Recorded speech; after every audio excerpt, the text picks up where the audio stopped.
Hey everybody, I'm sorry I'm late and I'm a little embarrassed because I thought I had a link up here. So I expected to come in to people. There was no link up.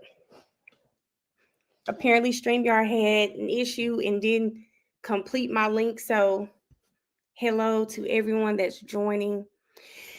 You guys know we are on Verdict Watch for Karen Reed. And this is her second trial. I've been listening to some of the law and crime and hey everybody, hey Lexi, hey Lex, hey Red, hey Crystal. Good morning, India. Welcome back. Hey Niara, hey Precious. Good morning, Crystal. Hey Nadia, hey Shay, hey Uniqua, hey Danny, hey Jazz with the yellow heart. Good morning, Carol. Y'all, I'm so sorry I'm late. I've got to put this video out. I didn't even film everything, but I had an appointment and I left for my appointment late, so that's why I'm late. Good morning, Sugar, but I got everything taken care of. Hey, Sherika. Hey, Shelly. Hey, Jasmine. Hello. Y'all, I'm so sorry. I thought the link was up, so I really expected to come on to you guys talking about me in the live. And I said, I got back to StreamYard. Okay, the link is not up. Hey, Tashani. Hey, Robin. Hey, Shalon. Good morning, Miss Jones. Hey, Cece. Hey, Miss Davis. Hey, Purple Bayou. How are you? Hey, Shay. Hey, Bree. Hey, Tay. Hey, Vitra. Good morning, Haley. Hey, Missy. Hey, Destiny. Good morning, City Loco. Good morning. Good morning, Drea. Good morning, Brianna. Hey, Vitra. Hey, Emily. Hey, Niara. I think I said Niara. She said, don't be sorry. We ain't missed none. It's okay. Yeah. But my plan was to be out here at what I have, 10:30. And I didn't leave my house to 10:15. No, it was 10:45. I didn't leave the house to 10:15. What? Sharonda. I was in law and crime chat. Child, they didn't, hey, pretty, they don't seem to like the correspondence. Hey, Jay, good morning. How are you? Good morning, Miss Virgo. Hey, Stephanie. Hey, Tiffany. Good morning. Hey, Caitlin. Hey, Stacy. Hey, Life Changer. Hey, Sharonda. Hey, folks in them. How you doing? Did you see what 50 posted about Diddy? I have not seen it. I did take this weekend I started school. I have a summer class. Took this weekend to do that and try to unpack. Like, I'm so happy I can look around this room right now and I don't see boxes and clothes just everywhere. I can actually walk through my closet. So no, I hadn't really been on there. Someone lost their mom that I follow on X, and when I tell y'all, it has been so sad seeing her messages. I'm sorry, I just got on X to see what they were talking about and I saw it. Let me see what you're talking about. Good morning, Claudia. Thank you. Hey, Bia. Hey, Tasha. Hey, Amanda. So I don't know what the plan is. I was going to ask you guys. My plan is for us to we can watch some old testimony. If you guys want to listen to what Law and Crime is saying, then we can do that. Or we can go to Court TV. It doesn't matter. 15,000 viewers and 1,000 likes. Oh, Sharonda, I know that's right. It was 17,000 when I started. I think I was on Court TV, though. I may have been watching on Court TV. Child, it was, and the comments were going. Now, I did just listen to an interview that I don't know how to feel about it because we always argue here, right? Hey, Kels, we always argue that you can't think Karen is innocent and also want justice for John O'Keefe. You just can. The two can be one and the same. And the correspondent kept saying, like, well, how do you feel? Because, I've never seen a family get so much hate. The family of a victim gets so much hate. And I don't think people hate John's family. I think they're confused as to why John's family sides with the McCabe's and the Alberts, right? I think that's what it is. Good morning, kids. Wonder what she doing. Jasmine, I think this is a lot for her. I think this will be a lot for anyone. Hold on, y'all. Let me get my wise dog. Hold up.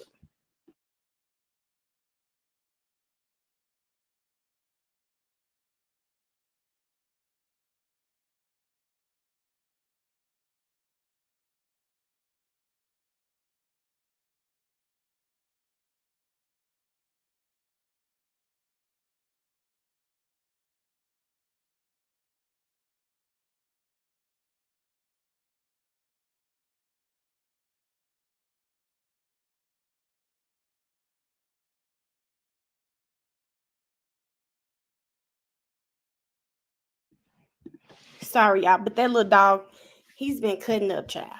I told Mariah, you can add me to the list. He gonna her dog is added to the same list the twins on.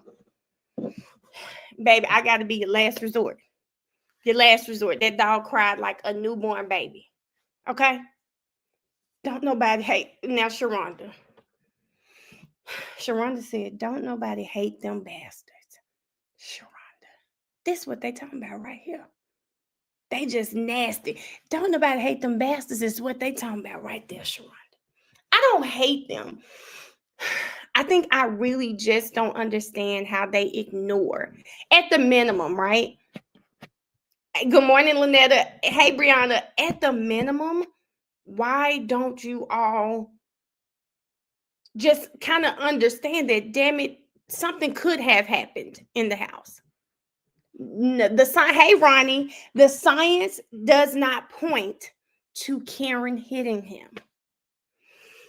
Well, Amanda, I'm going to tell you, I was watching The Lawyer, and his dad, and I agree with them. If we go past Wednesday, I'm thinking it's going to be a mistrial. Yes, Jay, misplaced anger. And I do hate Bev. Okay? I hate her ways. Don't know Bev as a person, so I can't hate the person. But Judge Beverly, oh, I hate it. Not a Canada. I know they didn't come from Canada. Child, now this is too much. Hello, awesome. This is my problem with them. How can you be so angry at Karen, but just dismiss everything Jen has done? Hey, Ashley. How can you just dismiss what Jen has done? No, she did not, Shayla. I actually saw the verdict slip, and let me pull it up again while I'm talking. But I want to say one of the things about the verdict slip, I got what they were saying, and I don't understand why Bev just wouldn't do it. But if you find her not guilty, it's no reason to go down the rest of the verdict slip.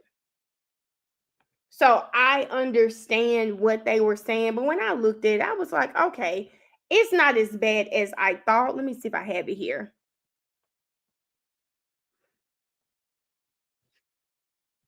Okay, so it's the not guilty, and then you have 2.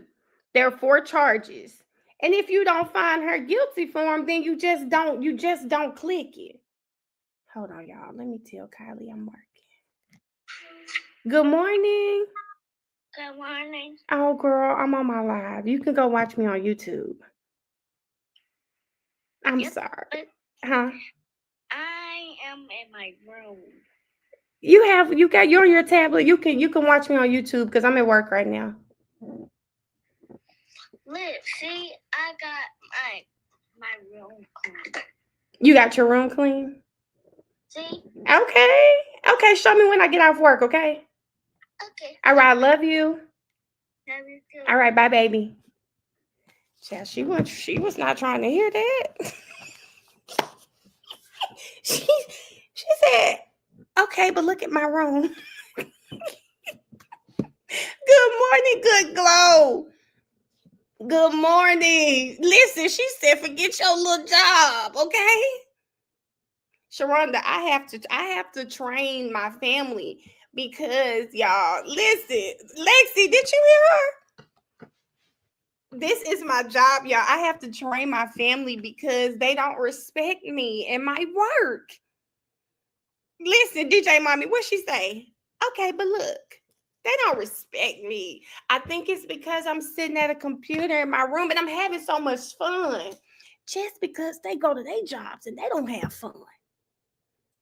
They go to their jobs and they don't have fun. They want to. You're not at work for real. Hold up. Yes, yeah, I told her, go watch me on YouTube. I need to make sure she's subscribed. I'm gonna have to text her mama. Hey girl, make sure that YouTube subscribe to my channel. I'm about 300 followers away. I think I'm gonna do a giveaway or something at 10K. I don't know. I want to do something special for the chat. I don't know. I may do like a long stream, or I don't know what I'm gonna do, but I'm gonna do a giveaway or something once we hit 10K. Keith, please stop. Listen, Missy, it's the fun part. Mariah said, she was talking to me and she was like, I mean, you're just busy and I just never know when you're going to be done. And I said, well, sometimes we really get into something and I don't want to stop. She said, I've never seen a person stay 2 hours over after they get off work. And I said, you're right. I have, you know what? Let's settle this once and for all. You guys are fine. You win. You're correct. I do not have a job. I don't have a job. I don't have a job. So I am going to stop saying that I don't have a job. Y'all won. I'm not going to argue with you about it anymore. I don't have a job. I don't have a job. What I have is purpose. Woo! Listen, I got my all black on, dressed like a little praise dancer today. It's only right I praise him, okay? It is only right. Barchi, you better stop. It's only right I praise him, okay? I already, listen, somebody get me some white gloves. Somebody get me some white gloves so I could just do my praise dance, okay? Get me some white gloves, child. Barchi, you gotta move, child. Get me some white gloves. That's all I need. That's all I need right there, okay? Missy, I've got to get the man I used to work for over here because he used to say that all the time. If you love what you do, you're never gonna work a day in your life. Shayla said, Bill, paint your face. Child, okay? Just you know how they get to moving, doing all of this right here. I'll just get on here doing it for y'all one day. I never thought about that. I went to that place dressed like a praise dancer. Jesus. Good morning, Mia. So guys, y'all, hey, Miss Cherie, how are you this morning? Good morning. So what do y'all want to do? What do you guys want to do while we wait? Hold on, I do want to see what this lady's saying. Hold on. And people are strong about that. They don't want it to happen to me or you or anybody just because someone's covering up for something, which could be or may not be. I don't know. But the jury will tell us, right? Yes, so. Well, hopefully the jury will tell us. Ted, the other thing, I've spoken to folks earlier today, and there are people coming in from different states. There was a family on vacation from Nebraska, made sure to make this one of their stops coming through. So the interest, yes, is extremely high locally, but I think second time around, what is different is how it has spread nationally. And that interest now has brought some folks to Dedham, which is it's a nice town. It's historic and everything. I'm sorry, did y'all just hear that somebody made this a pit stop on their family vacation? I can imagine hearing Mariah and LJ if I said, let's stop by this courthouse. They protested out. I mean, they're protested outside. I guess this wouldn't be a protest. I don't know what you call this. Demonstrating. Let's go pull up. Oh, y'all, this is insane. Hey, Jabria, good morning. Hey, Ray. Ray, Court TV and Law and Crime, baby. They both just been everything, crazy. But it's not necessarily a vacation destination town. It's not on your tourist list of things to do.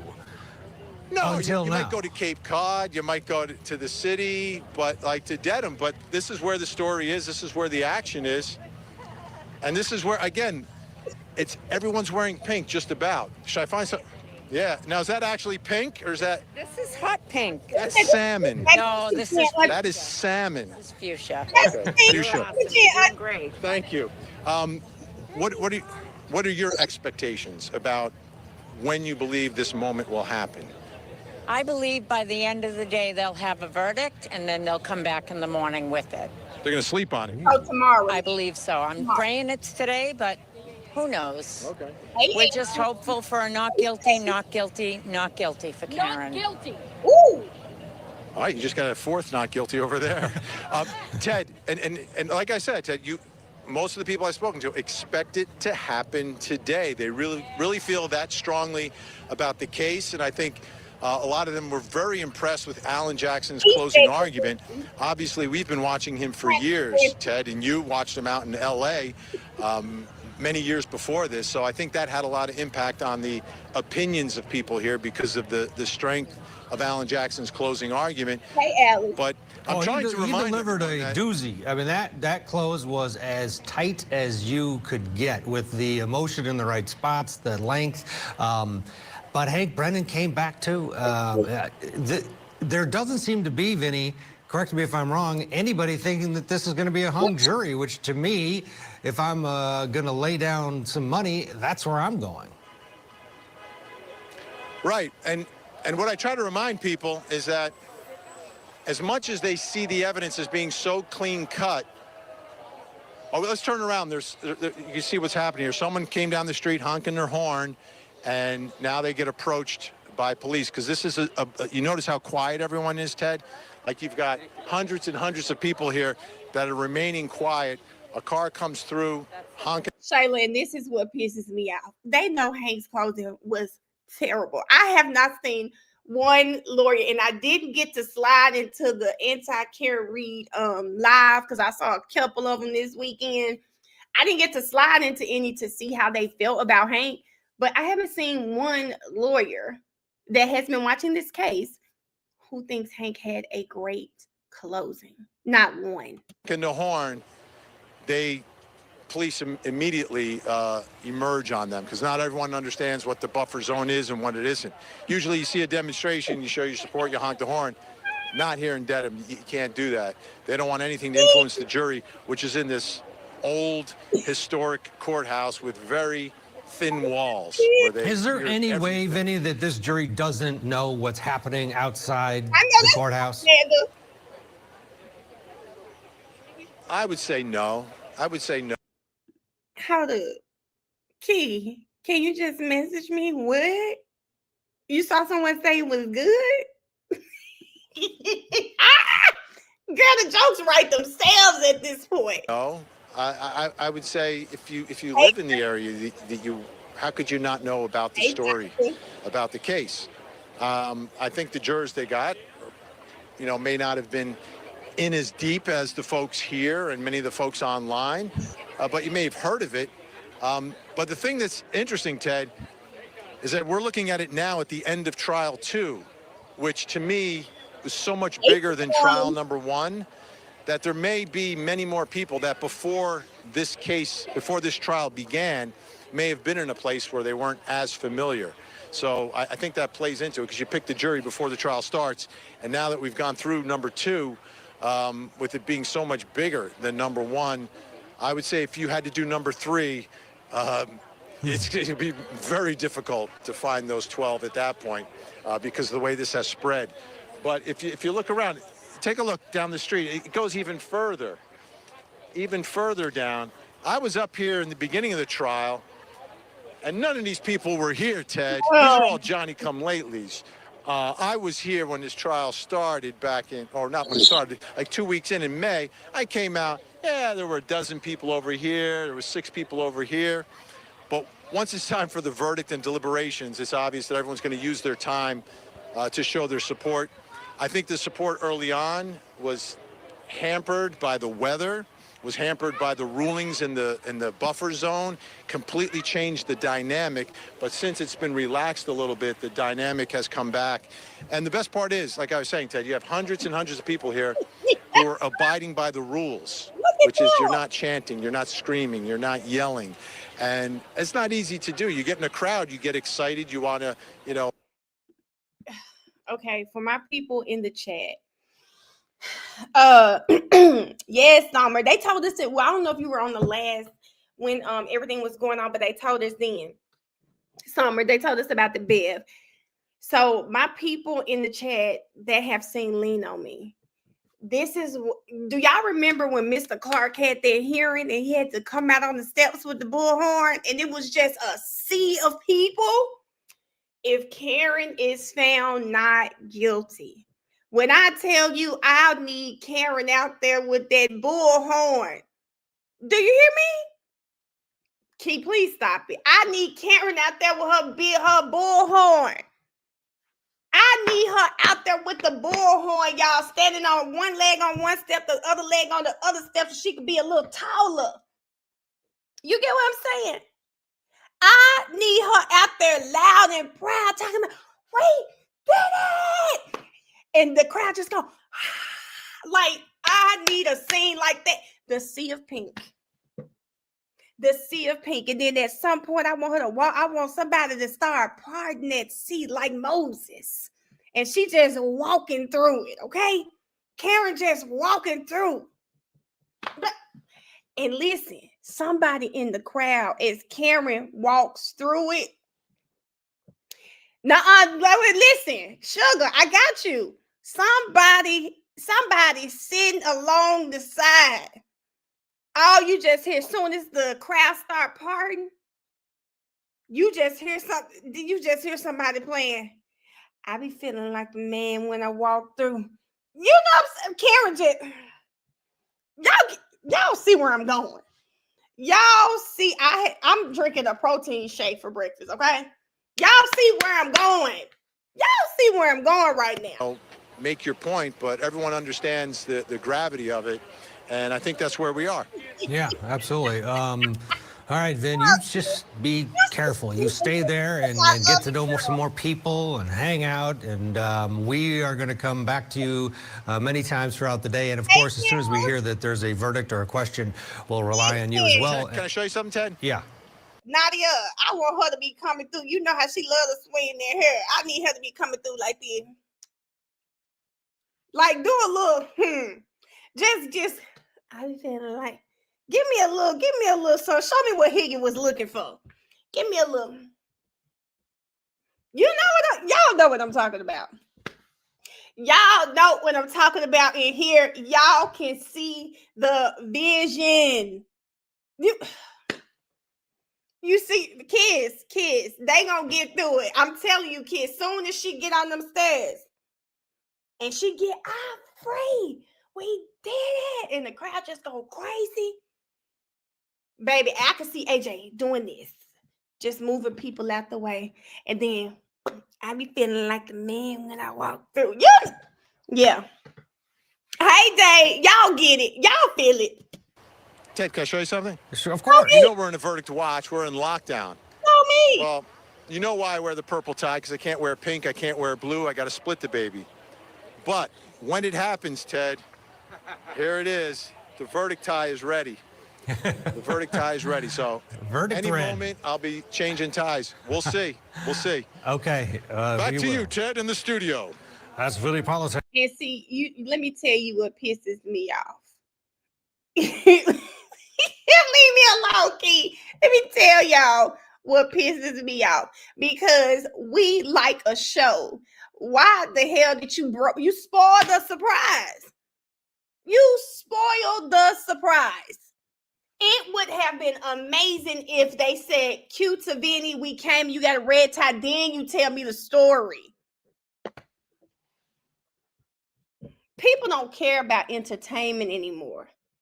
They don't care about entertainment anymore, because why would he do that? Baby, the people watching, we want to be entertained. We're waiting. You were supposed to wait to tell us that. I'm gonna have to get his Instagram and I'm gonna have to tweet him or something. Tell him, don't do that again. Don't do that again. Don't do that. He done ticked me off.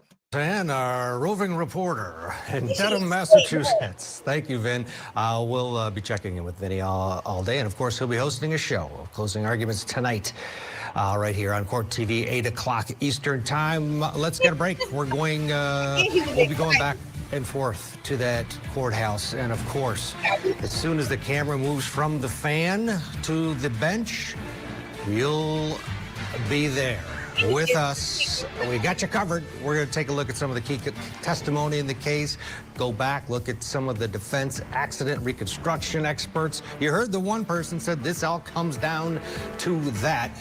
That is next. Stay with us. It's the biggest story that we're covering. He is the boogeyman. So many eyes on Anna Adelson from the beginning. A social media sensation, now a suspected killer. Just look at that touch from Trinity Rodman. Saturday night. Because I'm just saying, y'all, that would have been so dope. Oh, that would have been so dope. Now, Mama Adelson, I'm going to have to look up some information because a lot of people have suggested that we watch that. So I'm going to have to look it up. Did y'all give Mel mimosas or something? No, girl. No mimosas. I'm just like this. I think I get it from my mom. My mom told me, like, I felt like my mom was so lame, okay? I mean, lame as in, like, she didn't do anything. You know how y'all be on here like, oh, my mom would play like the blues or something on Saturdays. Child, my mother would be cleaning up to the canned spirituals, okay? So I could never imagine my mother in a club. I've never seen my mother look sexy. You know, like some of y'all, you know, my kids have seen their mother look just, you know, fine, okay? I've never seen that with my mom. So my mother told me she never drunk. And I said, well, what did you do when you went to parties? She'd get a Sprite with a cherry in it, but she said she would be so lively that people thought she was drunk. So maybe that's where I get it from, you know? Maybe that's where I get this spirit from, because you know, my mama she could talk mess. I've seen her like dance and stuff like that, but you know, if she could fool a whole club just from her energy alone, surely I'm out here can have a good time. You know, I enjoy a good cocktail from time to time. But yeah.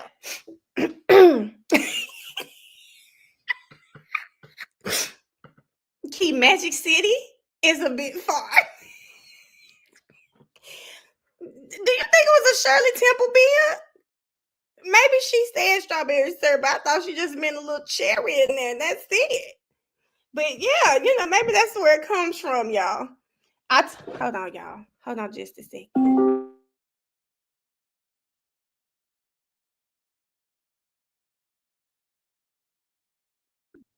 Okay, just a second, y'all.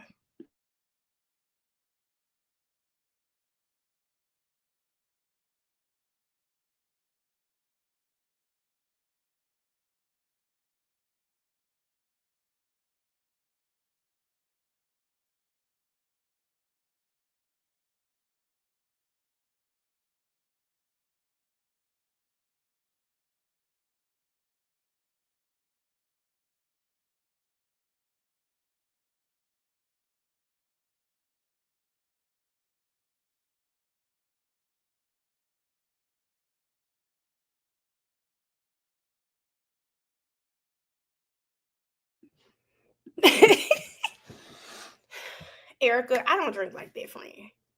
I do not drink like that, okay? And Key Magic City is absolutely crazy. Amanda, we got a verdict at 2:27. I would be no good. Yeah. You can just close the door for. That's me all day. I don't drink, but you would know it. I know that's right, breather.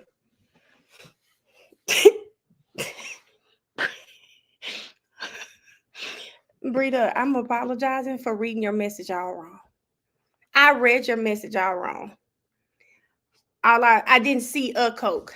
All I saw was I get Coke. I said, now wait a minute, what's going on? Day, I know you joking. I don't have anything to do tomorrow, so the plan is regular time in the morning. Yeah, Key don't want to go there. I read that way wrong. Yes. Yep. I'm a good babysitter. I fed the dog. Turn on me? Don't turn on me. She did not say that. I read it wrong. Have you decided? So Mirror, we have to decide that as a group. A lot of people want to do the Adelson trial. I don't know when that starts, and we'd have to do some background on it because I don't know what's going on with that case. Miss J has walked me through it before, so I'm not sure what it's about. Hold on, y'all. Let me see what they're saying because I think his trial is about to end. His place, an alternate. That's why you have alternates. Also, in South Carolina, so the judge said, I'm sorry, there's nothing here we got to get rid of you. So he's gone. Child, they got Key, did you know they got rid of juror number 6? Wow. So I saw Diddy's lawyers apparently. They filed a motion basically saying that they're trying to get rid of this juror because he's Black. I thought that was a reach, but I thought it was a reach, but we have alternates, and it sounds like they did get rid of their juror on the case.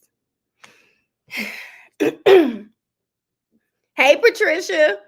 You just saw it this morning, Key. A different juror will, of course, take his place, an alternate. That's why you have alternates. Also, in South Carolina, the defense case gets underway tomorrow in the coroner affair murder trial. This is a case, Megan Jackson is the defendant. She's accused of conspiring to kill her lover, or ex-boyfriend, actually, and her lover was involved in the whole thing. He testified against her. We'll watch details on both of these cases, and we'll update you on the Combs case throughout the day as well, including that the drama with the new juror in Manhattan. But let's concentrate on Karen Reed and the murder retrial. We're waiting for the jury, a question or a verdict, and we will be there for all. But Key, listen, if I'm the prosecution, if the man lied about where he lives, that means he purposely tried to get on the case. And so just think from both sides, whether it's the defense or the prosecution, you have to wonder why he would lie to get on this specific case. So I don't know. Destiny, that's a good one. Let me get my notes open. I actually wouldn't mind watching that case. I would not mind watching that case. Well, not mine. I'm interested in. I saw it on Law and Crime the other day when I was on there. Yep. I thought they said his baby mother. Kiss. I hadn't seen it. When I tell you I'm so behind on Diddy's testimony, I'm a few days behind on Diddy's testimony. Had he just moved, y'all? Oh yeah, we know that one's over. All of it. While we wait, let's go back and look at some of the key testimony that the jury might be right now in the deliberation room be thinking about and talking about. And that's the battle of the experts. They really took over this case more so than in the first case. Yeah, the ARCA boys were the first case, but the Commonwealth relied on the state troopers to really, like Trooper Paul, to do their expert analysis. Well, this time around, they spent the money, $400,000, and brought in their own expert to try to prove that John O'Keefe was hit by Karen Reed and her vehicle. The defense, of course, disagrees with that assertion, and they brought in their ARCA guys. And can someone explain to me if John's arm, if the scratches on his arm were caused by the car, why did we find no DNA on like not one piece of glass? Not one. Hey, Ebony. It was only 8 days. Okay, Key. We didn't. Hey, Mama Jackie, how are you? So we didn't find any DNA on one piece of glass. Mia, people do. People look on there all the time. I was in a live a couple of weeks ago, and they don't believe it's a dog. They don't think it was done by a dog. They just don't. Hey, Aaron.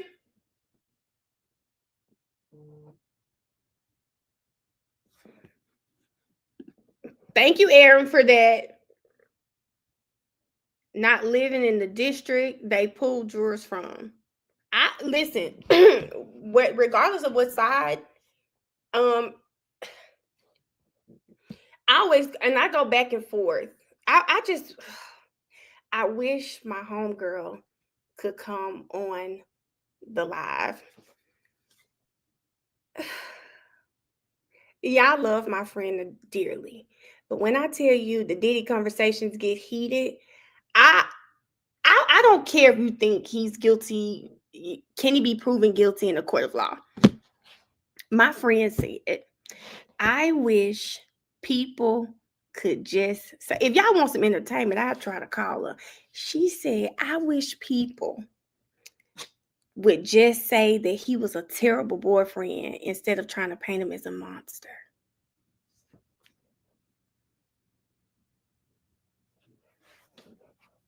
I said, say it again. She said, I just wish people, I said, I'm confused. Terrible boyfriend is you don't call me back.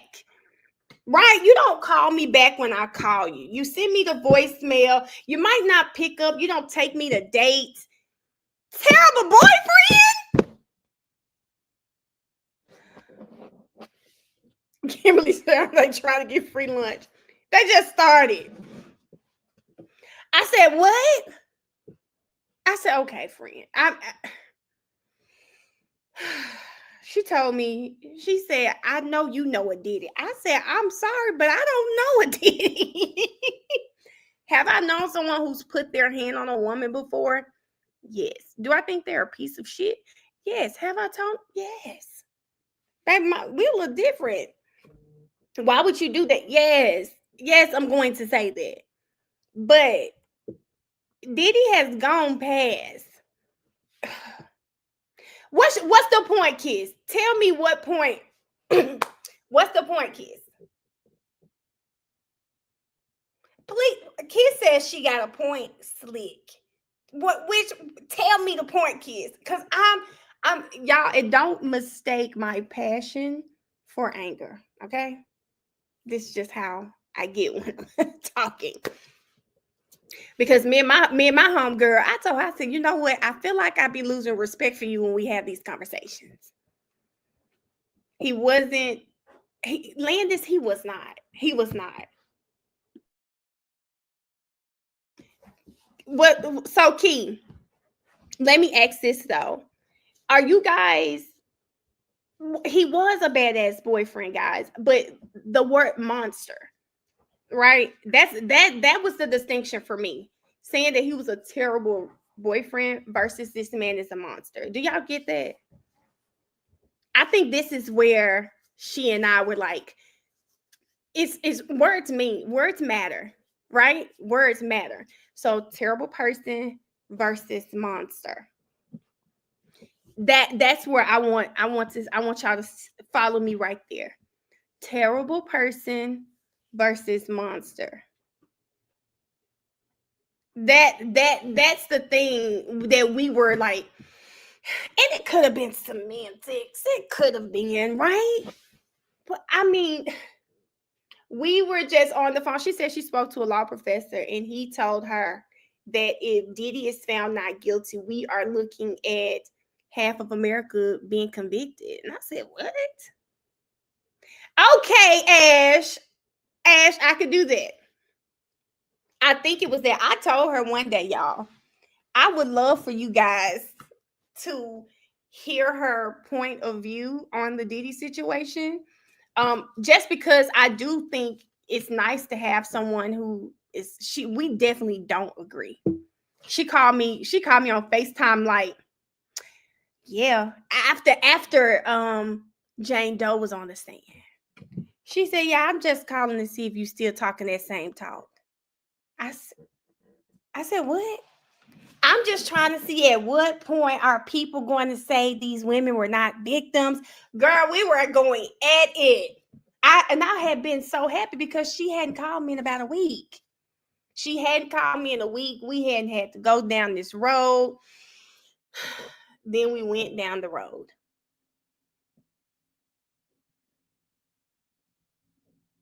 Jasmine, are you blaming the drugs?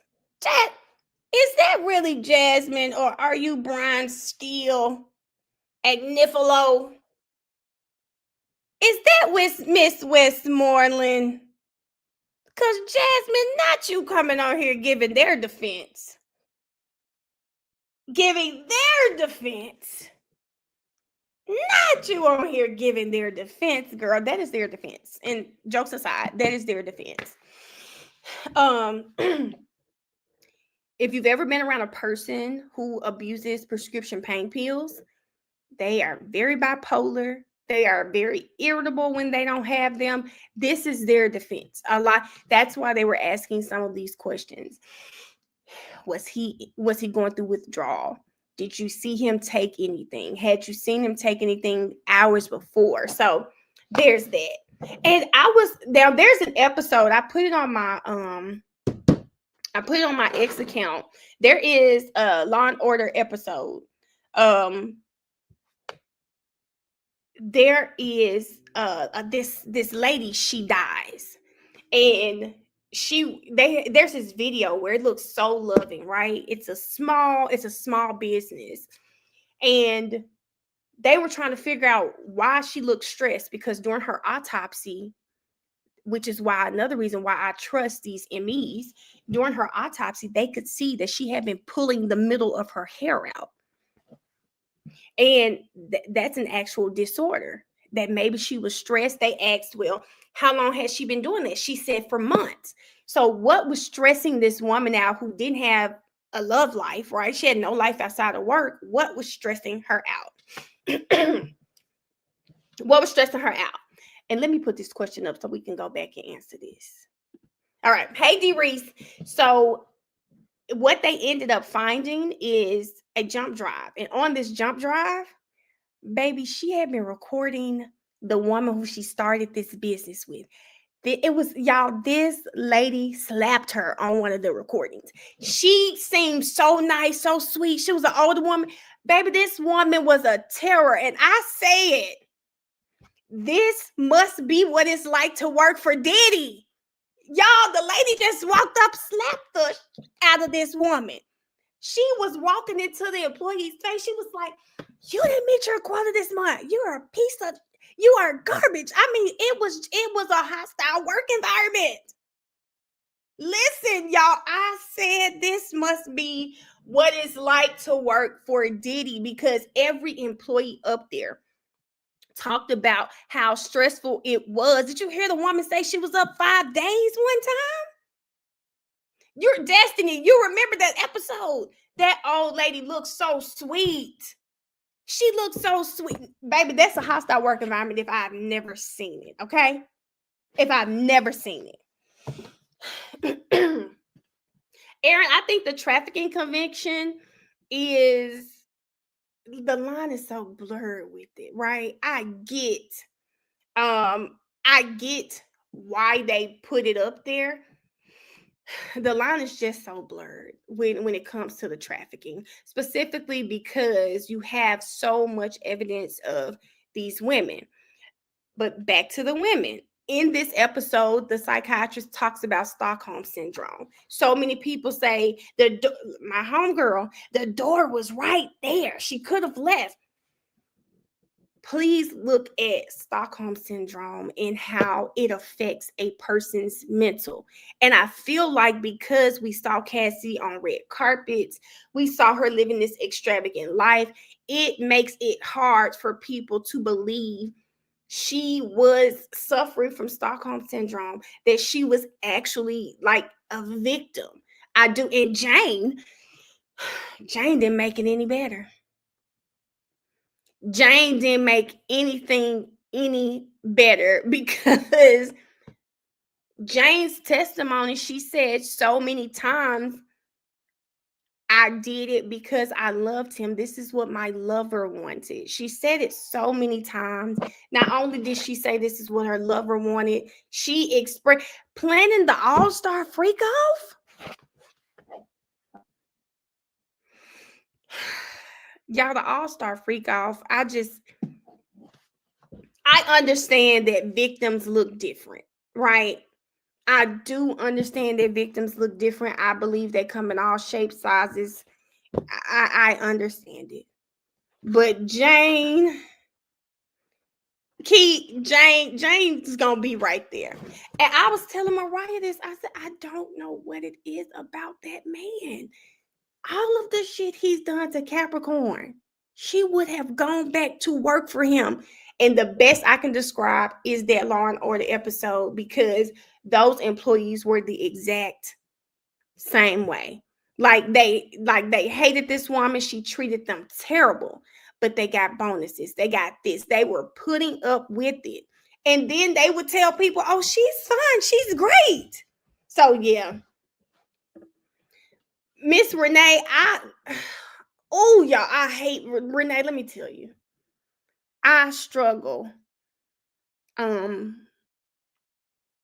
struggle when it comes to Jane. I do not want to dismiss anything that happened to her. Do I think Jane wanted to do all of those things? I do not. But do I also feel like she made a conscious decision? Yes. Jane's testimony showed me a lot of these girls that these young girls praise on social media, and they envy their lives. They aspire to be these women. A lot of these women are being paid to do exactly what Jane was paid to do.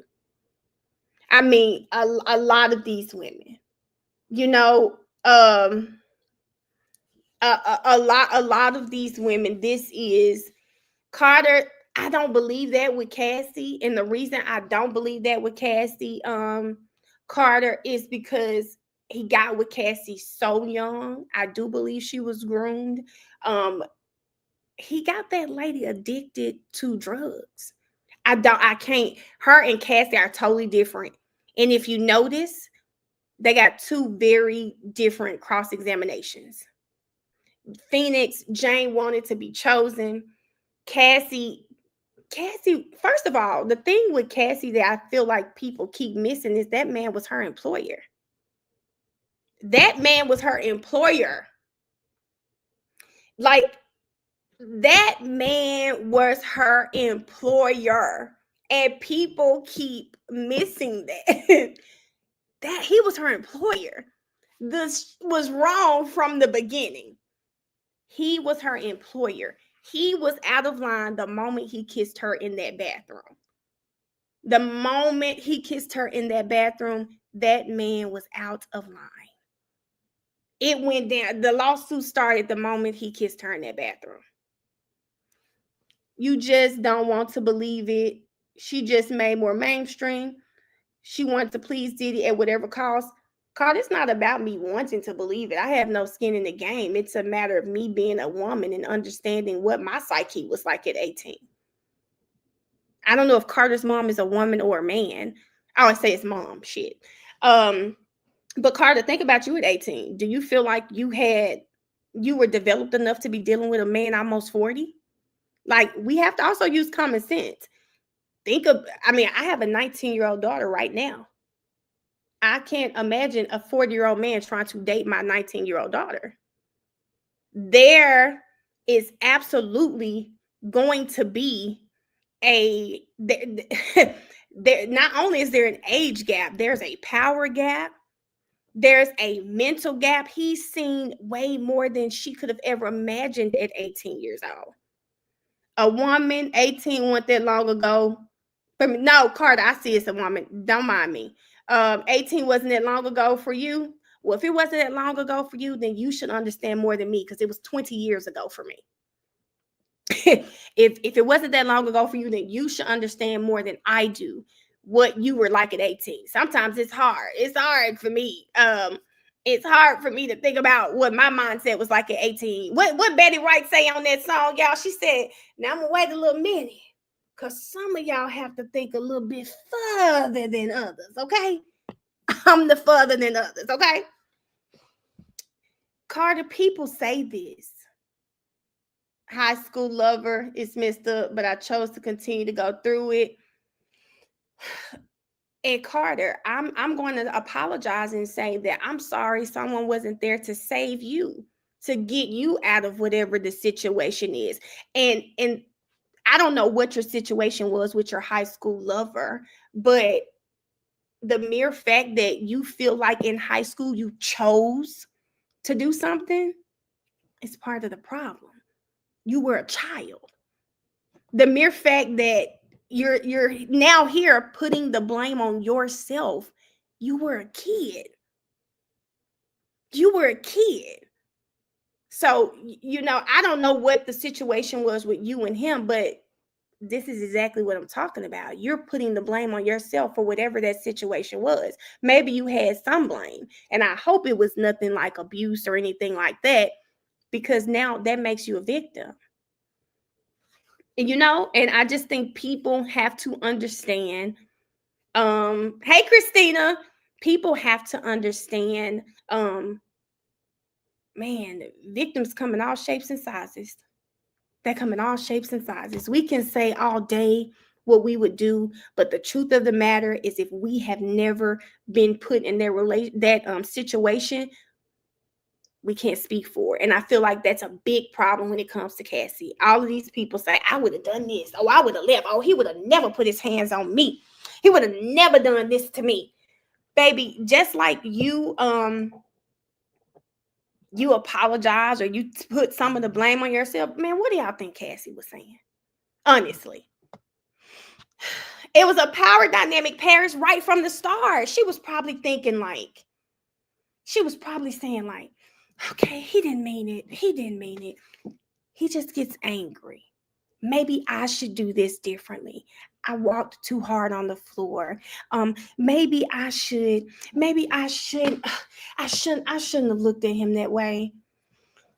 I talked too fast to him. Man, people do this all the time. You blame yourself, not even in abusive relationships, hell, life. Things happen and we blame ourselves. We blame ourselves for things. The fan is on. The fan been on Law and Crime, y'all. I got Law and Crime pulled up too, just so y'all know. The fan has been on Law and Crime the entire time, but let's see here. Dr. Andrew Wrench. Okay, it's not here. I have it on Law and Crime. The fan has been on. The fan has been on. When I was 19, I was scared to call out my part-time job, and they weren't being Paris. Hell, we get hell. Sometimes I'm scared to tell my family no for things I know I don't want to do, and it ain't nobody beat me. It's some people have a problem saying no. We think we can do everything. That's it. I remember a local photographer took a liking to me at 15 and he was 30. He was 30 years older than me. Wow, he waited until I got to really express I missed something. Coached you into taking rides? Sharon, you got to explain that to me. I remember when I was 18 years old, I don't know where I met this man at. I don't know where I met him, but he was older. The amount of older men that would try to talk to me at 18 and they would use lines like, I won't be long. It won't, like, I was so weirded out when I was 18. Like, sir, stop.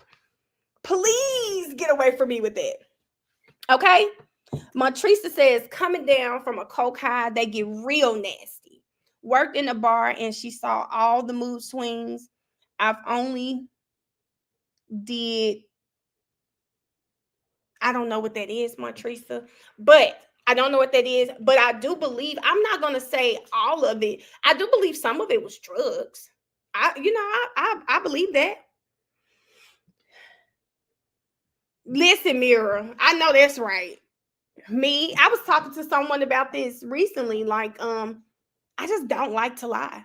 I don't. I do my best to tell the truth. I do my best to be honest with whatever's going on in my life. Hey, Miss Pooh, good morning. She's about. I've been a lot of crime arguing with folks about Karen. Miss Pooh, don't go over there. Don't go over there. Oh, okay, Martresa. I was like, what? Don't go over there. It is about to be noon. They probably will go to lunch soon. They probably will. Hold on.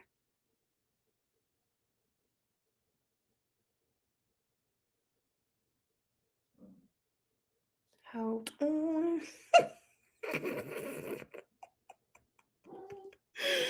Oh, good morning. Good morning. Told someone she was moldable. I believe that. And so someone on X, I think, posted, or maybe I was on Instagram, don't know. But there's a video of him actually talking to Young Miami about her. And in this particular clip, he says he did not want to let her go when she left. He said he was not ready to let her go. And so think about that, people. For those of you that say, why didn't she leave? What was going on? And after you've heard all of the things that he did to her, right? And he said, I was not ready to let her go. Y'all, wait a minute. Now, Court TV, let me see what he's saying, because they didn't have the words that the jury has a verdict regardless. This is monumental in a case like this. Yeah, what was different? Well, there was a lot different in this case. You had Hank Brennan. You had a different... Never had a verdict. And we are on pins and needles watching our friend, the fan, in the courtroom. Yeah, well, something different happened this year. We've never had a verdict in this case. So if we hear those magic words that the jury has a verdict regardless, this is monumental in a case like this. Yeah, what was different? Well, there was a lot different in this case. You had Hank Brennan. You had a different defense mounted. You had battle of the experts, and you did not have the Brian Higgins, the Alberts, and the Proctors coming into the courtroom. So it is a vastly different case that was put on, and so many people are waiting right now. Any word, and we have you covered. That's our camera shooting the fan. That's inside the court. And see, this is again why Court TV, Key, let me know when you find the email for the complaint. I am going to complain. I'm going to complain, because why is she wording it like that? Earlier, I couldn't get over the glasses and the people that you're talking to, but what have you heard since we talked to you last? Julia Janae, I'll be honest, I could not hear you. The crowd is not making noise, but there's just this palpable anticipation and excitement that is drowning your voice out of my ear. But I'll tell you this, we know what public sentiment is. Every poll that has been done, whether it's by Court TV or others, it's between 80 and 90% of the public believes she's not guilty. The question that we have is, all the people here obviously believe she's not guilty. But what about the 12 who are deliberating across the street inside the courthouse? Those are the 12 that matter. And in recent times here at Court TV, everything's kind of been in sync, right? Johnny Depp case, we didn't know the way the public was necessarily going to react to that one, but it was overwhelmingly Johnny Depp. The jury saw the same trial. Alec Murdoch, same thing. The jury saw the same trial that the public did. But I have a memory. I was down in Central Florida. Ted, I know I hate bringing this up. You know I hate bringing it up, Julia, as well. But I was there for Casey Anthony. Do we have to say the name? We have to say it for him? I said the name. I said it. I said it just because I have to make the point. I'm sorry. Can somebody answer a question for me that's on here? Because I'm starting to get annoyed. Did Karen Reed wipe her cell phone, y'all? Answer this for me.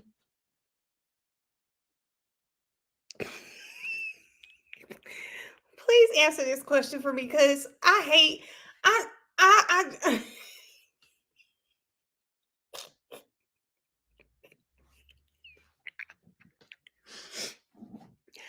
had a game I'd like to play. I have a game I'd like to play, but I just need a child to answer that question for me.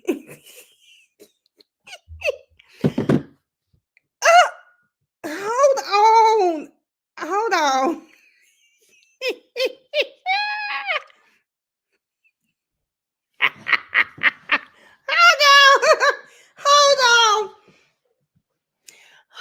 on. Hold on, child. Hold on. Wait. Okay, y'all. Hold up. I'm gonna have to play this. She hold up, y'all. I gotta consult somebody real quick. I gotta do a consultation real quick because I need to make sure I'm not out of pocket. I don't want to be out of pocket on the live, okay? So let me make sure I'm not out of pocket.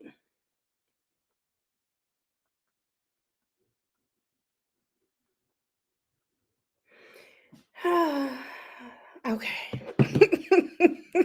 Okay, let me go. Let me switch, y'all. They talking about doesn't matter. It does. Hold up. It does. Hold up. Hold up.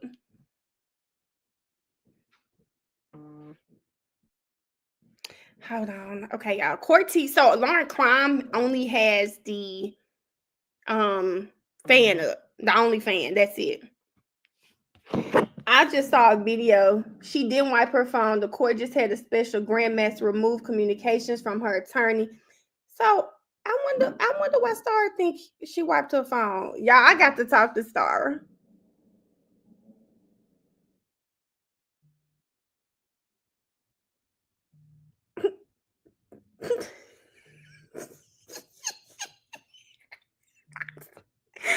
Hold on. Now I hope she knows this is just objective, but I saw this. I was scrolling on TikTok and I hadn't seen an attorney who actually thought Hank's closing was good. So I'm gonna put it on here and see what she say. Hold up. Let's talk about Brennan's closing argument. This is something that's often said about closing arguments that I think is true, although it's a little bit complicated for this particular case.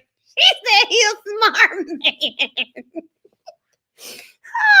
man. But one of the things that attorneys often say about closing arguments. Now y'all know I love her, but I don't know what happened with the Carrie case.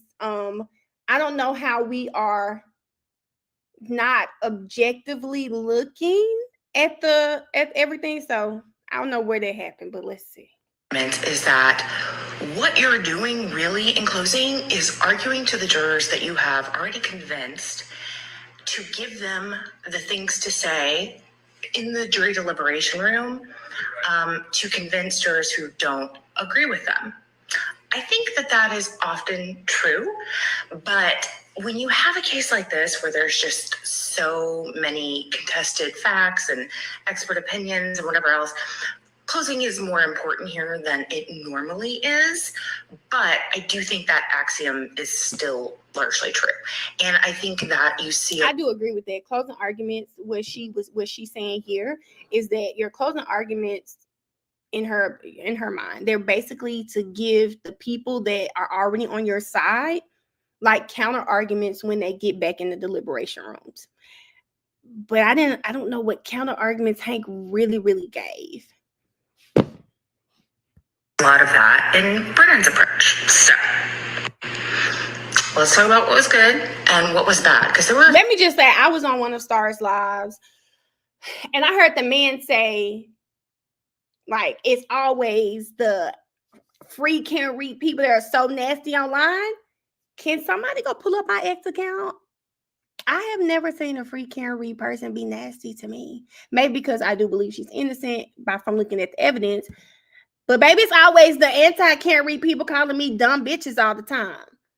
A few things that Brennan did that I hated, quite frankly. But I know not everybody is a member of the Brennan fan club, and he certainly has some traits that are not my favorite, but he's a good lawyer.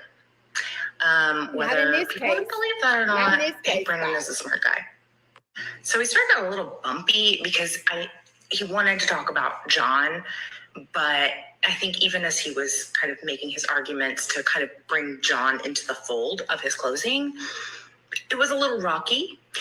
But this is a thing that could kind of go either way. You know, he immediately brought up John's niece's testimony. First of all, the fact that y'all keep going over there in that large crime chat playing with them people is sending me. And kind of used what she said about what she thought about their relationship as sort of a metaphor, allegory for what happened on the night that John died. And basically his point was, when they would argue, John would try to leave and Karen would go after him. And he kind of utilizes that as an allegory for what happened that night. That could be kind of a divisive way to argue this, but I understand what he was thinking when he made that argument. And that's especially true for the allegation of M2, which I've always thought was an extreme long shot. And we do know that the first jury rejected it. I mean, there's different evidence in this trial, but like ultimately the theory is the same. And the voicemails to me are such a problem for that. But, you know, Brendan made his own argument about the voicemail and whether or not it's going to be effective, who knows? Mm-hmm. Something I didn't mention in my last video, but I didn't understand about Jackson's argument was he made some kind of argument about the glass possibly coming from inside the house. That was something he argued that I don't think he needed to, because, I mean, we know John had... Okay, here's the thing with that. I'm going to push back there and just say that AJ brought up why did AJ bring up the glass? Y'all been watching this trial with me for hell. We're damn, have we been watching court for like 45, 50 days? I love y'all. We've been together like 50 days. But why did he bring up the glass? Tell me why AJ brought up the glass. Now, I want y'all to remember too, Star is in and out of court, so maybe that's why she doesn't know, but why did he bring up the glass? Why did he bring up the glass? It did not match. And when I watched the first trial, guys, and I was like, I kept wondering how the glass survived. But to figure out that glass was on that bumper, it adds to the theory that it was planted. Something came from Proctor. The glass on the bumper that does not match his cocktail glass, it didn't come from that tail light. Those two matched. It matched. So if you are insinuating that there is some sort of cover up, right? There is something that's just quite not right. This adds to it. Like this adds to it. This adds to that to prove. Ben, you're saying it without saying it because y'all remember that glass? You remember the Commonwealth put a witness up here that told you that glass did not come from the tail light. It did not match his cocktail glass. What are you to reasonably assume? That it was planted. Okay. A glass from the bar earlier that night. So I don't think he needs to argue that, but I guess it was kind of because the evidence about going into the house was kind of nebulous. It was a way of trying to bring that in, but I didn't like that. I don't think he was trying to say that. He goes on to explain their theory on M2. And I understood what he was saying. And, you know, ultimately, like what he is arguing is that we don't have to prove that she intended for him to die. We have to prove that she intended to commit an act that she knew could result in this. Mm-hmm. I think that's a better way to argue this than what Lally chose to do. I hated Lally's argument about that. At this point, he brings in some of Karen's clips. One of the things I didn't understand about Brennan's argument was he had a lot of clips that he could use with quotes from Karen that are potentially harmful to her case. He used some of them, but if I were Brennan, I would have definitely utilized more of those clips. And my issue, I know she's saying if she were Brennan, my issue with Brennan and the clips is I really don't care about all of the damn clips. Okay? don't really care. Do you guys remember who the silent witness was in this case? I'm just trying to see if y'all this is Star. I was on TikTok and saw her video. Do you guys remember? And it actually says, love him or hate him, he's a smart man. That's what made me click on it. Who was the silent witness in the case? Who was the silent witness? The freaking science. So I don't really care about all the clips that Karen talked about because, hell, she was drunk anyway. I'm not taking her word. Karen was drunk anyway. Karen was drunk anyway. Who was the silent witness? The science. The science. Come on. But the first one that he uses is like the I hit him debate about that. And then see, I love Star again. I'm gonna say this is not a shot at Star, but what pisses me off about this right here is I think it's misleading. Not it's Hank Brennan, everyone. What did she say in the clip, y'all? What did Karen say in the clip?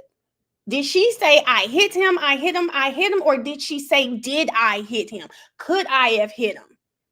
Which one was it? Because I'm confused.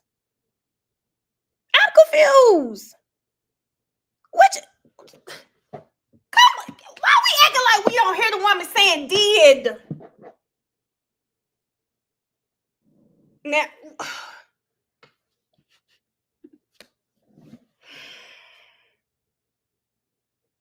could I have hit him? And that's an issue I have with people. Now, I y'all know Star and Hallie. I'm gonna have to get on the live with them because I do believe they feel like she's guilty, but I think it's not because of the evidence. It's not because of the evidence. And right now, I hadn't heard any evidence yet. And what a jury thinks about that is gonna kind of depend on where they're already starting when they go back to deliberate. But I understood why he used that when he did. One of Jackson's great lines, I thought, was when he said, if the Massachusetts State Police no longer trust Proctor, then you shouldn't trust his work, which I thought was a great line. And what Brennan did, and this is another kind of potentially risky thing, was basically kind of say, okay, you might not like Proctor, but the defense is accusing certain people inside the house, specifically at this time he mentioned Jen McCabe, and accusing them of things that we don't believe they've proven. So it's like kind of his way of making an analogous situation, which is, okay, Proctor sucks, but that does not inherently justify accusing other people of a crime. And the jurors who are not inclined to believe this third party kind of idea may resonate with them. If they've already bought into the third party argument, then they're not going to like that. But I understand why he did that. The big thing he did I didn't like was he made that argument about why he didn't introduce some of the taillight pieces that came in through Proctor eventually. I did not understand his argument about that. Right, me the It basically kind of sounded like, well, Proctor's shady, so we didn't introduce.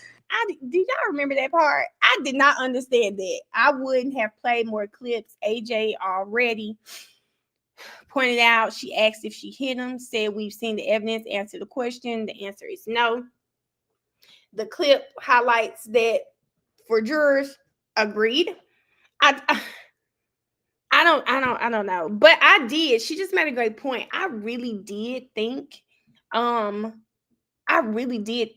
it was crazy to point out that y'all didn't introduce some of the taillight pieces. Like, who cares? Why are you pointing that out? Because now I'm wondering why you didn't introduce them. Right? I'm wondering why you didn't introduce those taillight pieces. No, don't say that. Now, this evidence that he found. This is not a bashing moment. I like listening to people who have opposite opinions. To me, that kind of lends itself to the defense position. I don't know if he had another plan about this and it kind of was executed poorly, but I did not like that at all. That damn title is. I thought he did a good job of pointing out the contradiction regarding the dog bites. for La Posada versus Dr. Russell, because Dr. Russell said there was no punctures, and La Posada said part of the reason she thinks it's dog bites is because she identified punctures. If you are inclined to believe that these witnesses are not giving you their honest medical opinion, that's going to be a very effective argument. Did you guys have an issue? Hey, Shani, did any of you take issue? Because that's a good point.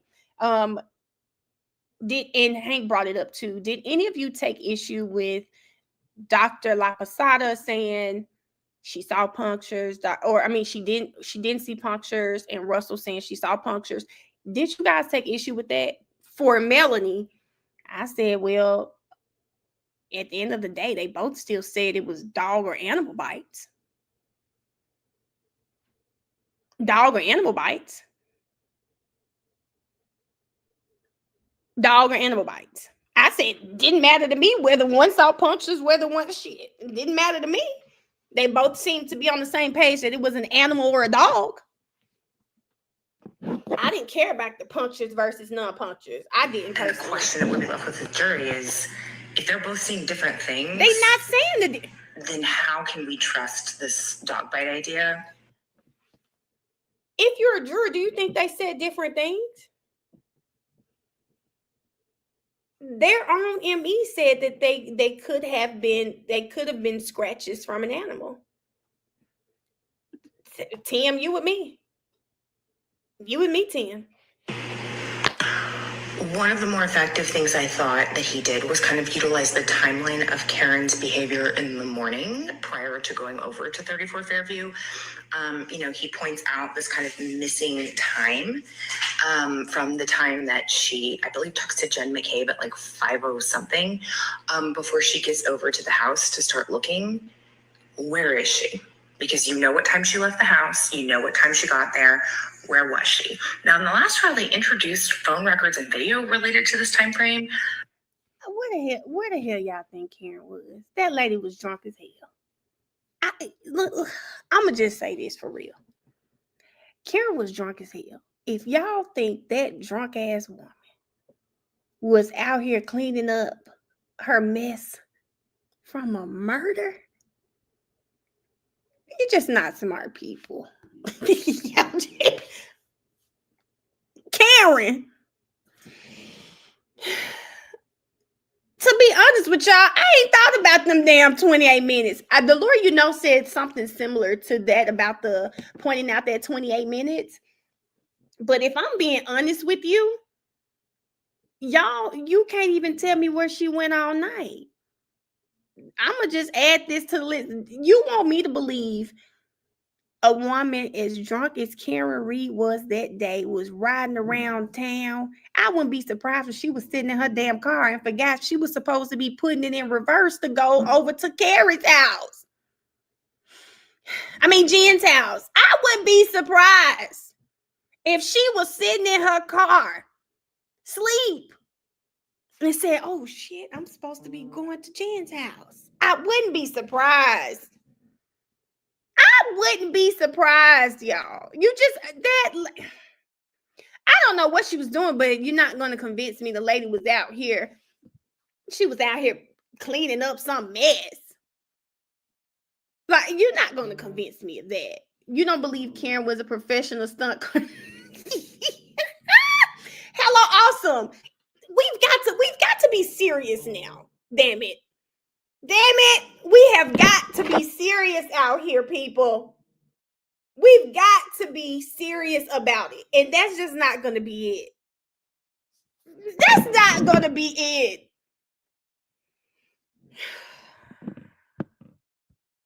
I really want to read some of the comments. I don't know why they didn't do that this time, because I do think that's a good point for the Commonwealth.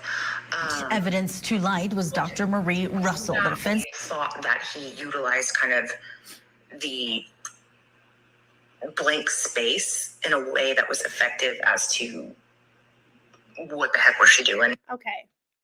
That type of shit right there is only effective if you completely ignore the science. Y'all can tell me Karen Reed was on top of 34 Fairview flipping and sliding down the house on a sled. I wouldn't give a damn. Oh, hold up, y'all. A dog attack. I wouldn't give a damn because the science just doesn't show it. This is law and crime. Oh, it's on TikTok. It's on TikTok. It's on TikTok. Barchi, stop. It's on TikTok. You could tell me, baby, for me, everyone in this case was drunk. I choose to look at the science versus what people are saying, right? And now I'm not disregarding what people are saying. The witnesses, you don't disregard what they're saying, but you're gonna weigh that with the science. And when it comes to Jennifer McCabe, she can't be trusted, so I don't care what she said. I honestly don't. Carrie Roberts admitted to lying on the stand. I don't care what Carrie Roberts said. She is not credible to me. So now remove her. Yuri let Proctor text him that he was looking for news and didn't do shit. Yuri sat on that stand and said Proctor was an honorable man. Credibility shot. Don't trust him. So now there's another. Nuttall took his ass to work 2 hours early. Did all of that. We literally watched a video. Hold up. We literally watched a video where Nuttall says Karen said, I hit him. Police officer standing right there and he didn't hear anything. Credibility shot. Throw him away. Throw him away. Katie? What was Katie doing on the stand? And then I went there and she couldn't even look up. Throw it away. Katie's a liar. Throw it away, Katie. Why you didn't put in the notes? Not a soul told the doctors at the hospital that this was said. Check his body. We think he got hit by a car. Not a soul. It's not in one report. Throw it away. I don't want it. I don't want it. The only one of everyone that came from the Emmy's office, I can trust. I believe they did their work. I'm good. Miss Hartnett, I believe they did what they were supposed to do. And then Hank Brennan sat up there and told us Forrest might be out there. Hank Brennan told us that they had DNA evidence. Turns out it's one hair, and it's not. We don't know if it's John's. Can't trust him. It's not there.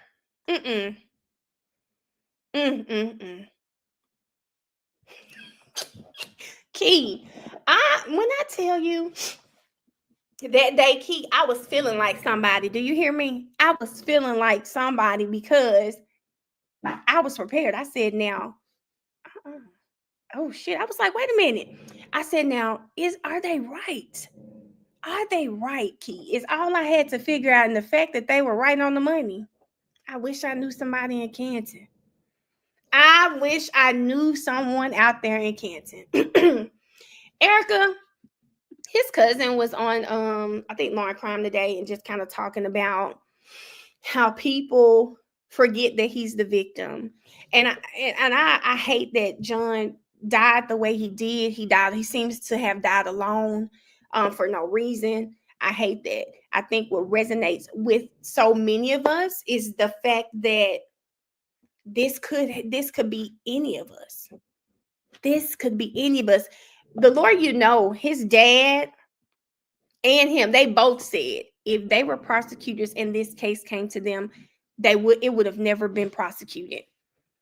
And that spoke volumes to me. Why did they prosecute this lady? They said if it wasn't Karen Reed, if it wasn't John O'Keefe, it wasn't in front of Brian Albert's home, they would not have prosecuted this case. They would not have prosecuted this case. And you have to think about that. Look at the evidence does not point one way. The investigation was so bad. The fact that Proctor, hold up, she said Law and Crime clock is different. 4 hours and 17. It is different. I don't know when this stream started, but I wonder. I don't know when the stream started. Well, but there is a strip at the bottom of Law and Crime that says they've been deliberating for 5 hours. Hey, Yates. It says they've been deliberating for 5 hours. So that is there. Heard up, y'all. Let me go back to these comments because I want to ask some of the questions. Because I see she got a lot of comments on here.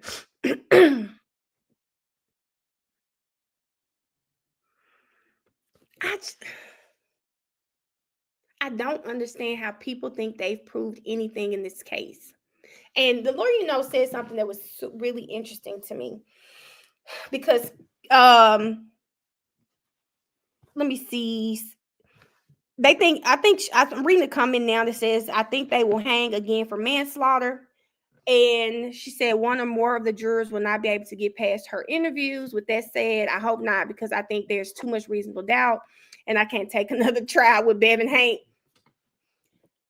The lawyer, said that if it is not a hung jury, if it is a hung jury, he says it's going to be based off emotion or based off of someone just wanting to get justice for a deceased cop.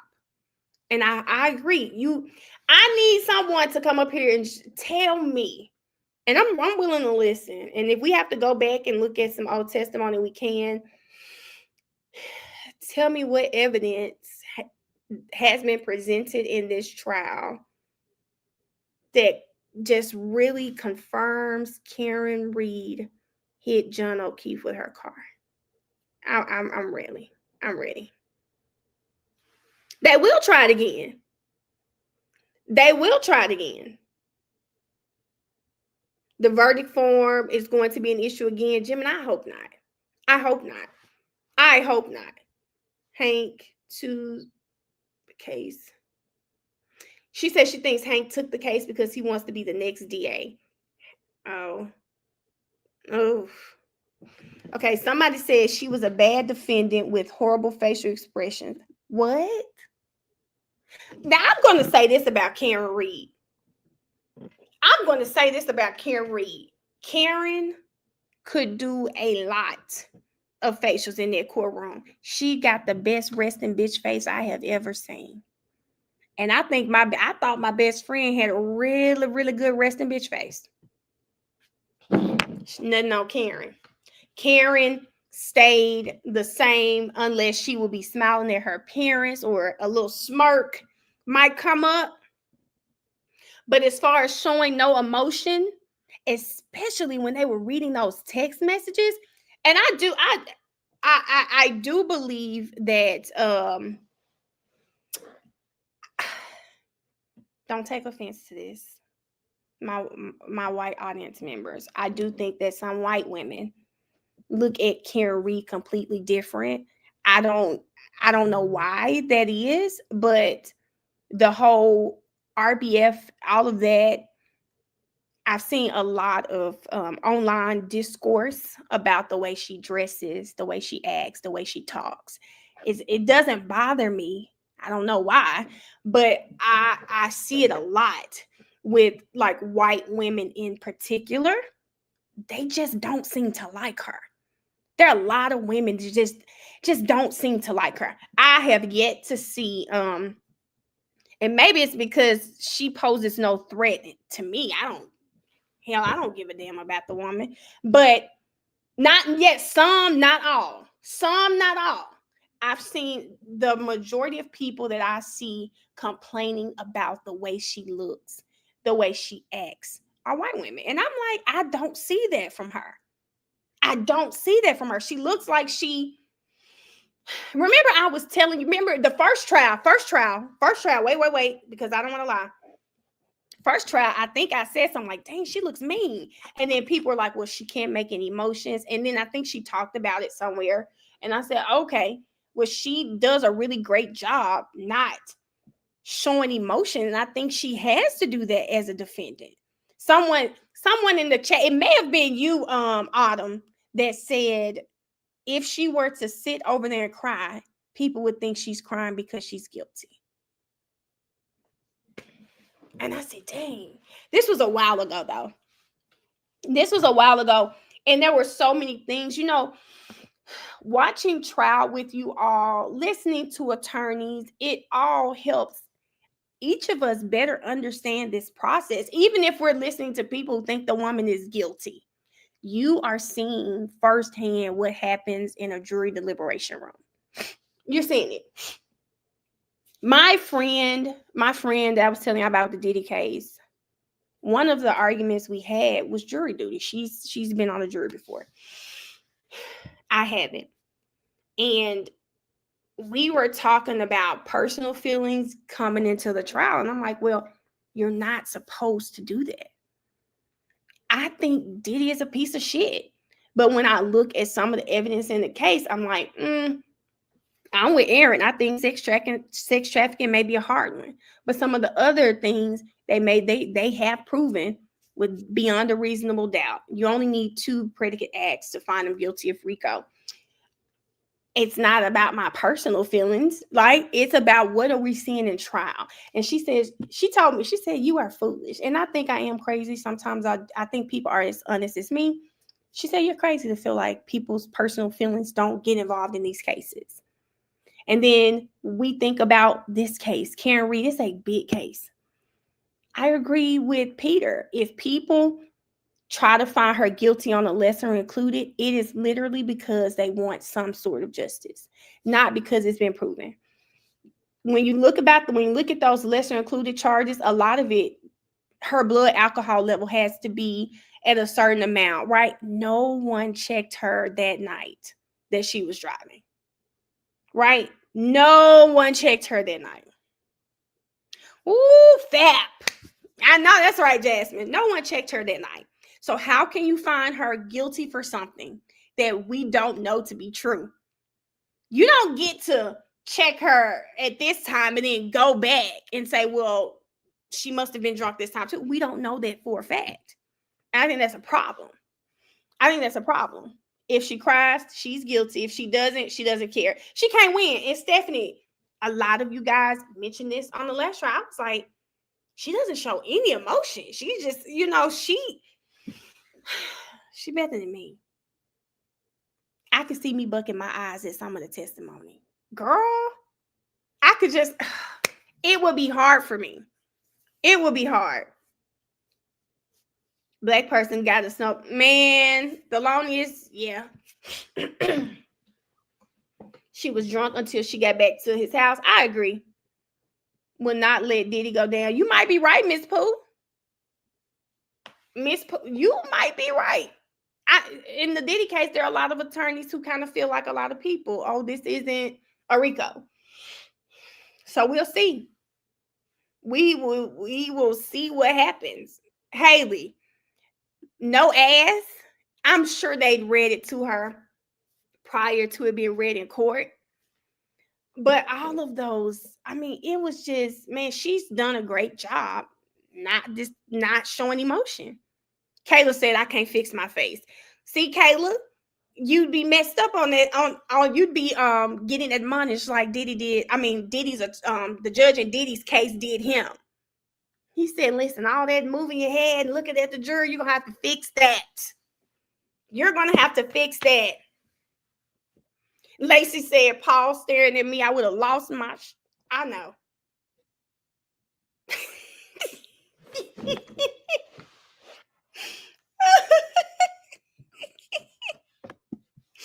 The no ass would have had me standing up, pulling up my pants back. Do you hear me? I think Proctor... I just don't know, y'all. Me thinking of Proctor makes me think about if this is a mistrial again. I just can't sit through another trial. At some point, someone will have to step in. Someone is going to have to step in and tell them, don't try this damn case again. You $400,000 for a kindergarten paint test? No. Miss Pooh, we're going to see, because I didn't, his trial is about over. I don't really know what kind of case the defense will put on, if anything, but his case is about over. Where is the accident report? Where's the report from the insurance company? Good glow. You're asking a good question, but we don't know. Deliberations, were they 4 days? I think they were 4 days. Let's see.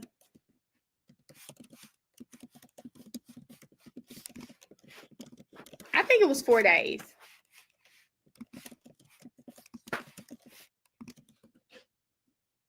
Oh, it's 5 days. I'm sorry. Damn, 5 days. Now, I will say this, 5 days. A lot of people said that this wasn't going to be as long. Excuse me. People said that it wasn't going to be as long because the witness list was shorter. Y'all lied. Still the same list. It was still the same list. It was still the same list. I didn't see Nuryanda. I thought I responded. I don't know what the note was, and I haven't been on X. Let me get on my phone. Let me get on X. Let's see.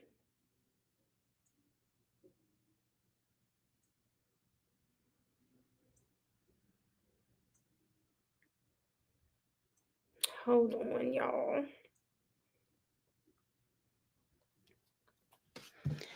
Oh, I wonder what kind of case they're gonna put on.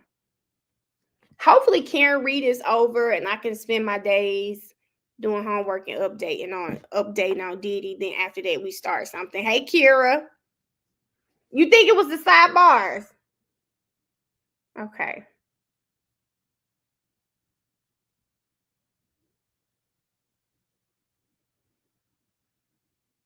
Oh, we still got 2 people in the New Orleans thing. They're still out.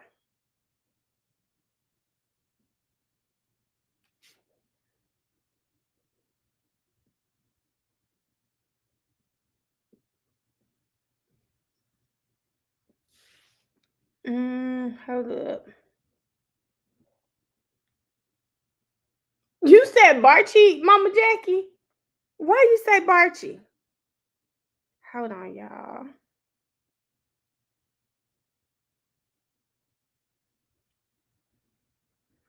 Oh my God. Did you guys see the young lady who was murdered on Facebook Live yesterday or the day before yesterday by her husband?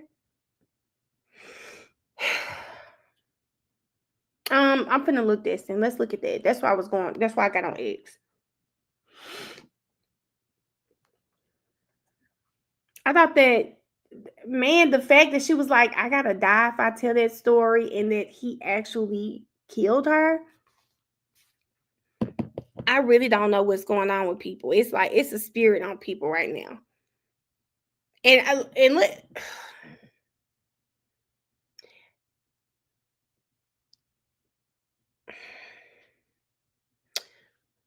And this is again why domestic violence is so serious. And I wish people would understand that it's called domestic violence, right?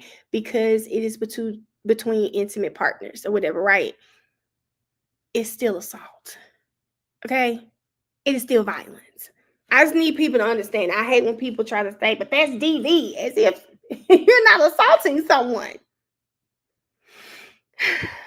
That's what I heard, Big Lou.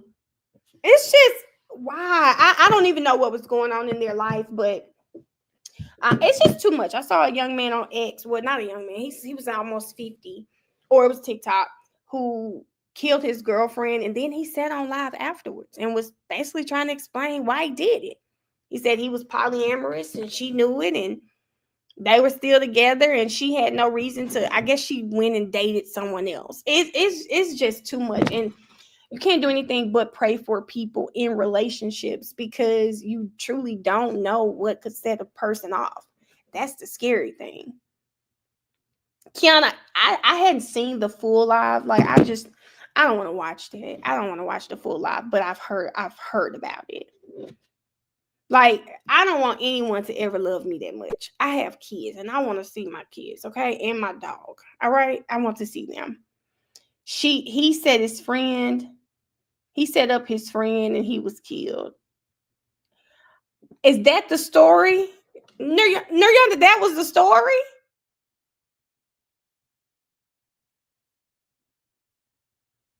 He was dead. Sugar, what? Okay, y'all. Let me see what Turtle Boy talking about. Turtle Boy said, the crowd is on pins and needles, awaiting a verdict. There is not a single supporter of the Commonwealth here. Child, what? Not one.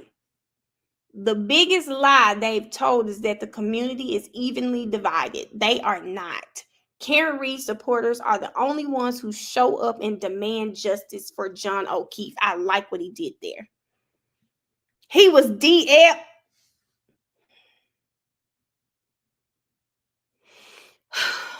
But please live in your truth. Live in your truth. Live in your truth, child. Okay. Look at Turtle Boy took a picture with the man from is that not Long Round Court TV? Did y'all say his name is Vinny? Okay. He said it's electric down here in Dedham today.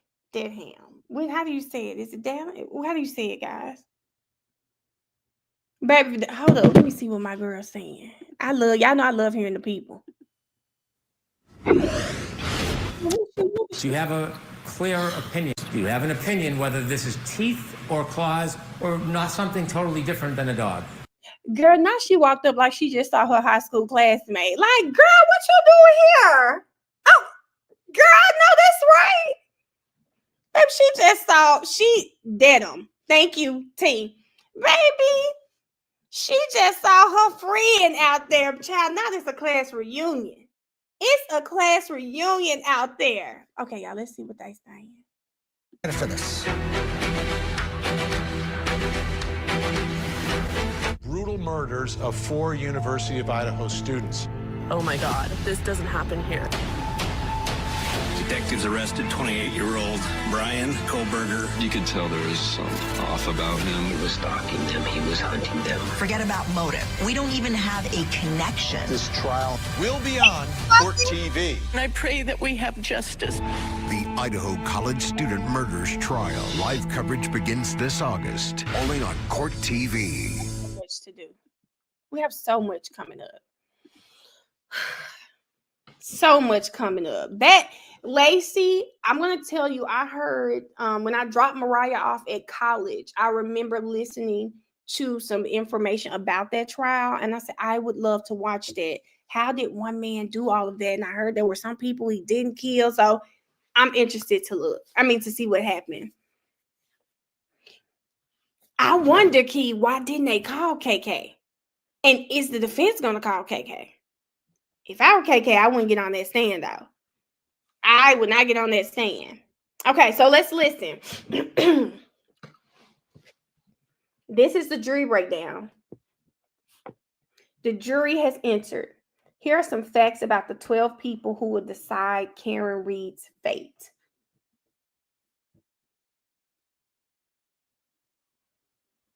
What?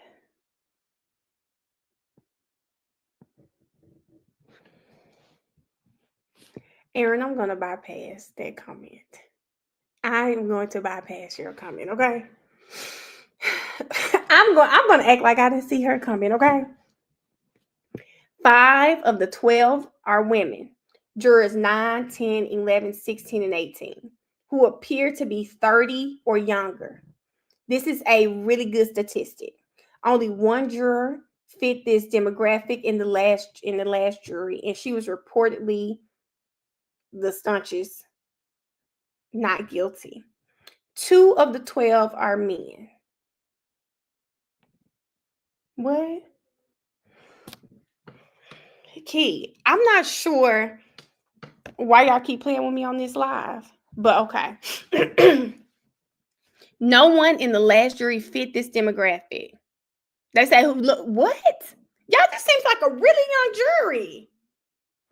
This seems like a really young jury. 2 of the 12 are men, 4 and 14.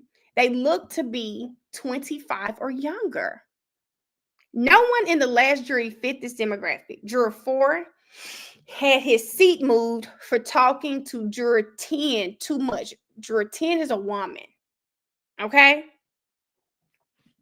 I think he's giving I haven't, Erica. I think he's giving like jurors that appear to be under the younger.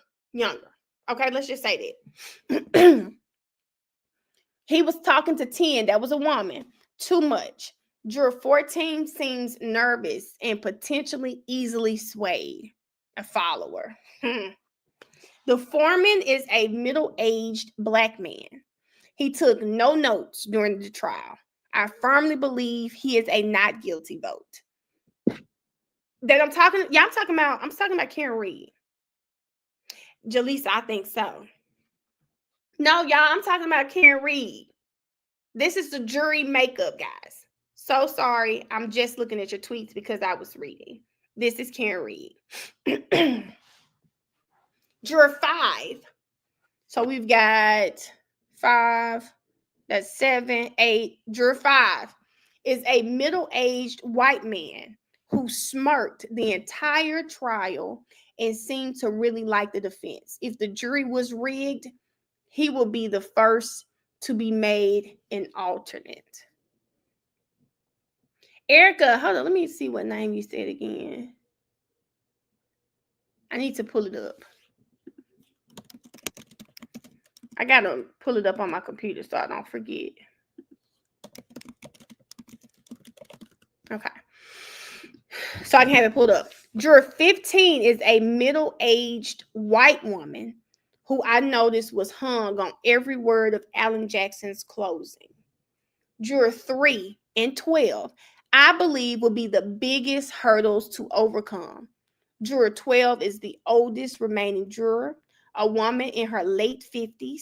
She didn't make any faces that indicated she's bad news, but the last jury, this was the profile of the guilty voter. The guilty voter. Juror 3 is a man in his late 40s who was called up to speak with Auntie Bev early in the trial. He looks like a cartoon character. What? I have no idea what to think of him.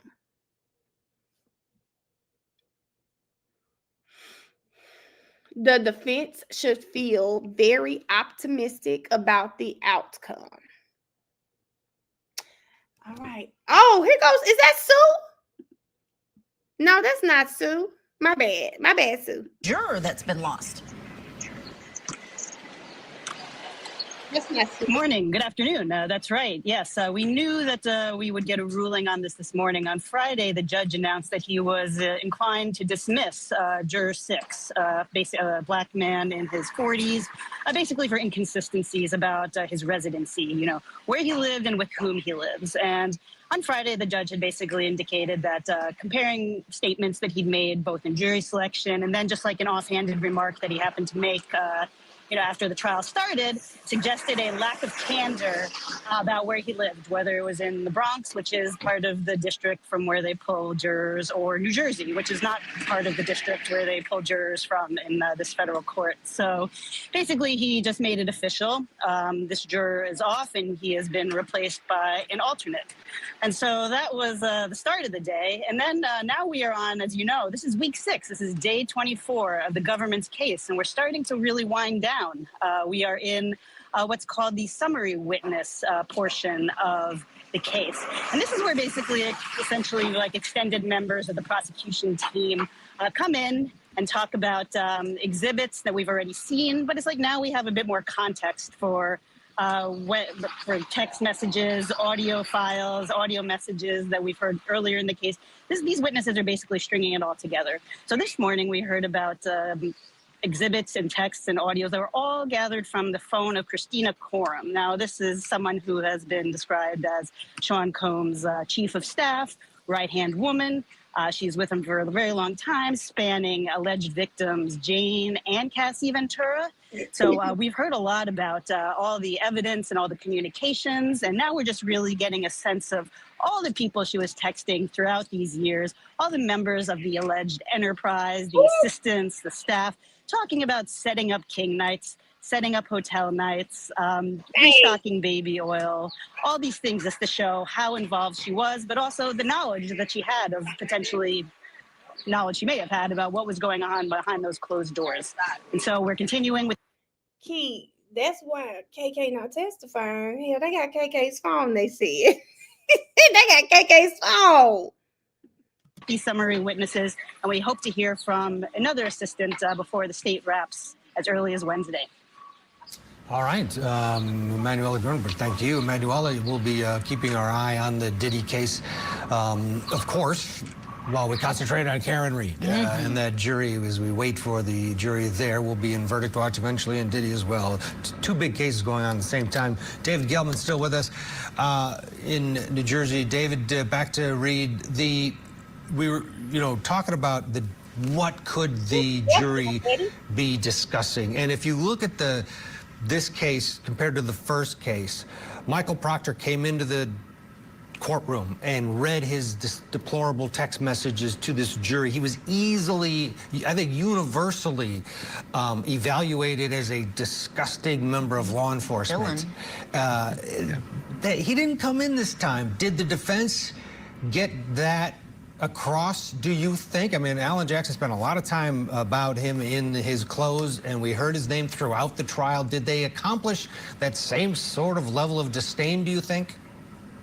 Yeah, I think they did, Ted. Alan Jackson, I don't know how long he spent on him. It felt like an hour, but obviously it was a lot shorter than that. But it had to have been at least 5 or 7 minutes talking in his closing about why the prosecution didn't bring Proctor back in. And we all know why they didn't bring him in. It just would have looked even worse the second time around compared to the first time, which is hard to do if you think about it.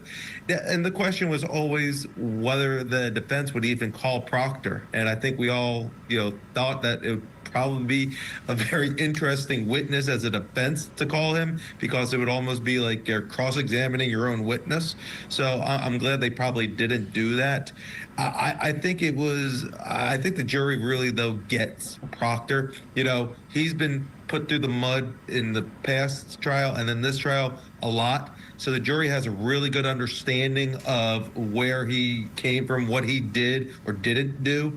And I think the damage has already been done. So I think they did a good job at bringing him out as best they possibly can. Yeah, we heard him throughout. David Gelman, thank you so much for your analysis. We have to get to a break, but when we come back, we're going to go to Dedham, Massachusetts Live, get you a live update from our Matt Johnson. Stay with us. Child, I want Vinny to go talk to some people. Lacey, what do you disagree? Thelonious.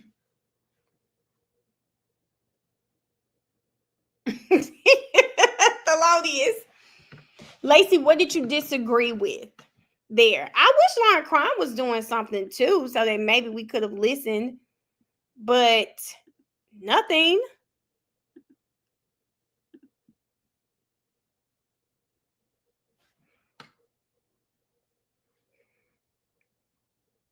Child, someone said on Lauren Crime, no evidence of punches or dog bites. Oh, you think they should have called Proctor? Lacey, I'm just going to assume these attorneys thought he was going to do something where they wouldn't have been able to question him. Maybe he was going to plead the fifth. Something. I don't know. Something was going to happen. Let's see.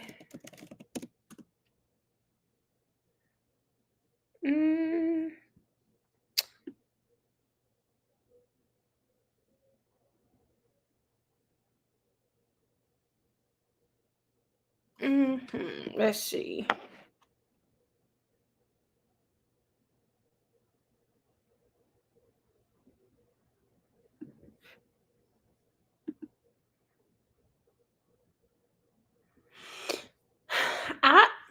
I think I struggled with calling Proctor, but if the state wasn't going to call him, I've heard attorneys say that it could have ended badly for the defense if they opted to call him and the state was on cross. So maybe they just said, listen, maybe the jury will hold this against them, hold it against the Commonwealth for not calling Proctor. I don't know. Sharonda, don't go in that line crime chat if you're not ready to throw hands. I don't think they should have called Proctor because it's the state's burden. I agree, Mia. The CW should have provided the jury with Proctor, and it speaks volumes that they didn't. Well, Mia, we hope that the jury holds it against them for not calling Proctor. Here's what, if I were in the jury when it comes to Proctor. Proctor should help you with your not guilty, because they have to prove beyond a reasonable doubt. Not calling Proctor, I don't have the full picture. How can I find this woman guilty without the full picture? I need to hear, I didn't get to hear his side of the story. I don't know why. Why was that glass there? Maybe he could have explained it to me. Damn, why was he sitting by that car? Why was he back there? I don't know, because they did not call him. So, Lacey, the butt that I wish that type of stuff did come in. I wish it did.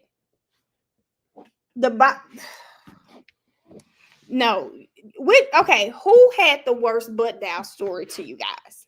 Who had the worst one? Who do you think had the worst? I know who I think had the worst one. Who do y'all think had the worst butt dial story?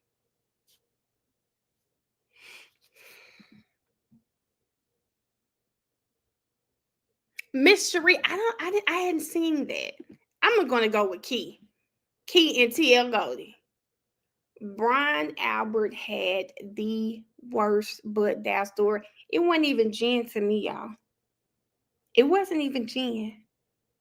It was Brian Albert saying that he was making love to his wife.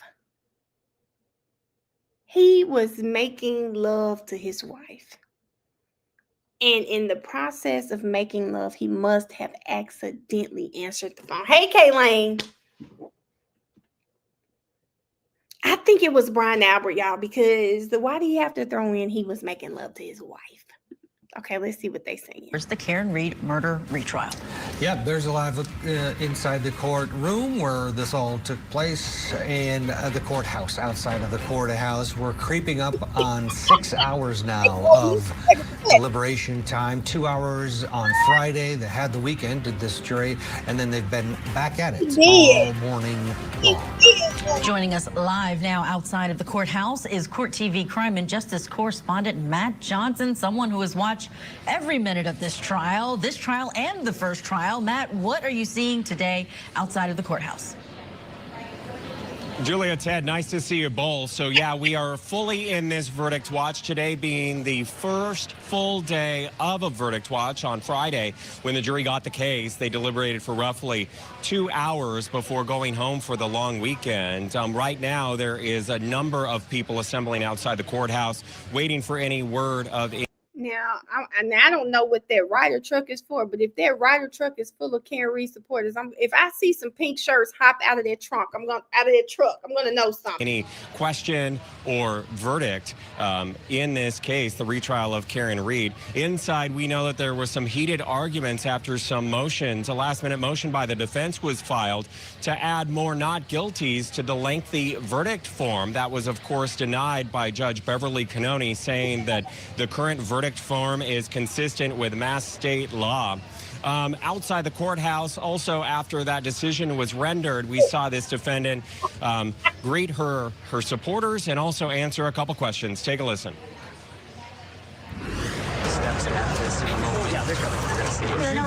There was no preparation this weekend. What did you do for the weekend now that you don't have to prepare anymore? We wrote a motion to reconsider the verdict slip that was just denied without a hearing. You want more boxes added to that verdict slip, the lesser included. Yes. Can you explain why that's important to you? I think what happened last year with the same verdict form explains that the jurors themselves wanted to use it, and it said as much. So we just wanted to avoid that again, and apparently we'll just move forward and my walkout. Overall feelings heading into today, Karen? I feel well, I feel strong, and the jury will do the right thing. Defendant Karen Reed there facing 3 major charges here: second-degree murder, manslaughter while under the influence and leaving the scene, as long as a lot of other lesser charges. Again, she was asking for that verdict form to be changed because currently there is only 1 not guilty on the top of the form. Her team had issue with this after the first trial, as we all remember as well. Absolutely. Talk about, if you would, Matt, the jury makeup. Yeah, the jury makeup. So they were selected by old rotary balls that were pulled out, and the 6 alternates were selected. Again, this has been a lengthy process for this jury that has been here in the booth listening to case evidence for 8 weeks. Jury selection took 3 weeks on top of that. 18 people were selected to hear all the case evidence originally, and we didn't lose anybody like we did last year. So there was 9 men and 9 women that heard all the case evidence. Ultimately, the deliberating jury is now 7 women and 5 men. The 4-person was selected by Judge Beverly Canoni. That's what we saw last year. That's how it's done in this particular courtroom. And that's a man that was in seat number 1. But we're hearing right now that lunch was just delivered to this jury. Still trying to find out whether or not they deliberate through lunch. I'll send it back to you guys. Matt Johnson, thanks so much for those details. And of course, we know you'll let us know if there is a verdict or a question inside of that courthouse. For now, we are going to turn our attention as we wait, as we stand by, not knowing what's going to happen now after 5 hours and 47 minutes so far. We're going to look at the investigation. And there was an important witness on the stand. We talked about Michael Proctor and how he did not come into the courtroom. But the prosecution did have someone to stand in his shoes, someone who did have a bit of an issue as well that the defense was able to pounce on. Yeah, you kind of remember, he did testify in the first trial, but he had the sort of the second-in-command feel. The Commonwealth absolutely wanted this jury to believe that he was in command. This Proctor character that keeps coming up, we don't even know who he is. That was the feel from the Commonwealth. And he ended up spending a considerable amount of time on the stand to get the evidence, like John O'Keefe's sweatshirt, in front of the jury. Let's go back and look at what a little bit of Yuri on the stand, and specifically talking about the investigation and what Karen said that night. I hit him, I hit him, I hit him. She stated that she's willing to answer our questions, but she didn't want to go into too many details. That's how the conversation began. She provided us the fact that Mr. O'Keefe was hanging out with a friend of his at 5 p.m. at the One Meadows Ave residence, following which he proceeded to C.F. McCarthy's in Canton, where the defendant stated that she met him approximately at 9 p.m. She was drinking vodka sodas. Mr. O'Keefe was consuming Bud Light beer.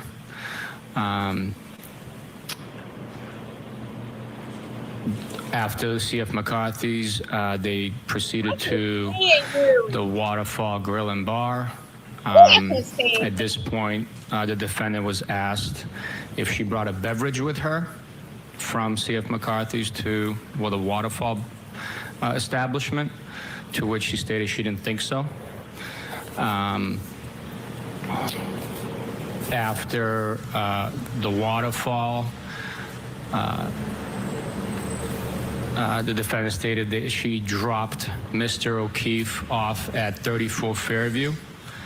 She was asked if she saw him go in the house. She stated no, she did not see him go in the house.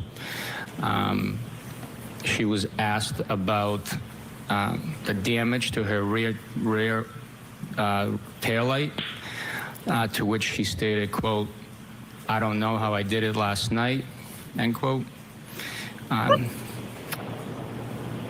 Once she provided us with the fact that she dropped him off and never saw him go in the house, she was asked to provide details about her leaving. She stated that she made a 3-point turn and left.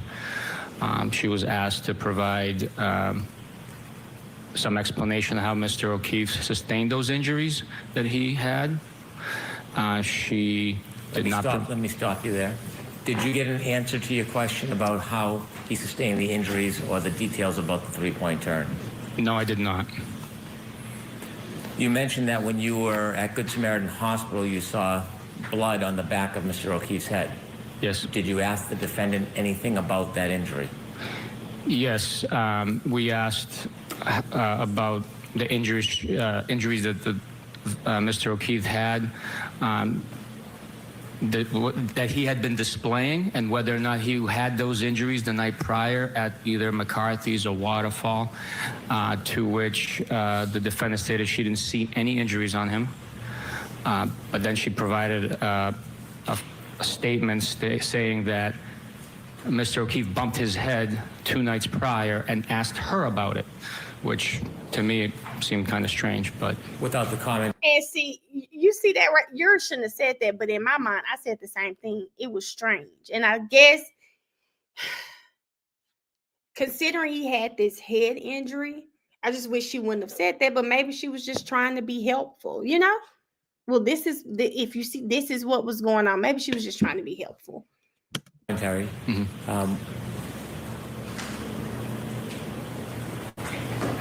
after she told you. And then there's that Kay. In order to believe she actually said that, you have to believe Yuri. So you have to believe Yuri. And I wish they had their cameras on so that we could really see what was said, because Yannetti brought that up. If this were really, they were arresting her, they should have had their body cameras on, and they were not on. Now, when he said that, my first thought was, why would she have said something like that? Because it just seems so random. It seems so random. But again, if you believe that she did, you have to believe Yuri. I don't trust Yuri. That Mr. O'Keefe had bumped his head 2 nights prior, and that he had asked about it or she had asked about it? She stated that he had bumped his head 2 nights prior, and Mr. O'Keefe asked her about it. Did she say when Mr. O'Keefe asked her about the bump on his head from the few nights before? No, she did not. Did the conversation conclude? Yes, it did. After the conversation concluded, what was your next step? Once the conversation concluded, the defendant was advised that her vehicle is being seized, and her cell phone was also seized. Were there any other items at that point that you were seizing other than the cell phone and the vehicle? Not from that location, no. Did you have a warrant at that point? We did not, no. Did you have authority to seize items prior to having a warrant? I'll allow it. Well, what is the process when you want to obtain items but you don't have a warrant? What process do you go through? We seize them to prevent any alteration, destruction of the evidence that could be contained on those items pending a warrant. They are secured. They're not touched or processed by us. The process of obtaining a warrant includes writing an affidavit justifying. Yeah, we don't need to hear any of this part. Understood. Understood. Did you ultimately obtain both the phone and the vehicle? Yes, we did. Describe how the vehicle was seized. What happened? The defendant provided her key card. It's like a credit card size key fob for the vehicle to allow the ignition to start. It was driven onto a flatbed tow truck, secured, and then we followed it from Dighton to the Canton Police Department. Was video ever provided that showed part of that vehicle being loaded onto the tow truck? Yes, it was. Have you ever reviewed that video? Yes, I did. When you were at Dighton and the defendant's Lexus was being put on the tow truck, about what time was that? It was approximately 4:16, 4:15 in the afternoon on the 29th of January, 2022. Now, you mentioned that you took a cell phone. Are there parts or participants on the team that handle that specific type of evidence? Yes, we have troopers that are specialized, trained, and have expertise in digital forensic analysis, extraction, and processing of digital devices. Is that something you do? I am trained in certain portions of it, but I am not an expert like them. Did you manipulate the phone in any way? No. Did you see Mr. Proctor manipulate the phone in any way? I don't recall seeing that, no. Before the vehicle was moved or during the loading of the tow, did either you or Mr. Proctor go back anywhere near that vehicle? We were near the vehicle once it was unloaded, but we never touched it. All right, we're going to get a break in here as the crowd continues to seemingly build outside the courthouse in Dedham, Massachusetts. We're on verdict watch. It's the case against Karen Reed. We'll have a little bit more Buchanan when we come back. We'll talk about that Sallyport video. Stay with us. Tonight on Closing Arguments, we're live from Dedham for Verdict Watch in the Karen Reed retrial. We'll be unpacking the evidence and all the controversy surrounding the retrial of the century. Closing Arguments.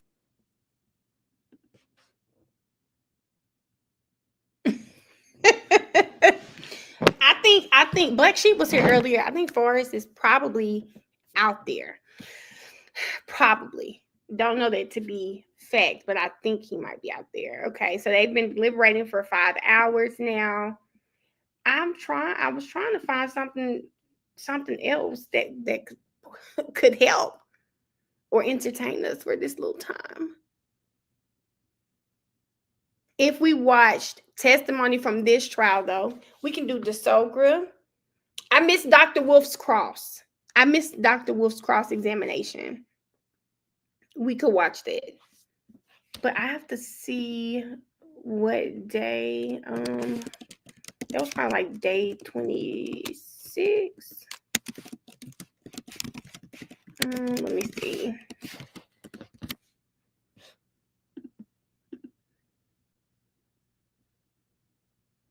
Alice, I think he's out there. Yep, I think he's out there.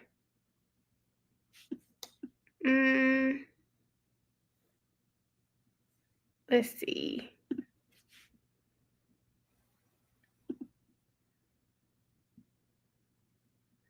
That's Dr. Russell. So not 26. Okay, I saw this day.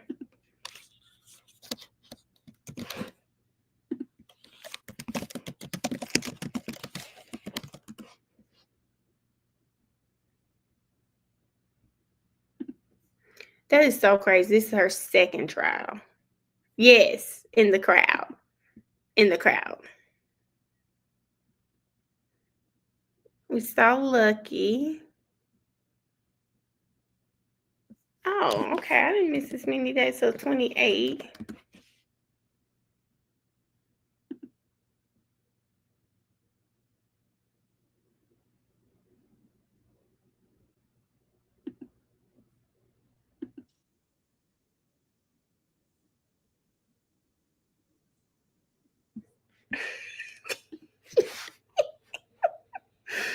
Oh, let's see, day 28. Not day 34. I said day 28.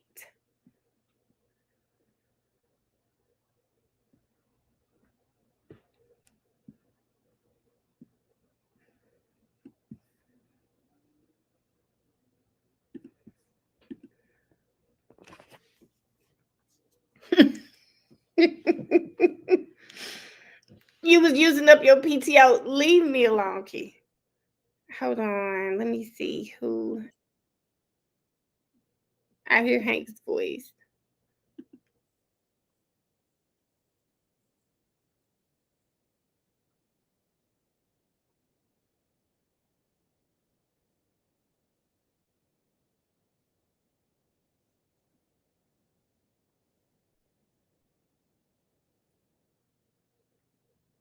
Okay, there we go. I found it.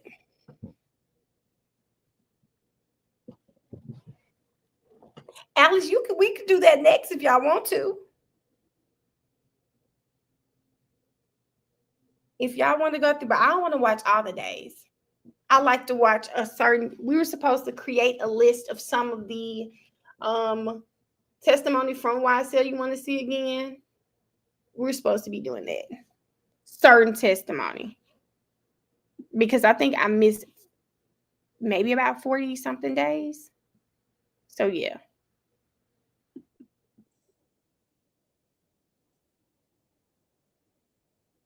I hope y'all watching. Really loudly into that microphone, and Mr. Jackson, you do so as well, please, okay? Of course, Your Honor. Dr. Wolf, could you please state your entire name and spell your last name for the jurors, please? Daniel Michael Wolf, last name spelled W-O-L-F-E. Hold on.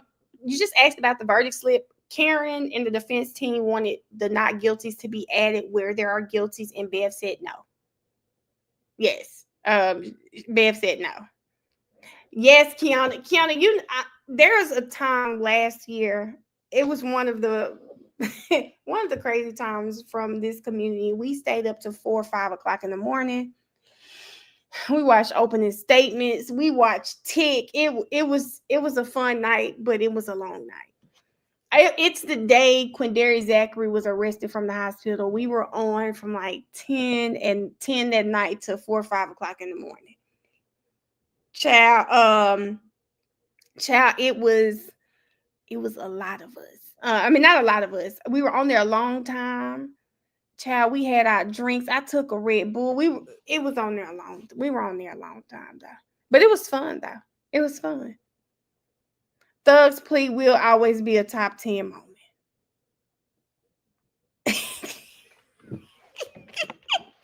Ash one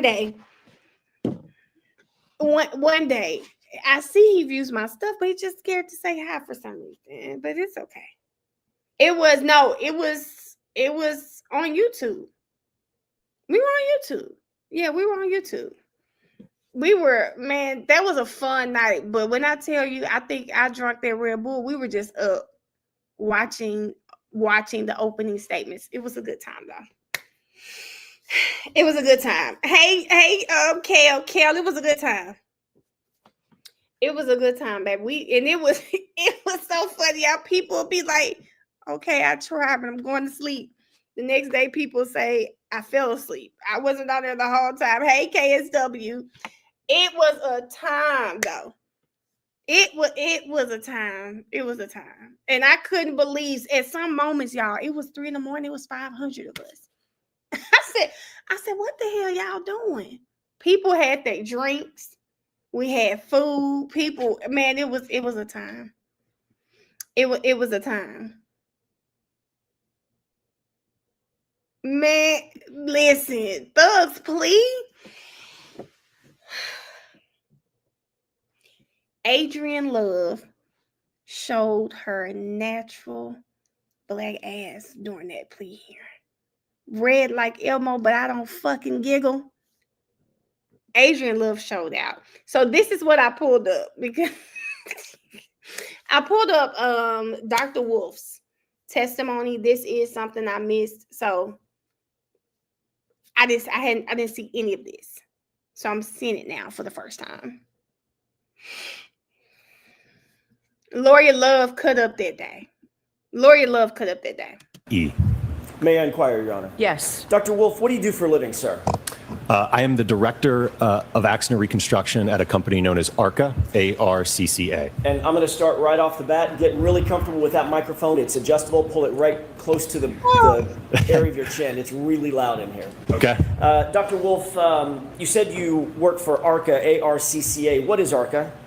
ARCA is a forensic engineering consulting firm. We have a variety of disciplines: accident reconstruction, which is the group I'm a part of, biomechanics, failure analysis, and crashworthiness. And you said that your title again, one more time? The director of the accident reconstruction team. And what sort of contracts does ARCA normally engage in routinely? So in addition to our forensic consulting work, we have Going back in time, we've dealt with doing contracts with the Department of Defense where we designed energy-absorbing seats for MRAP vehicles, mine-resistant armored protective vehicles, where these vehicles were going over explosive devices and the energy from those explosions was going through the vehicle into the occupant. So ARCA designed energy-absorbing seats. Is anybody on the stream watching the verdict clock? If you're not, I can put it on my phone, but I didn't know if somebody was watching to see if we have a verdict. Just I'm sure y'all will tell me in here, but I hope so, Vanessa. Key, that first offer, I'm telling you, I don't think he would have been able to do anything. I really do. I don't think he was gonna. Funny wanted to. Thank you. Okay, y'all looking. Funny wanted to make an example out of him. He wasn't gonna be able to do anything. Like, I'm telling you, I think they wanted that man so down he wasn't gonna be able to make money. People would have been able to sue him. He would have gone broke after this trial. And I really do believe that first deal, that's what it was. To help mitigate the injuries in that type of in those types of incidents. We also do work for the National Hockey League. I myself am part of that work. It has to do with scanning and analyzing player pads, but we certainly do impact testing and help set guidelines for player safety. With regard to those MRAP vehicles, was that contract for the Department of Defense for the United States government? Yes, sir. For the military? Correct. Is ARCA both nationally and internationally recognized as a leader in accident reconstruction? Yes. Sustained. Does ARCA have a reputation, or let me ask it this way, does ARCA entertain or engage both domestic and international contracts and clientele? Yes. As the Director of Accident Reconstruction, do you specialize in anything other than just accident reconstruction, anything having to do with human factors? Yes, so my other specialties in addition to accident reconstruction are lighting and human factors. What is, give us a 25-word overview of human factors. What is that? So to give you a good example of that is, and again, this is a case that I commonly see, but let's say you're driving down the road at night. It's an unlit roadway. You're relying on your vehicle headlights to see the roadway ahead, right? And you've got a pedestrian that is entering the roadway. And you want to have an understanding based upon the lighting conditions, how much sky illumination there is, their clothing, right? When would a driver recognize that individual on the roadway? So that's where it starts from the vision aspect of human factors. Then we get into driver response, right? So the driver is presented with a hazard. So how do drivers typically respond? What are their actions and how long does that take to avoid and initiate a reaction? That's human factors. Can you do the same thing and give us an explanation for accident reconstruction just in the broadest sense? What is that discipline? I think a very simple definition of accident reconstruction is the application of physics and engineering science to collision events. What role do you take as the Director of Accident Reconstruction for ARCA as contracts come in or engagements come in? Well, my scope in cases can vary greatly. As I just mentioned, I could have a case where I'm assessing the conspicuity of a pedestrian and a driver's response time. It could be a 50-car pileup on a highway and I'm trying to figure out a sequence of events. It could be a rear-end collision where a seat back has failed in the vehicle and the occupant has sustained injuries, and we want to have an understanding of the crush, the damage, the forces. So again, it can vary case to case. Do you engage in reconstruction or attempt to engage in reconstruction of all sorts of passenger vehicles and commercial vehicles? Yes. What about motorcycles? Yes. Bicycles? Yes. Involving pedestrians and sometimes involving no pedestrians? Yes, I see all types of collisions. How many cases, if you have a number in mind, have you been a part of in terms of engaging in accident reconstruction broadly? That's something that I don't track, but I've been with the company now for over 8 years. So at this point, if I had to estimate, it's well over 1,000 at this point. What education, training, and background do you have that allows you to perform the duties that you've described for these jurors in terms of accident reconstruction and human factors analyses? In terms of, are you looking at additional training? No, or let's start with your education. I want Absolutely, education, training, and background, but we can do them in order. Okay, yeah, so we'll go back to 2012. I received a Bachelor of Science in Engineering from James Madison University, along with a minor in mathematics.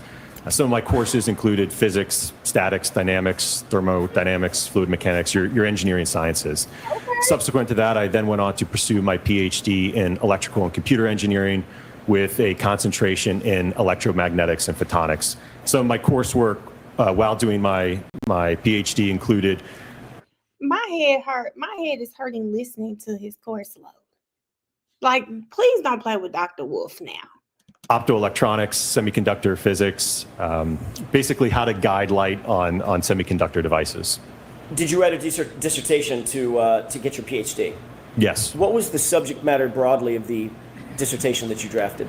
So my dissertation focused on a technology called smart glass. So you may have seen this technology where if you've seen a pane of glass that is transparent, somebody flips a switch and it goes opaque. That's a type of smart glass technology. So my PhD involved developing a new type of novel, what we coined optofluidic smart glass. So we are using geometric structures that we've optically designed to create a very reflective surface or medium, if you will. And then through the introduction of various fluids, we can then modulate the amount of visible light and electromagnetic energy that is passing through or being reflected. So not just... Ms. Pooh, someone said that that juror with the bow tie, he said that people thought they worked for an insurance company, like Karen Reed's insurance company. And I said, well, what difference did it make? Her insurance company has a responsibility, in my opinion, to say that this woman didn't do it. Let's do a thorough investigation. But I guess because I think it was the word they thought this was a distraction. I just don't get that, but okay. I don't get it. Visible light, but also energy that you can't see.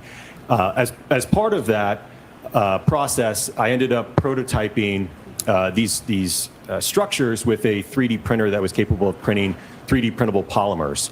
And as we kind of got towards the end of my work, we looked to how we could scale this up on a larger scale. And we ultimately ended up researching and doing tests with a material known as polymethyl methacrylate, which is PMMA or acrylic. What relevance does PMMA play in terms of this case? So with respect to this case, the outer lens and the clear plastic diffusers of the taillights on the Lexus are comprised entirely of polymethyl methacrylate, or that PMMA material. The same material. Did you guys hear what he just said? His dissertation was on this PMMA glass, and that is what her tail light is made up of. Who is more qualified than Dr. Wolf to get up here and talk about that tail light and what it's made out of than him? Material that was the subject of your dissertation. Correct. What additional training and experience do you have as it relates to accident reconstruction beyond your BS and your PhD? So certainly the 8 years of work that I've had at ARCA has certainly trained and taught me a lot over the last 8 years. Like I said, I've seen hundreds of collisions, all different types of accidents. But in addition to that, I've continued to take courses through Northwestern University in crash reconstruction, human factors and lighting, heavy vehicle forensics, heavy vehicle EDR downloads, Bosch data retrieval and black box downloads, photogrammetry, so a number of continuing education. Are you accredited as a traffic accident reconstructionist? Yes. By whom? An organization known as ACTAR. Is that a nationally recognized organization? Yes, sir. Do y'all remember Hank's dumbass constantly asking asking La Posada? He kept saying, do you have a ACTAR certification? Why would she, Hank? Why would she? What does that stand for, ACTAR? The Accreditation Commission for Traffic Accident Reconstructionists. Are you trained in photogrammetry? Yes. What is photogrammetry generally? So photogrammetry is the science of extracting and measuring information in a photograph. So you don't actually have to physically inspect something to be able to get information about its measurements or where things are spatially. You can do that from a photograph alone. Is that an accepted methodology in the field of accident reconstruction to use photographs and or videos without actually having been at the scene during the course of the crash? Absolutely. It's very common. You mentioned Bosch. What is the Bosch crash data retrieval analysis? What is that generally? So generally, most modern vehicles on the roadway now have what's called an airbag control module, or more commonly known as a black box, which can contain crash-specific data in a collision. Are you a member of any professional societies? Yes. Can you describe those for us, please? So I'm a member of the Society of Automotive Engineers, the National Association for Professional Accident Reconstruction Specialists, the Illuminating Engineering Society, and the Optical Society of America.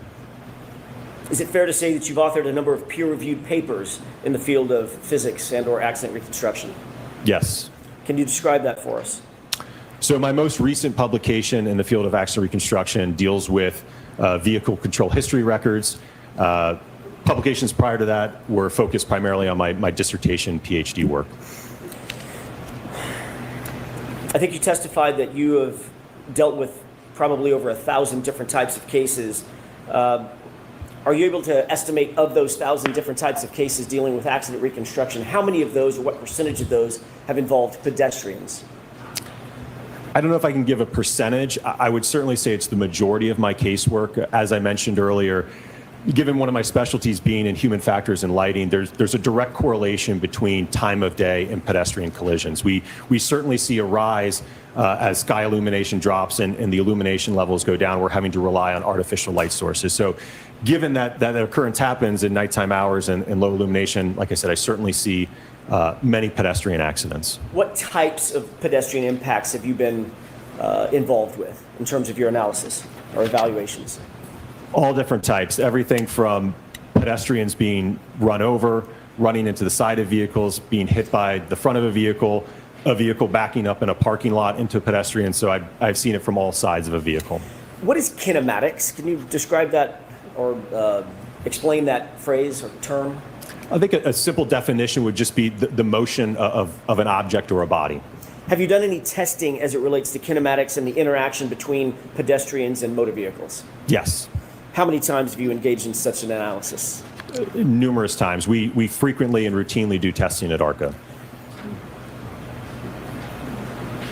You mentioned ARCA has several different disciplines within it. What are some of those different disciplines in addition to accident reconstruction? So, as I mentioned, we have biomechanics and crashworthiness, and there's a few others. And I will note that it's very common in our casework that we will work together as a team. So to give you an example of that, I mentioned earlier about, that rear end collision, right? So let's just say we have a rear end crash and there's crush and there's damage to the rear of the vehicle, and the seat back failed, which caused the driver to ramp up in the seat and ultimately hit their head on something and sustain an injury. So I myself, as a reconstructionist, will analyze the forces, the speeds, and the severity of the crash. The biomechanist will evaluate the mechanism for the injury based upon those crash forces. And the crashworthiness expert may analyze, okay, is there a better or stronger seat that may have held up in this crash? Is it normal for you, as the director of accident reconstruction at ARCA, to work with others in the other disciplines that are housed under the umbrella of ARCA? Absolutely, yes. Is that a normal process for you? Very common, yes. As a matter of fact, it probably would be uncommon if you didn't do that, correct? Depending on the kind of case, but yes, certainly wouldn't be uncommon. Tell me about the testing that you've undertaken to determine forces that are at play in a given accident or an impact. Okay.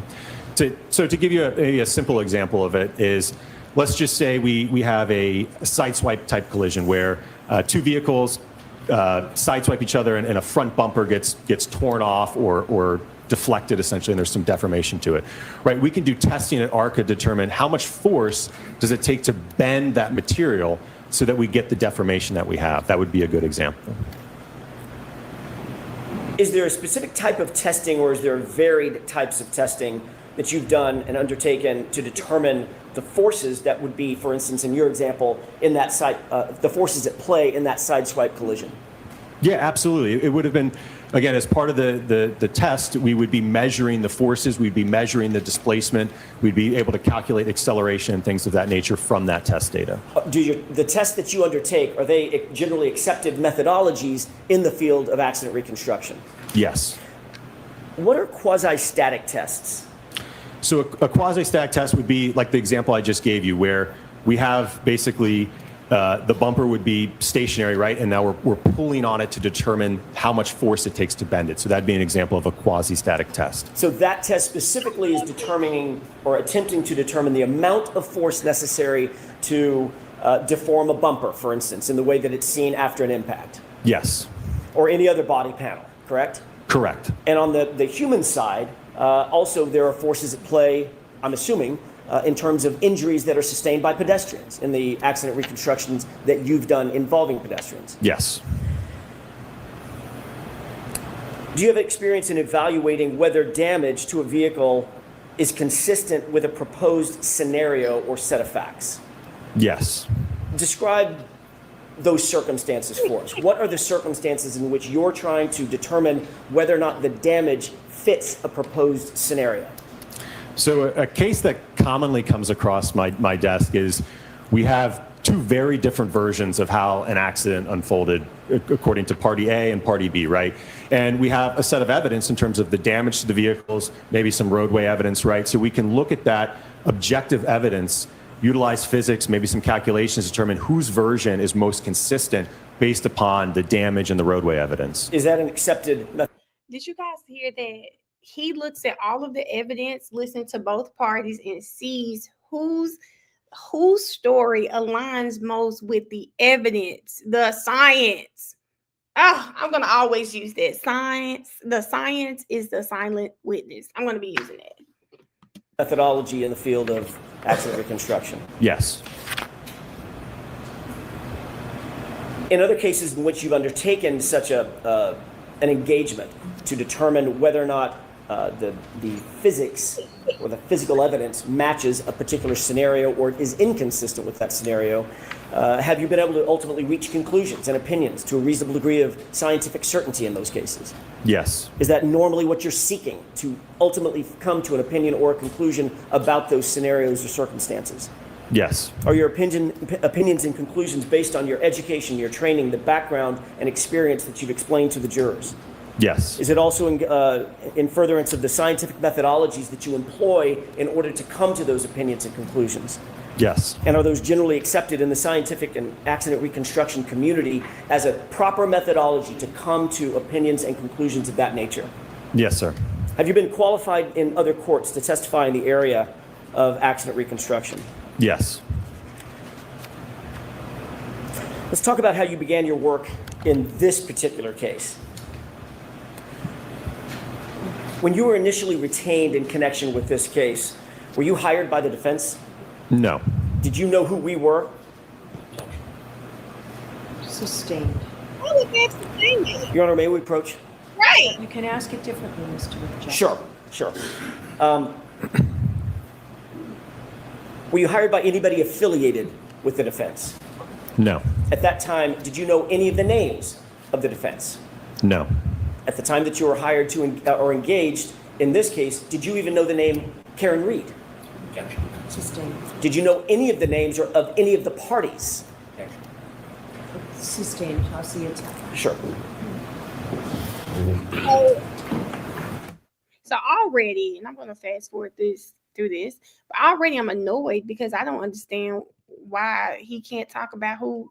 He doesn't have to say FBI, but someone else hired them. This should be able to come out in front of the jury because Hank Brennan is going to present it as if this man is their advocate when they were only introduced to ARCA by the FBI.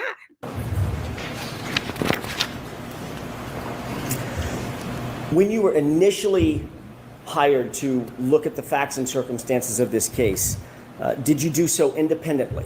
In other words, were you given a series of facts and a series of data and asked, just look at these facts and look at these data and make a few determinations about accident reconstruction in this case? Yes. What were you asked to do specifically? It was to look at that evidence that we were provided and determine whether or not the damage to the vehicle was consistent with the injuries to Mr. John O'Keefe.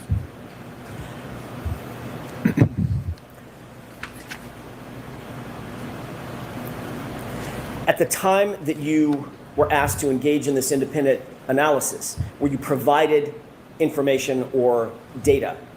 Yes.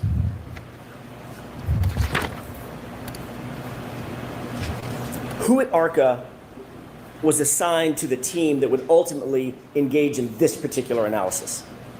It was myself, Dr. Andrew Rentschler, and Scott Klein. Describe what the materials were that you were provided in your initial assessment of this case. Could I refer to my report? With the court's permission. I had the report. I know that's right.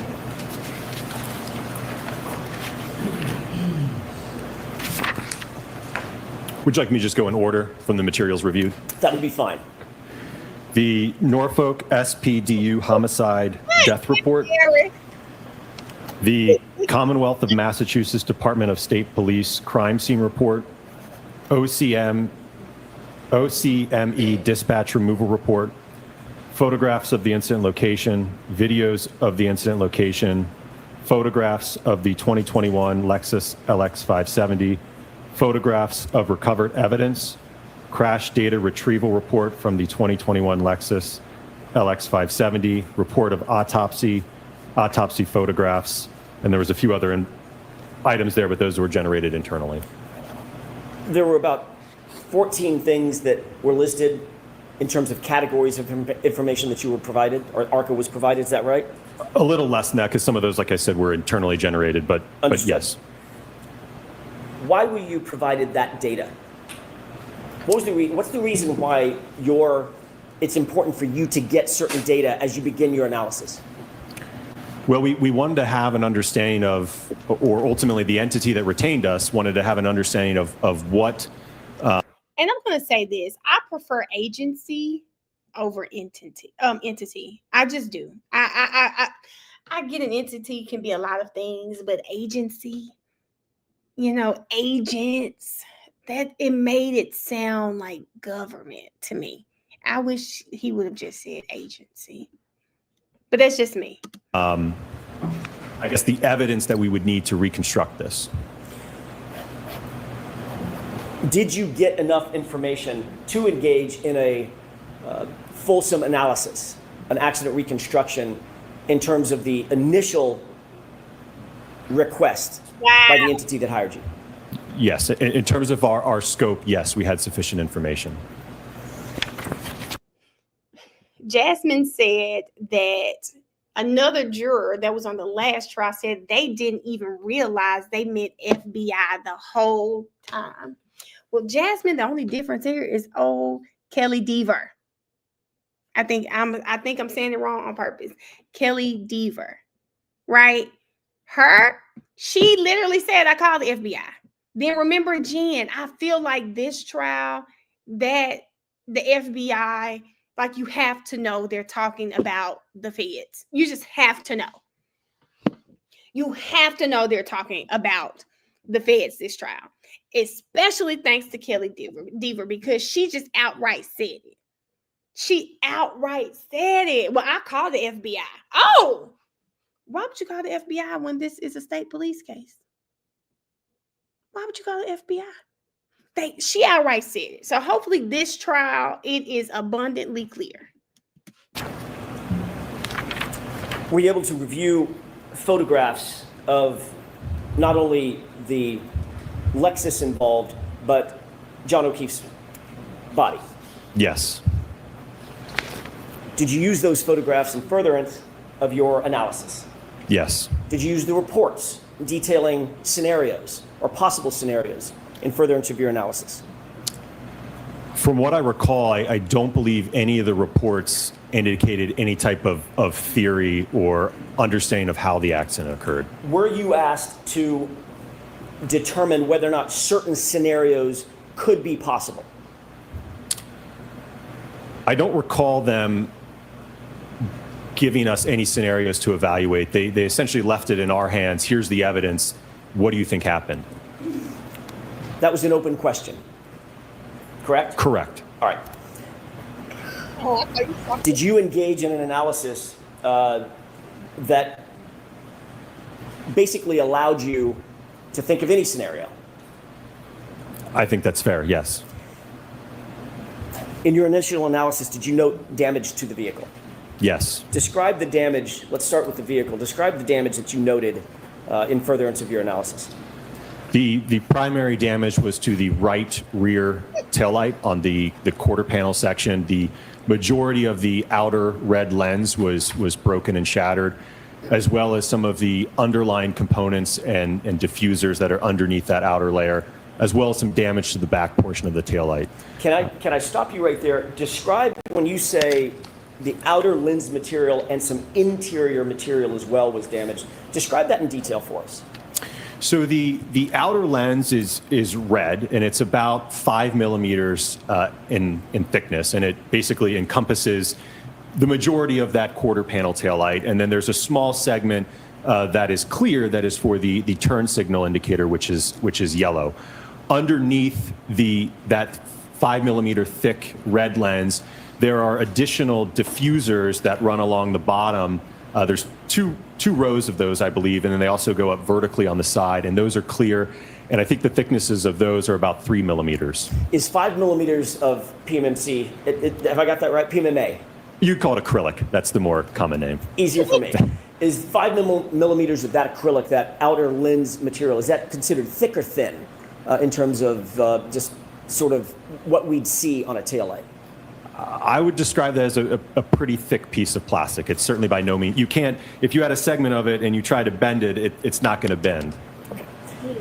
In addition to that outer taillight material, that acrylic, in terms of the information that you received, did the interior acrylic also have damage to it?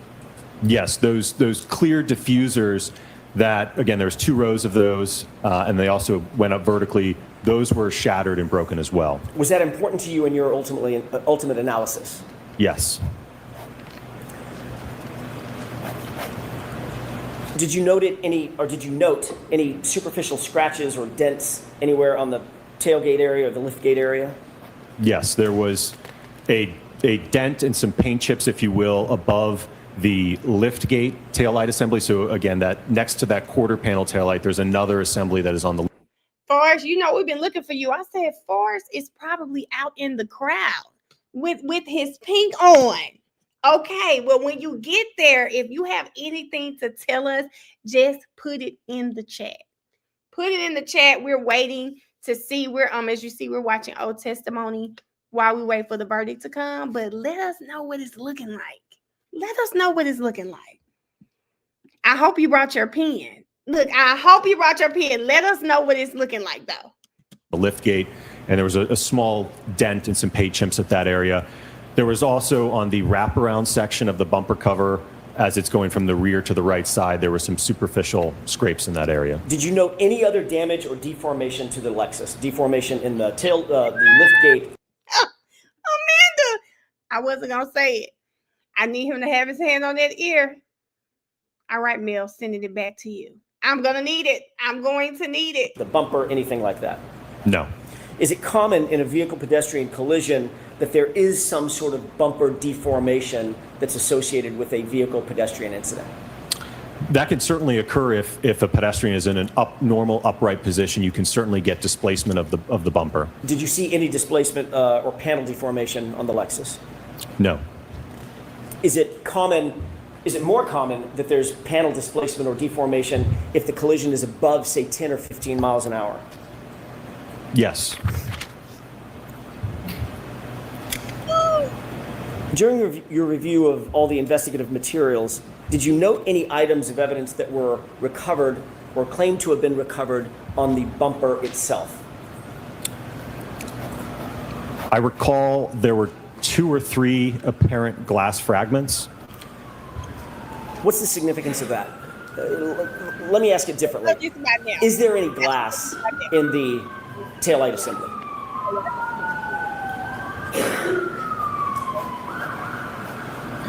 repeat that question for me, Mr. Jackson? May I ask that again? Yes. Is there any glass in the taillight assembly? No. Was there any shattered glass anywhere on the Lexus? Meaning panes of glass, the back window, quarter panel windows, anything like that? No.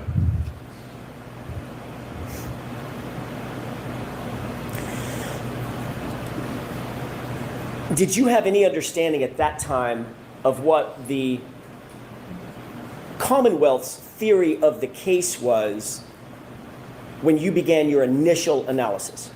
Sustained. Did you have any indication of what the Massachusetts State Police theory of the case was based on the investigative reports that you had received? Sustained. Did you perform an accident reconstruction analysis to determine whether or not the damage to the Lexus, that taillight housing material, was consistent with an interaction with a pedestrian?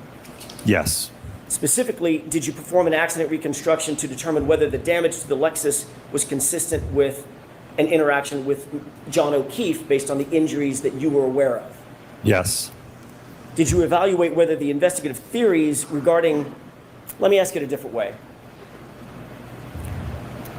Did you consider the possibility of Mr. O'Keefe's head striking the taillight?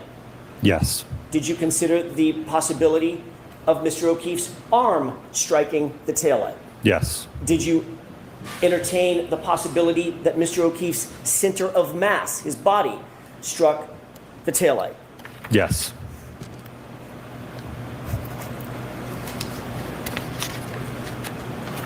Before we get into the initial testing, were you able to come to opinions and conclusions concerning those things that I've just mentioned?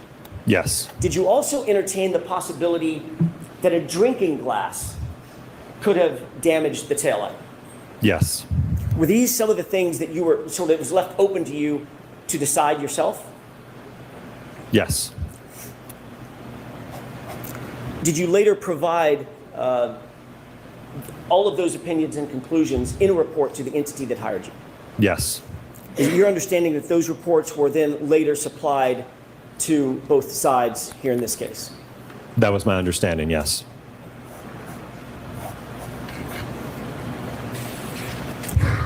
Did you testify about those initial testing opinions and conclusions at a proceeding last year? Yes. Let's talk for a second about that initial testing that you conducted in connection with this case. When approximately did you begin your testing? And I'm going to phrase it as your initial testing, the testing that you testified to about last year. When did you start that initial testing? From what I recall, it would have been late 2023 into early 2024.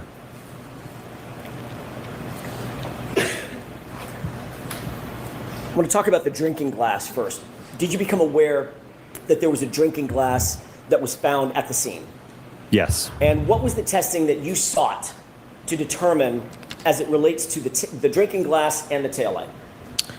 So looking at the evidence, as I mentioned earlier, when we're looking at that quarter panel taillight, we have an isolated region of damage. And looking at the additional evidence in terms of a broken drinking glass at the scene, we wanted to do testing to determine if a small object or projectile such as the drinking glass could induce damage that was consistent with that we saw on the subject Lexus.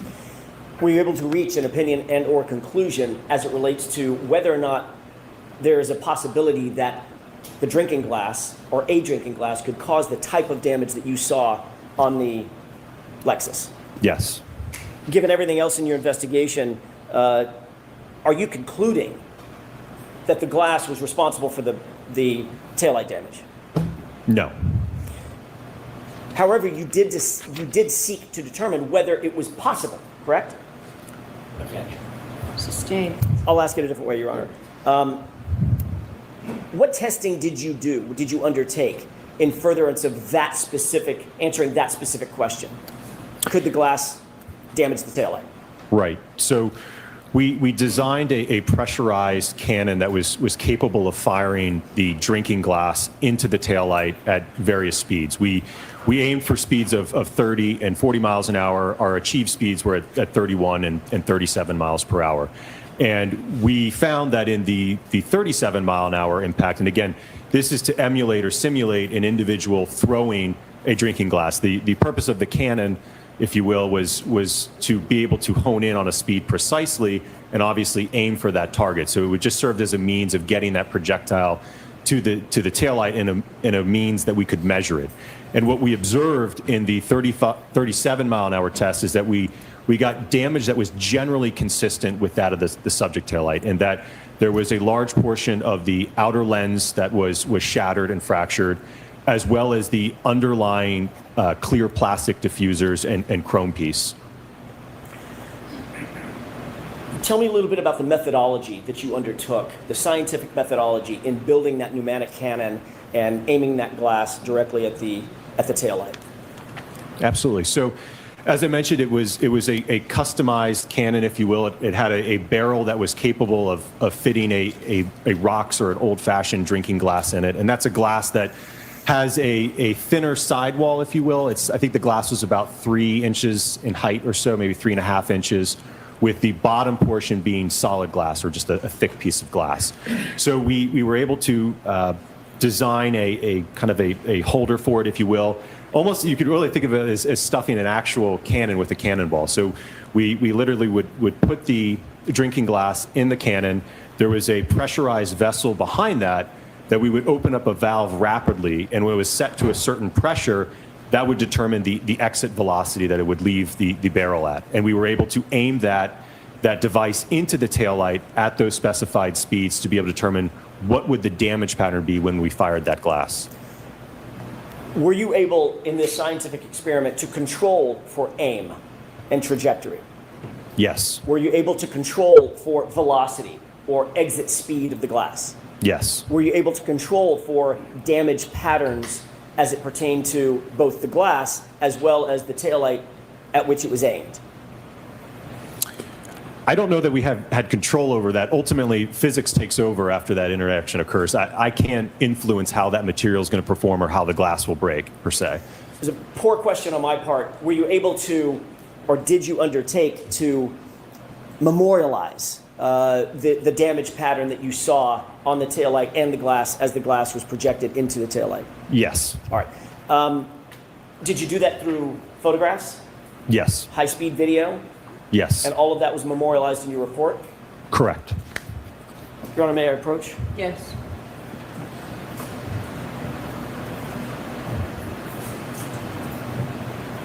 I'm handing you 2 photographs, or 2 8.5 by 11 documents that contain 2 photographs each. Can you take a look at those 2 documents and tell me if you recognize those? Yes. Does one represent, you mentioned that one of the tests that you performed was at 37.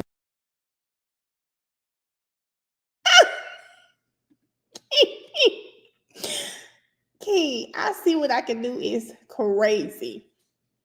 Crazy. Please leave me alone in this chat. Leave me alone in this chat, okay? I didn't. It was 31 miles per hour. All right, so 31 and 37. Do you see those 2 documents in front of you?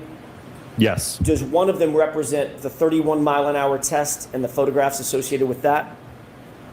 And an extracted frame from the high speed, yes. Okay, and does the other one represent the other test, the 37 mile an hour test? Yes.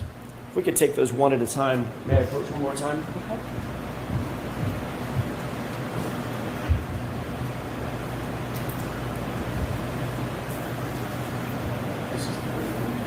If I could ask that these be marked as next in order, one at a time, 31 mile an hour test, and handing to the corner with the court's permission. So there's no objection? None, thank you. Okay. Is it 213? I'm sorry. 213? And the second document represents the 37 mile an hour test. Is it 214?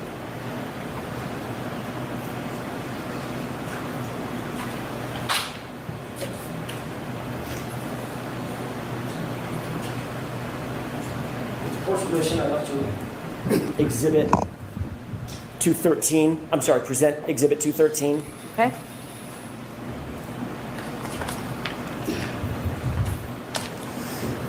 Is this the photograph that was just marked as Exhibit 213 that's in front of you? Yes. Can you explain to the jurors what they're looking at? So on the left part, you are looking at a frame from the high-speed video just after the contact with the taillight.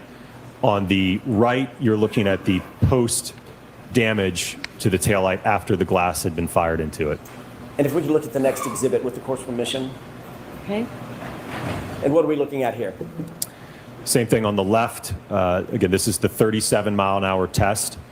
The glass striking just in the area where the bottom of the turn signal indicator is, so right where it meets the red portion of the lens and the clear portion of the lens. That's about where the impact point was. You could see that a large portion of the outer red assembly, lens cover is missing and fractured.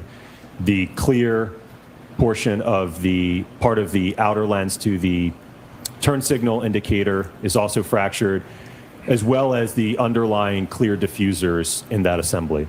Would your testing in both of these scenarios, the 31-mile-an-hour test and the 37-mile-an-hour test, represent an accepted methodology for controlling for aim, velocity, impact site, and those issues, if you will, as it relates to testing of this sort? Yes, we were able to control those variables. And is that an accepted methodology in the area or the field of accident reconstruction? Absolutely, yes. When you finished your testing, were you able to make a determination as to whether or not either one of these velocities, the 31-mile-an-hour velocity or the 37-mile-an-hour velocity, were consistent with the damage that you saw on the subject Lexus, which is the 2021 Lexus belonging to Ms. Reed? Yes, from the 37-mile-per-hour test, we are getting damage that's generally consistent, and that I mentioned we have portions of the outer lens missing, the underlying diffuser. There was also some fracturing on the backside of the assembly. So again, we observed damage that was generally consistent with that of the subject taillight. And that was the 31 or the 37? The 37. The 37. What about the 31? Didn't have enough energy to create that damage. So were you able to conclude, in your opinion, whether or not the velocity of that glass hitting the taillight would have to be somewhere in the vicinity of 37 miles an hour, well above 30 miles an hour? Okay. She said, Sarah just said, something happened. Something's happening. The defense just came back to the courthouse. I'm going to pause him and let's go to like law and crime. Well, Court TV has something going on. Now, don't be trying to go live while I'm trying to eat. Okay, here we go. Let's see what's going on. On days where there wasn't court for Karen and we'd hold signs protesting Judge Canone specifically, when the buffer zone order came down, we took it to federal court and fought it. We had to go back a couple of times, but we won the right to be able to stand out here now. Yes. And what are the limit? You can't make a lot of noise though. No. That's one. So what are the limitations that you have being in here? So we can have certain signs and shirts. It's a little confusing. I do know that we cannot have anything that says Free Karen Reed on it or FKR, but we are allowed to wear like the Jackson Yannetti shirts. I was told that we can't have Justice for Officer John O'Keefe stuff in here. You can. You can, is what I was told. I could be wrong, so don't quote me. It was mostly just like Free Karen or anyone directly, like you can't have anything targeting the witnesses. So it's a lot. How has it changed? How's it changed things here? I think it's great. I love it. I'm so happy to be here. Like seeing everybody here is just it's so worth everything that we did. Like I'm just so happy everyone's here. There's like at least 1,000 people here. Have any of you ever been involved in anything like this before? Last year. Any sort of comedians here too, right? No, but before this case, had you ever gotten involved? No, nothing. This is the first time ever going to protests and standouts and coming to court all the time for something. Just it's crazy. It's I know that's right, sir. What is it? Like a lot of people have that question. People watching from around the country are wondering, why are they all here? What drove you to be here? What drove you to bring a court case? I think a lot of people relate to Karen. She could be any one of us. I feel like the corruption in this case is blatantly obvious. I think a lot of people just realize this could be me, it could be her, it could be any one of us standing here. And unfortunately, a lot of us wouldn't have the means to fight this. She's very lucky in the lawyers that she got, and Aidan Carney spread the news, and we all joined in, and we're all here to make sure that people know what's going on. All right. Well, thank you so much. I appreciate you giving us information. If you look around, it's not that we are talking. It's that there was a moment where some of the lawyers showed up, so the crowd has gotten bigger and bigger. The intensity is building up. The anticipation is building up. So, Julia, as we stand here, I'm just going to stand still for just a second. As we stand here, I don't know what this moment is going to be like when word spreads that there's a verdict, but we'll just have to see. And we'll be here for that moment when it happens. And I know how everyone standing around here feels about the case, but we'll see. But they should not be making that noise. That's one of the things they're not supposed to do. Julia. Vinny, wow. You cannot get closer to this trial than you there in the middle. And I know Vinny was a snitch. I know he was writing names on the board. Because look at him. They should not be making that noise. Middle of it all. I don't know where anyone else can watch the coverage that we have for everyone. And I saw someone with a shirt that said Yannetti and Jackson. I mean, this is a trial that even the lawyers have become celebrities to the people there. Our thanks to Vinny Politan for that report. Let's bring in our guest who is standing by this hour. Trial attorney and federal litigation attorney Mackenzie Joy Brennan is with us. Mackenzie, wow. Vinny took us there with everyone that is there and feeling so strongly about this case. They've gone through litigation just to be able to stand outside of this courthouse. Tell me your thoughts on the mood outside of this courthouse. How does it compare to what you've seen in the past?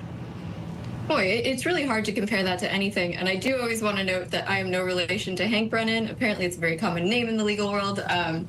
But yeah, this is not something like I've seen anywhere else, especially when it's a non-celebrity defendant, that this otherwise... You know how bad you got to be. That lady said, I just want to make sure you do not think I am related to Brennan. Do you? The clock stopped? Hold up. Well, it stopped for me. Hold up. Is not a high-profile trial. It's just that of abuse from police departments or, alleged abuse, feeling that there's some sort of misconduct that continuously happens in these communities. And like some of the folks waiting out there have said, that this could be any one of us, that this is not an uncommon story, that it doesn't surprise them, and that it's time to speak up. I think it's really powerful that they took this to federal court and that they ended up getting a version of a victory to be able to speak their mind out there. Mackenzie, what kind of impact do you feel that these crowds, the attention, they can't chant anymore because we know last year jurors reported that they could hear the chanting inside the deliberation room. But what impact do you think this has, if any, on the deliberation process? Yeah, and I do think that was a fair modification because that at a certain point it really does become juror pressure if you can actively hear folks outside. Beyond that, I think it shows you how hard it is to really sequester juries. And I know that this jury is pretty much on their honor that they're not actively kept from their communities, their families. So they're kind of just Scouts' honor that they're not engaging in this community. But it's really, really hard to not see this, to not absorb some of the story through osmosis, through overhearing it at the supermarket, and then obviously walking through these crowds. And I think the fact that most of the mobilized folks are supporters of Karen Read has to speak volumes if you are a juror. I mean, imagine coming out with a different opinion. It would give you cause to question, well, boy, why am I feeling this way if everybody out there seems to have a totally different take? Is there something that they're not showing us in evidence? Because that is sometimes the case.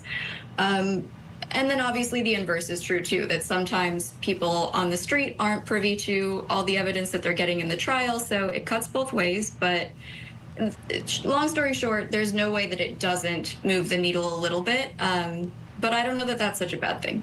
6 hours and 55 minutes so far. This jury has been deliberating. This is over the course of 2 days. They only deliberated for about 2 hours on Friday, so we are now in the thick of it, in the thick of the deliberations.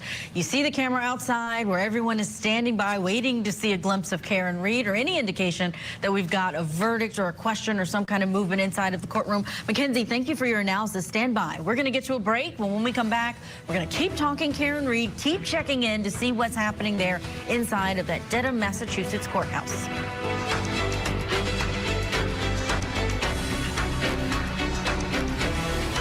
Tonight on Closing Arguments, we're live from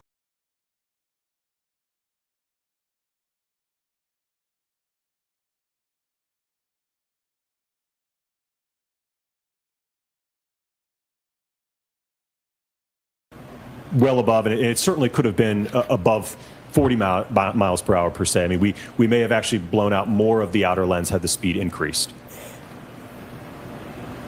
Did you have any information in the data or documents that you reviewed associated with this case, for instance, that John O'Keefe had a pneumatic cannon with him out there? No. Okay. So obviously, well, let me ask a different way. Based on this series of tests, were you concluding that the damage on the taillight conclusively was the product of a glass being hurled into the taillight? Objection.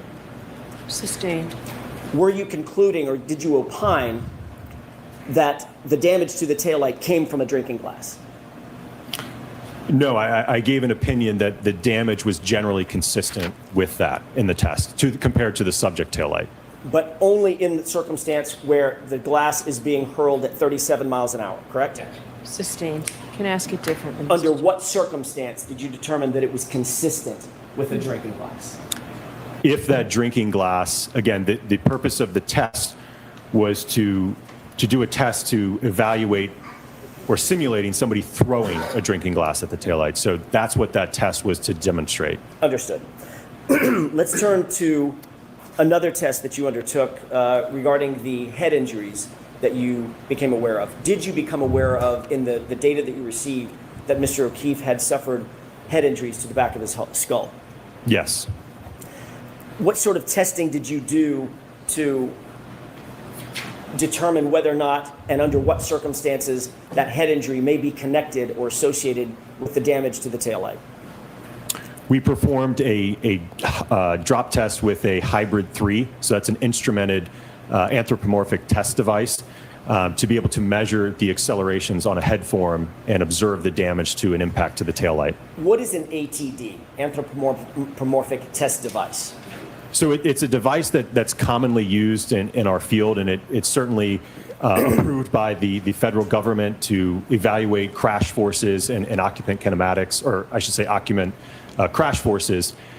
So it's a device that reconstructionists and biomechanists typically use or commonly use to be able to evaluate, like I said, whether it's forces in a motor vehicle, or let's say you have something being dropped on somebody's head or an impact to somebody's body part, right? We can use that instrumented dummy to evaluate and measure the acceleration and the forces. Another word or another phrase often used in association with ATD devices are crash test dummies, correct? Correct, yes. Why was it important to do a drop test?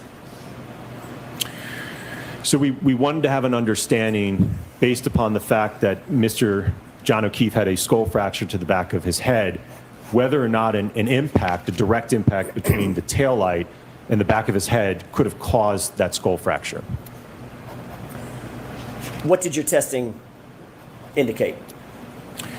When we did the test, the impact to the taillight was at 15 miles per hour, and we observed that the damage to that taillight was significantly more than the subject taillight at the 15 mile an hour speed. Furthermore, it did not generate, according to my colleague, Dr. Rentschler, enough forces to cause a skull fracture. So ultimately, what was your conclusion related to the taillight potentially striking John O'Keefe in the head at above 15 miles an hour? From a damage perspective, it was inconsistent. Inconsistent. Correct, inconsistent. Did you consider temperature and control for temperature in any of your testing. Yes. Why is that important? Well, that will affect how that, we've talked a lot about that acrylic material of the lens. That will certainly affect how it fractures. So we absolutely controlled the temperature during these tests. How did you control for temperature? So we had them sit overnight in chest freezers to get them to the desired temperature, which for our original set of testing was at 28 degrees Fahrenheit. We then rapidly moved them to our test fixture, and then they were fired almost immediately after that. And when you're talking about them, you're talking about exemplar taillights. Correct, yes. Are those exact replica taillights that you would find on the 2021 Lexus SUV? Yes. After your testimony in the first proceeding last year in the spring of 2024, were you ultimately contacted by the defense in this case? Yes. When were you contacted by the defense? I know that I had reached out to you, I believe it was in February of this year, because I think I saw some things in the media and was just wondering what was going on. Sustained. Just when? Just a date, Dr. Wolf? I don't know if I could give a specific date. If I had to estimate, sometime in February or March, probably. Were you still under contract with the other entity that hired you? Sustained. At some point, you and I spoke, correct? Correct. And that was, you believe it was February of 2025? Yes. Had we spoken at all between the end of your testimony at the proceeding last year and February of 2025? No, that was the first time. Did I ask you anything about retaining you? Not at that time, no. At some point, subsequent to that initial discussion in February of 2025, did we have another discussion about the potential of retaining you? Yes. Tell me about that. When was that? From what I recall, it was sometime in March, and we were trying to figure out. Sustained. Next question, please. Did I ask you if you are available to be retained by the defense? Sustained. May we approach? Okay.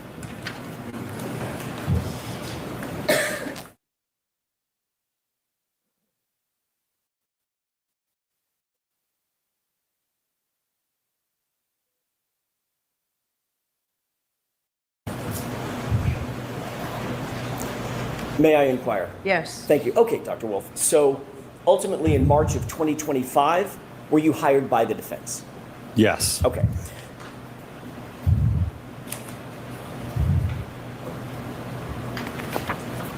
Were you asked to do anything or to review anything from the Commonwealth and any of their experts in relation to testing that was undertaken by them regarding the Lexus and Mr. O'Keefe?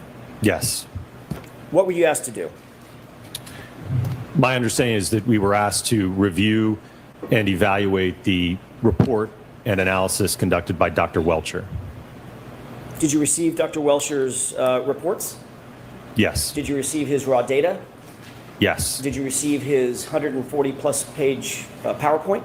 Yes. And did you undertake a review of that, all of that data, in order to evaluate that data? Yes. What methodology did you undertake at that juncture before you began any testing? Just your review process. What methodology did you undertake in terms of your review of his evaluations and his opinions and conclusions? Well, I think when reviewing his report and his analysis, I look to his opinions, and then I look to what's the basis and the foundation to those opinions, right? How did he ultimately arrive at those final conclusions? So I'm looking for the methodologies that he followed, what testing did he do, what type of experiments, what type of data analysis, ultimately to provide that opinion. Ultimately, did you prepare a PowerPoint presentation in furtherance of memorializing your review and opinions and conclusions of his evaluation and testing? Yes.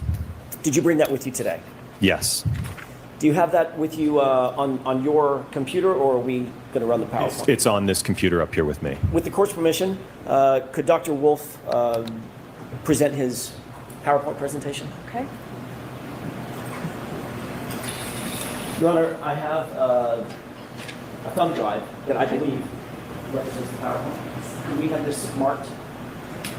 Yes, is this coming into evidence? I'm agreeing it's demonstrably made on evidence. All right, so we'll mark it for identification. We can mark it for identification for the time being and discuss it. Thank you, Your Honor. To the DDV for identification.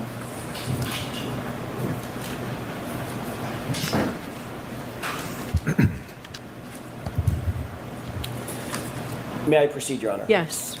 Dr. Wolf, do you see what's displayed or presented up on the TV screen?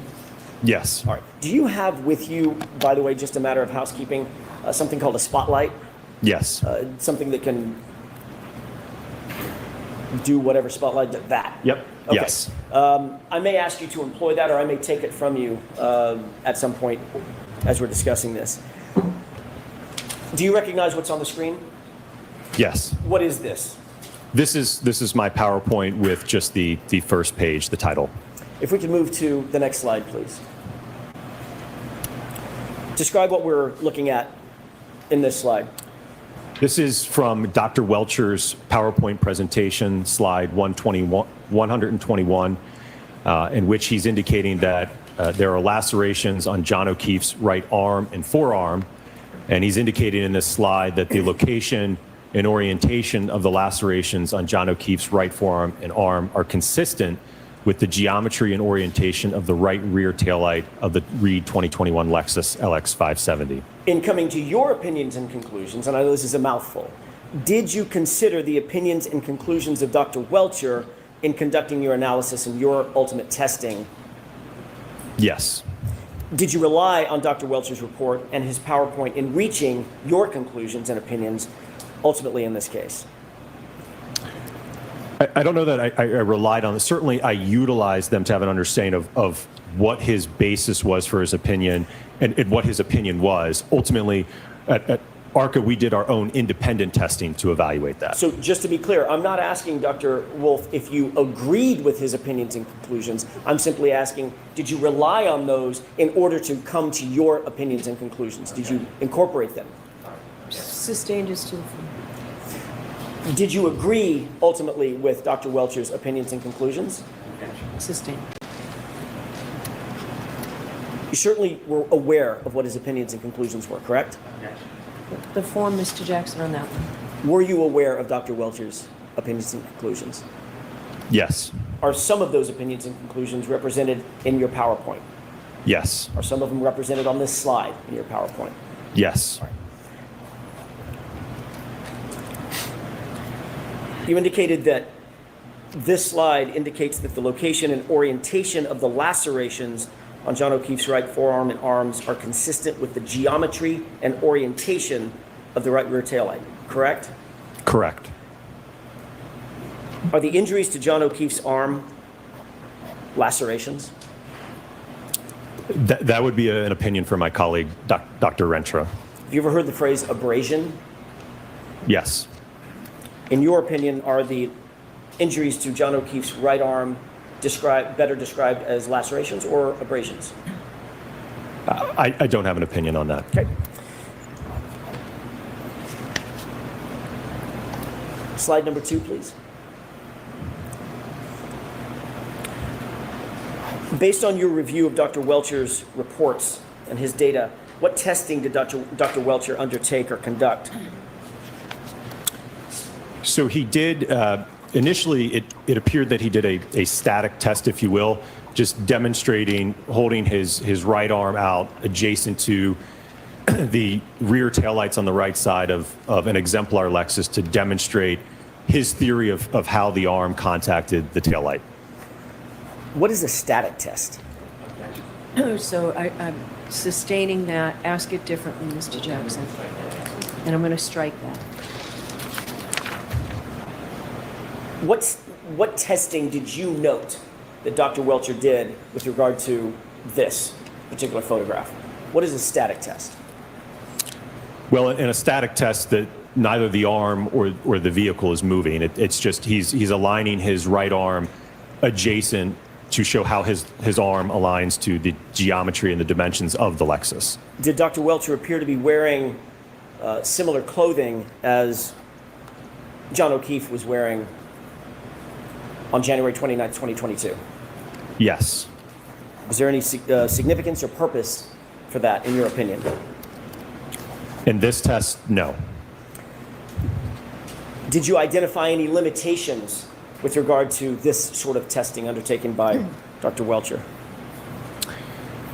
Well, it's very basic in that the only thing that this demonstrates is that you can get your right arm to align with the taillight. Beyond that, it doesn't tell you anything with respect to what happens to the arm when it makes contact with the taillight, right? What's the motion of the arm? What's the damage to the taillight? What's the acceleration of the arm? What's the forces of the arm? So it doesn't answer any of those other questions. The only question it answers is, does the arm align with the taillight? You're aware that John O'Keefe was 6'1", correct? Correct. Is the only person, let me ask it a different way. Can only a 6'1" person align their arm with the taillight? No, the arm is adjustable, so certainly people of different heights could also meet that alignment as well. Just by pivoting your arm a little bit, right? Sustain. How would you describe the ability of somebody 5'7" or 6'3" being able to align their arm with the taillight? Just changing the orientation and the posture of your arm. Was there any scientific significance, in your opinion, of this particular test? Again, Read the fact that lunch is almost over. The fact that lunch is almost over. I would love to know if they are discussing anything over lunch, because 7 hours, I'm not the jury and I can't expect for the jury to think like I think, but 7 hours, I'm like, man, y'all should have been back there like boom, boom. But someone made a really great point. They have not had the opportunity to really hear each other out, talk about what each other felt like. What were you thinking? They have not had that opportunity. We've been doing it for about 34 days now. We have been doing it. They haven't had that opportunity. So I'm not going to rush them if they are truly back there taking their time, going through the evidence, comparing apples to oranges or apples to apples, whatever they're doing. I'm not going to rush you. I'm going to let them do what they need to do. And they were guilty verdicts. Shataka, I wonder how. Now, Lacey, hold up. And other than just demonstrating that it aligns with it, no, nothing beyond that. Next slide, please. What are we looking at here? So this is an extracted frame from one of his dynamic tests in which the vehicle is moving at about 2 miles per hour into his arm, making contact with his hand, his forearm, and his elbow. What is a dynamic test as it relates to a static test? I don't know, Lacey. So that's when something's in motion, and in this instance, it's the Lexus moving at about 2 miles per hour into his arm. Did Dr. Welcher explain what the purpose of this test was? From what I recall, I think it was to demonstrate that when his arm makes contact with the taillight, he observed paint transfer in the general location that there were the abrasions or the lacerations on his arm. Did he appear to paint the taillight? He did, yes. Do you see that Dr. Welcher appears to be wearing an orange T-shirt? Yeah. Sustained. What is he wearing? Appears to be an orange T-shirt. Is that similar to what was described as John O'Keefe having worn that night on January 29th, 2022? Yes. Is there any significance to wearing that T-shirt? Not that I can think of, no. Did you note any or identify any shortcomings with this particular test?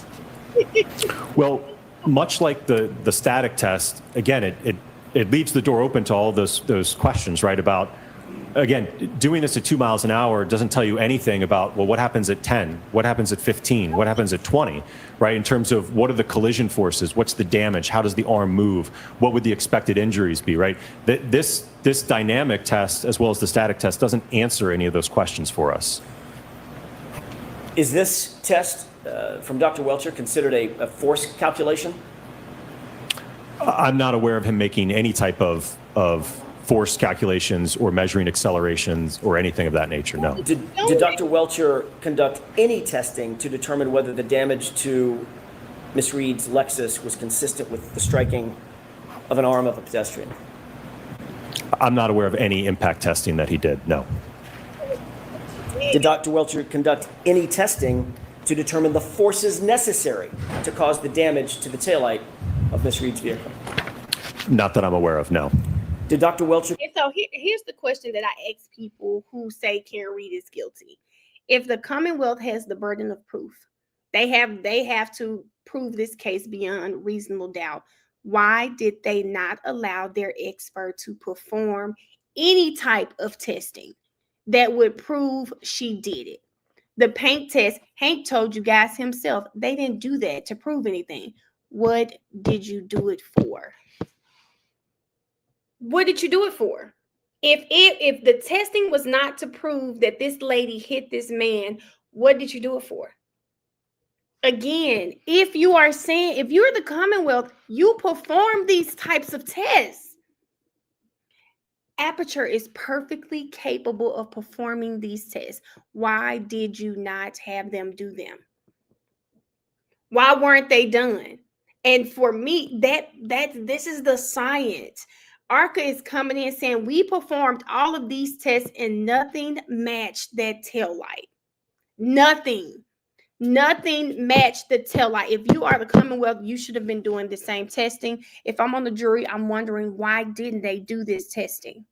The number one reason they didn't do it is because it would not yield the results the Commonwealth wanted. And that's just it. To conduct any testing to determine the forces necessary to cause the injuries to John O'Keefe's arm? No, not that I'm aware of. Did Dr. Welcher provide any opinions as it relates to the speed of the subject Lexus at the time of the alleged incident? No, from reviewing his report and his PowerPoint and analysis, I could not find anywhere in it a specified speed or even a range of speeds. Not even a range. Did Dr. Welcher provide any opinion as it relates to the forces experienced by the taillight in such an impact? Not that I'm aware of, no. Did Dr. Welcher provide any opinion at all as it relates to the post-impact trajectory or movement, if you will, of John O'Keefe's mass or his body subsequent to the alleged conduct? No, not that I'm aware of. Yep. Next slide, please. Do you recognize this photograph? Yes. What is this?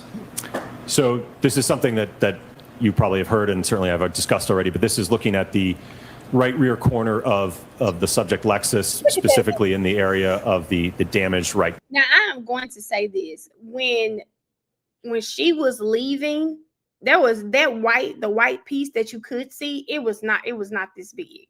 I love when they show the picture. You're reminded it was not this big. Taillight.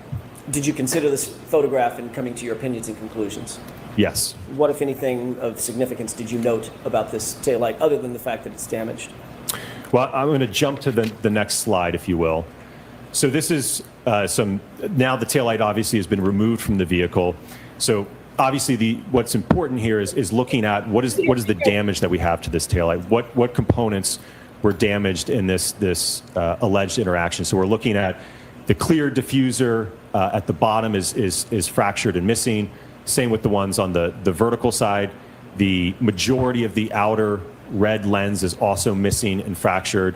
And then on the back side, we also have some damage in terms of some fracturing to that black plastic. And there's also a chunk of plastic missing on the top portion of the taillight as well.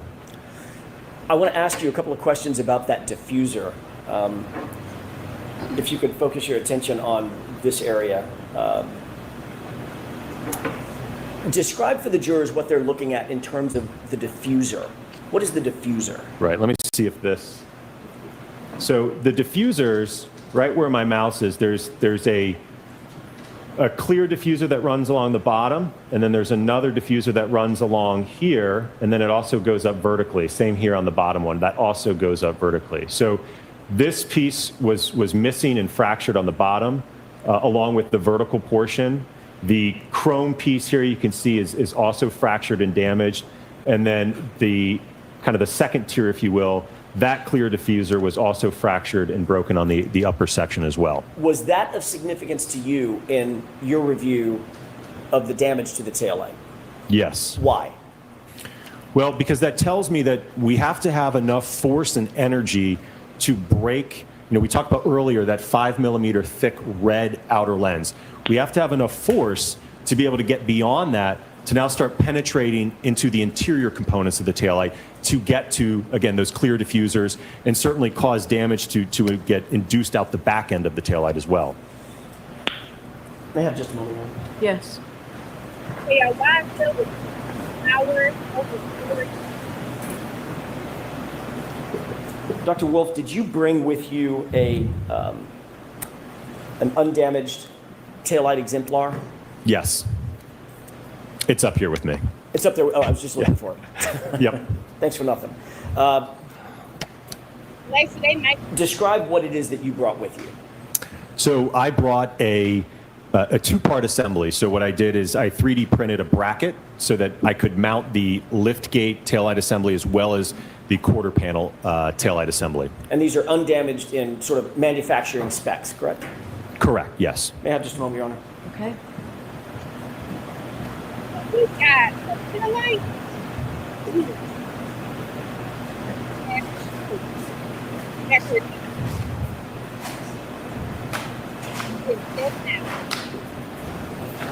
have it with you up there at the witness stand? Yes. Could you retrieve that with the court's permission? Okay.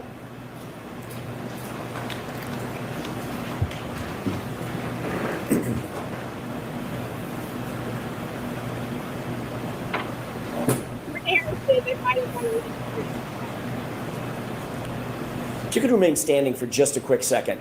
Why he built a light? Do you recognize what that is? Yes. Is that what you just described? Correct, yes. Describe it one more time for the court and the jury. What is it that we're looking at right here? So this is an exemplar set of taillights from a 2021 Lexus LX 570. On my left side here, this is the lift gate taillight assembly, and it's attached to the quarter panel taillight assembly. And I will know it's not normally like that. Obviously, you can't have a connector, else you wouldn't be able to open the lift gate, but I've printed a bracket back here so that these can remain as one unit. Your Honor, with the court's permission, I'd like to have that marked as next in order. Is that coming into evidence? Yes, if possible. Is that okay? I don't need to see anymore. So how? May I approach? Yes. This might be clunky. He printed a tail light. If you just have the tag, perhaps put somewhere on No the tail. face side. And is Dr. Wolf going to use it for his testimony now? He is. Okay, Very so briefly. Okay, so we're gonna see. give it back over there, please. Kristen. Now he printed a tail light. Just give it to him. Thank you. Is it 250?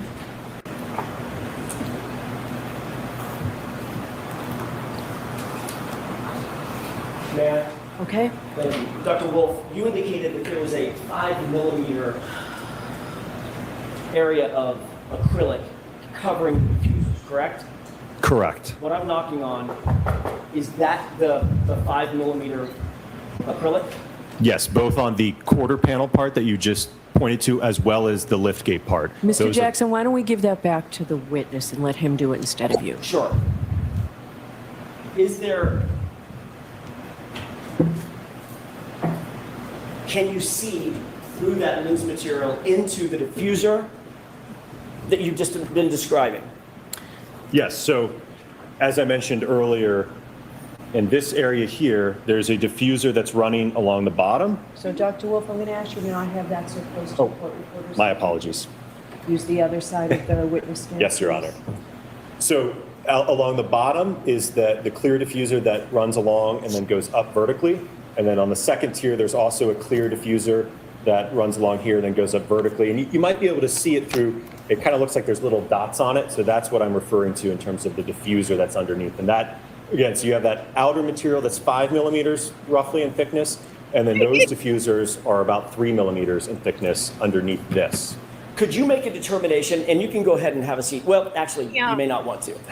Could you make a determination of the space, the gap between the outer plasticine area, the outer acrylic area, and the internal diffusers? If you could just estimate that gap. If I had to estimate, I'd probably estimate around an inch, maybe inch and a half. Okay. You indicated that something was of significance to you in this photograph about the diffusers on the subject taillight, correct? Correct. Describe, now that you're holding that, what was it that was of note to you, Dr. Wolf?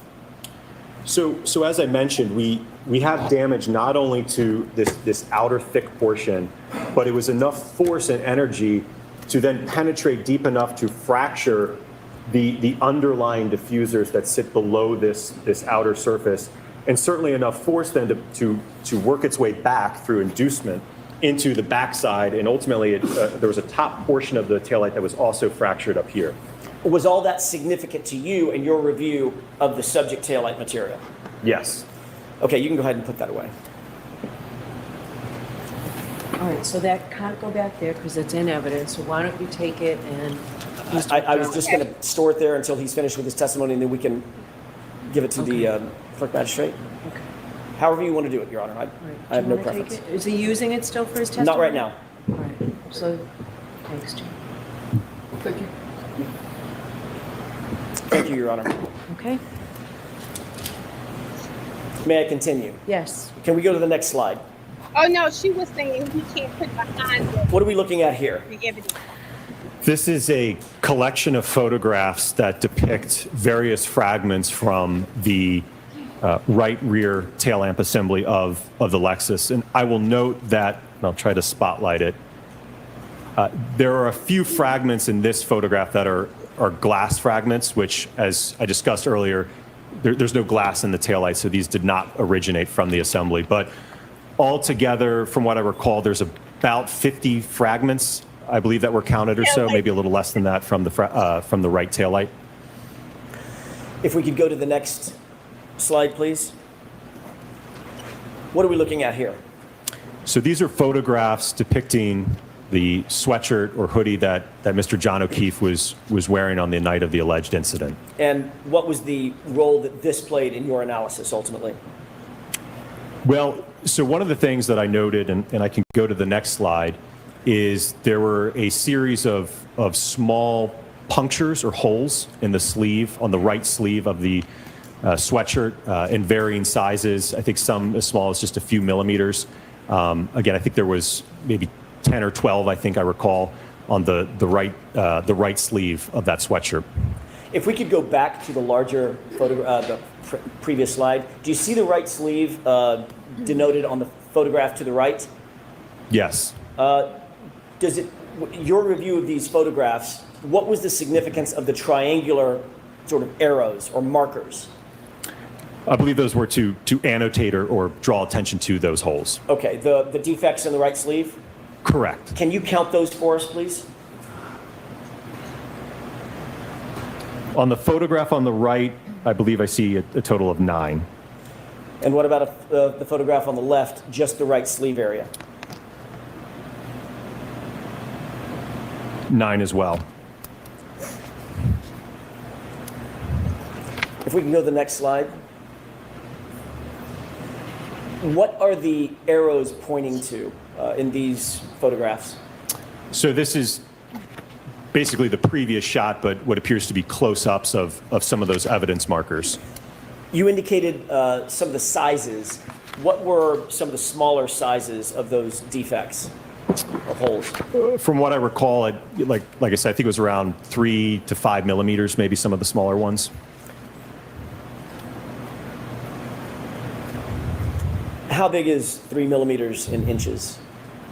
It'd be probably around like an eighth of an inch or so. Can we go to the next slide, please? What are you describing when you say the word fundamental, or do you write the word fundamentals?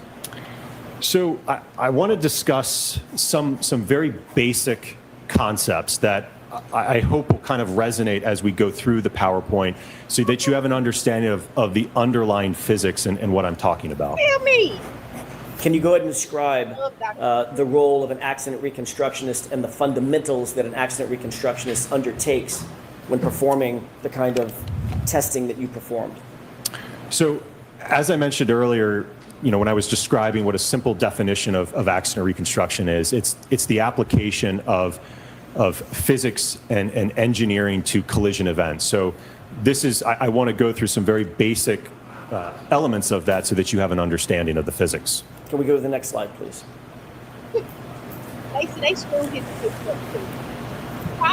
What are we looking at here? So this might be something you all remember back from high school physics, but even though it's been around since the late 1600s, we still use these laws today. So what we're looking at here is what I've done is just describe Newton's laws very simply. So, and again, you might be familiar with these. So, for instance, if we're talking about Newton's first law, an object at rest tends to stay at rest and at a constant speed unless it's acted on by an outside force, right? So if my arm is just here, right, it's just going to stay there until I give it a push or a pull, right? When I do that, that's going to induce an acceleration, right? So that's when we get into Newton's law, where if I apply a force to a mass, I'm going to cause it to change its speed. It's going to accelerate. And then Newton's third law, basically the law of reaction, indicates that when I push on my arm, there's also an equal and opposite force going back to my hand that I'm pushing with. What role did these three very fundamental laws of physics play in your reconstruction or your ultimate opinions and conclusions following your accident reconstruction in this case?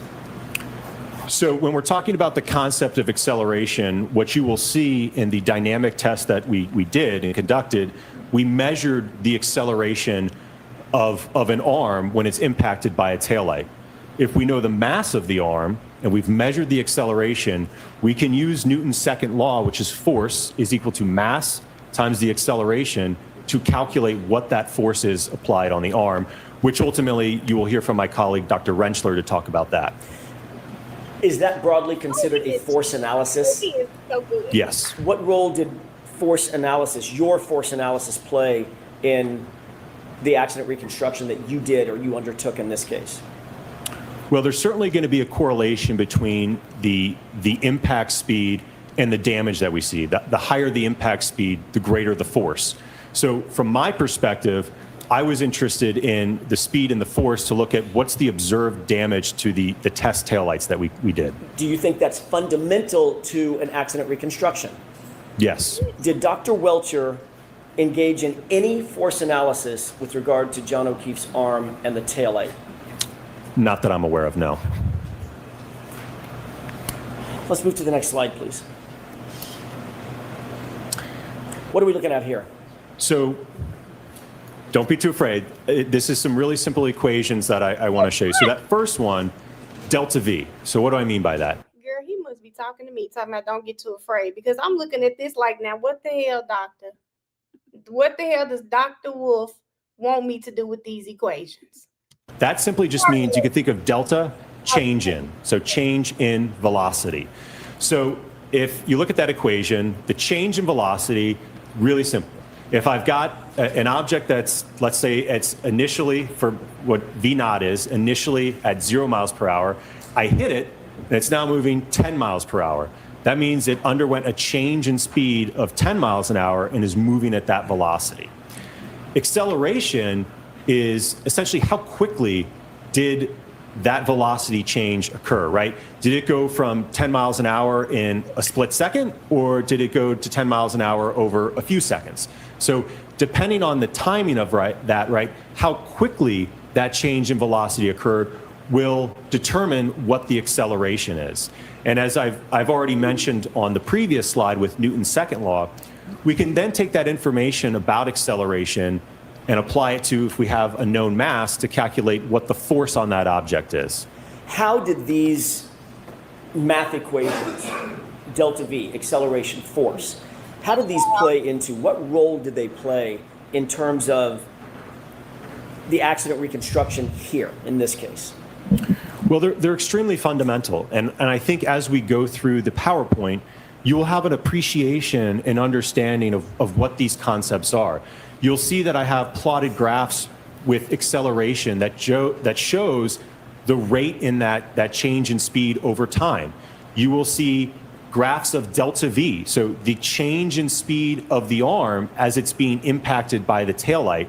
And then ultimately we can calculate the force of that impact to be able to assess whether or not there's a mechanism for the injuries. And as I mentioned, that'll be my colleague, Dr. Rentschler, that will discuss that. Can I ask you about delta V specifically? I'd like to focus on that for a second. Is that okay? Yes. When you say that that equation suggests or dictates that an object that is struck by another object with mass moves up to the same speed of the object that struck it, describe that in a little bit more detail in colloquial terms, if you will. Sixth grade terms. I'm sorry, can you rephrase the question? Probably not. Because I don't understand it as well as you. If an object, does delta V describe the circumstance in which you have an object that may be at rest and it's struck by another object moving? Is that calculating the speed at which the object that has struck moves to the same speed as the object that struck it? Okay. So that's sustained. Just ask me a I simple did all of question. it. Easier said than done. Sure. Can you describe in more conversational terms what delta V is describing in terms of mathematics? Right. So let's just give an example specific to this case. If the majority of the arm is struck by a 6,000-pound vehicle moving, let's say at 20 miles an hour, that arm will experience a change in speed. It'll go from 0 up to about 20 miles per hour due to that impact. So that would be the change in speed. If my arm is at rest, stationary, is impacted by a 6,000-pound vehicle, it's going to change its speed up to roughly what that impact speed is. And what about acceleration? What are you describing, or what is math or physics describing in that equation in terms of the time it takes for that arm to now move from 0 to 20? Right, so that's how quickly that change in speed is occurring. So to give you maybe an example you're more familiar with, let's say you're driving down the road, you come up, you see a red light at the intersection, right? You're going to get on the brakes lightly, and your vehicle is going to change in speed, right? It's going to slowly decelerate.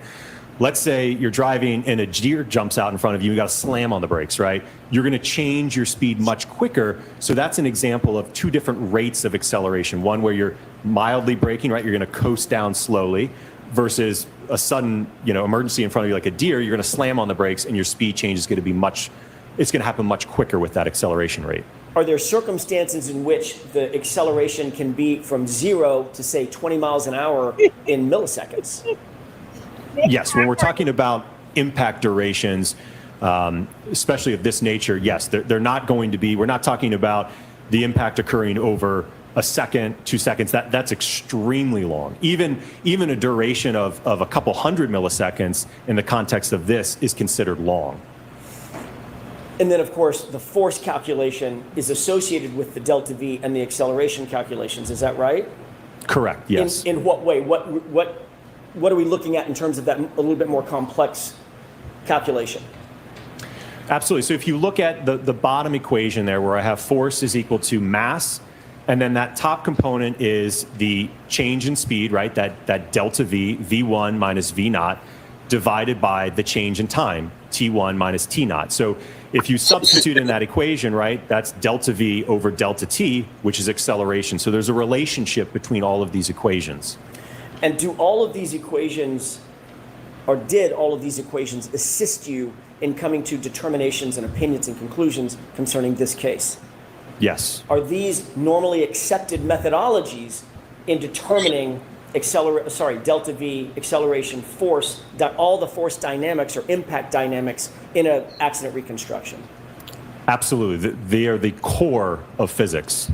Can we go to the next slide, please? What are we looking at here? Scientific method. What does that mean? So the scientific method is a process that scientists typically use to be able to reach conclusions. And so you can think about it in this case, we make an observation, right? We have injuries to the arm. We've got a damaged taillight. So let's try to do some research to figure out, okay, has anyone done testing with that, right? Has anyone hit an arm with the taillight, see what happens, see what the forces are, right? And then we start to make a hypothesis, right? So what happens, it's kind of an if-then statement. If the arm contacts the taillight, does the taillight break? Does it not break, right? What's the hypothesis there? And at least my understanding of reviewing Dr. Welcher's work, it appeared to be that his hypothesis... Sustained. Next question. Sure. Did you review, well, let me ask a different question. Going back to the calculations previously, the delta V, the acceleration, the force calculations that you described to the jury, did you see anywhere in any of Dr. Welcher's reports or his data that he undertook those core calculations? No. With regard to the scientific method, did you see whether or not Dr. Welcher followed this scientific method as you're explaining it to the jury? Sustained. What did you note, or what opinions or conclusions did you come to about the scientific method, if any, that Dr. Welcher did or did not undertake? Sustained. Did you review Dr. Welcher's entire database? In other words, all the reports, all the raw data, and his PowerPoint? Yes. Did he undertake the scientific method as you know it? Right, so that's sustained. Continue to describe the scientific method as you know it and you employ it. Certainly. So, Shannon didn't use it. again, from reviewing Dr. Welcher's report, he indicated... But he reviewed it.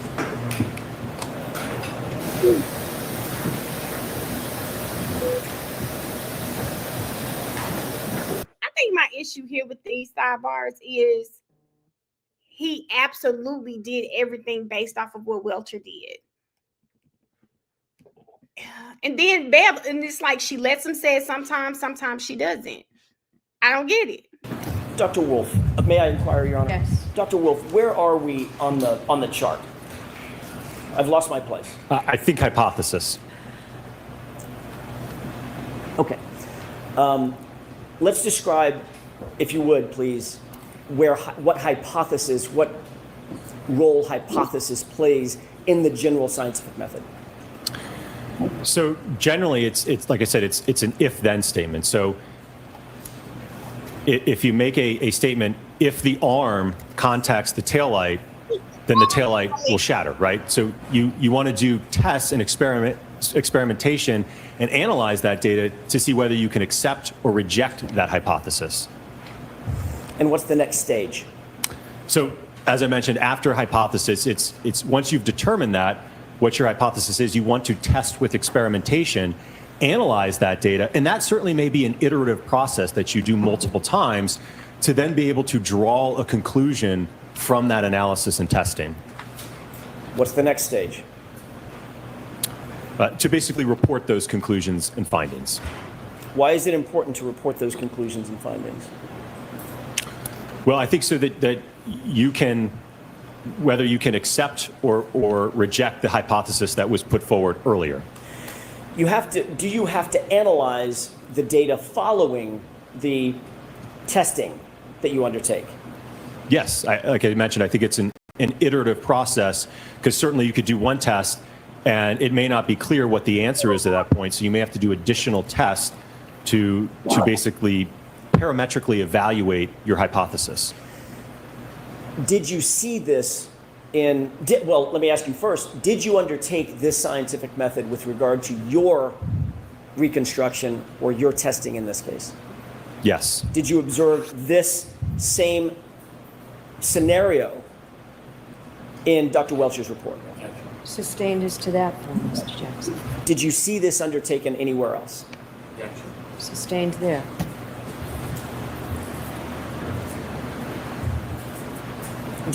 Okay, guys, we have reached 3:00 p.m. Verdict clock is currently, hold on, let's see.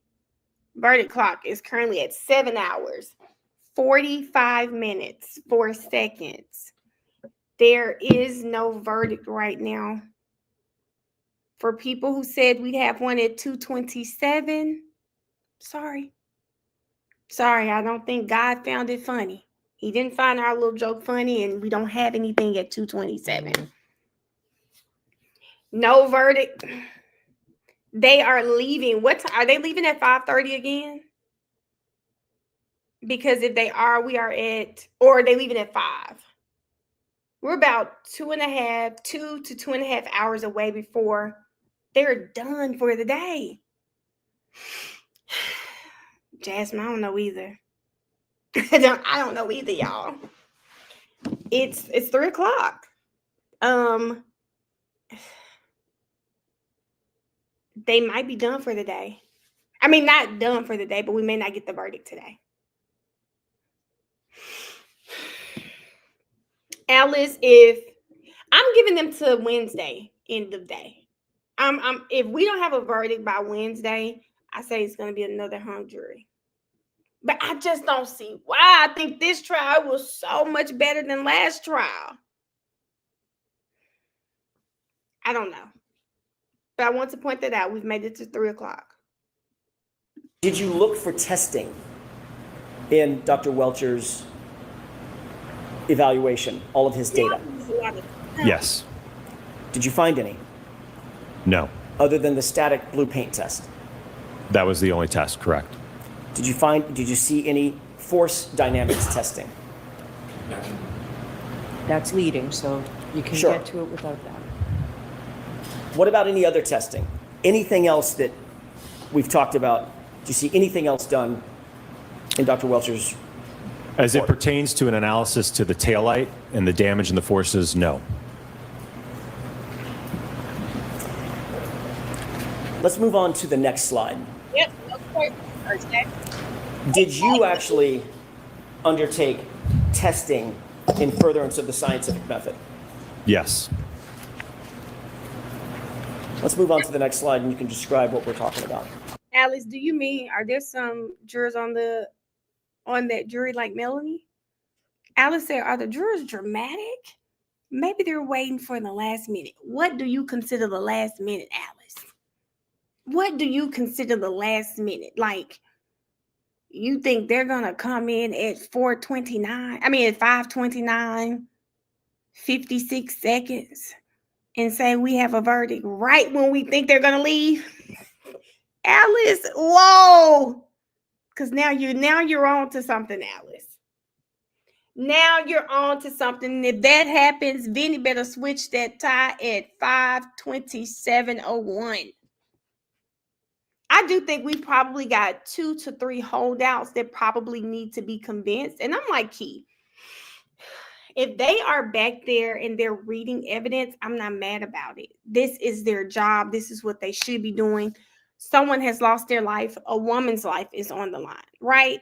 This is what they should be back there doing. Taking their time.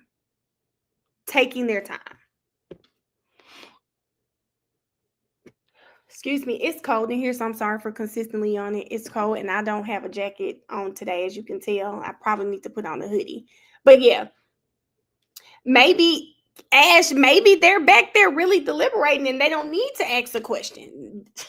They've got a ton of evidence to go by. But I wonder, what is it? I can't wait to hear what they did when they first went back there.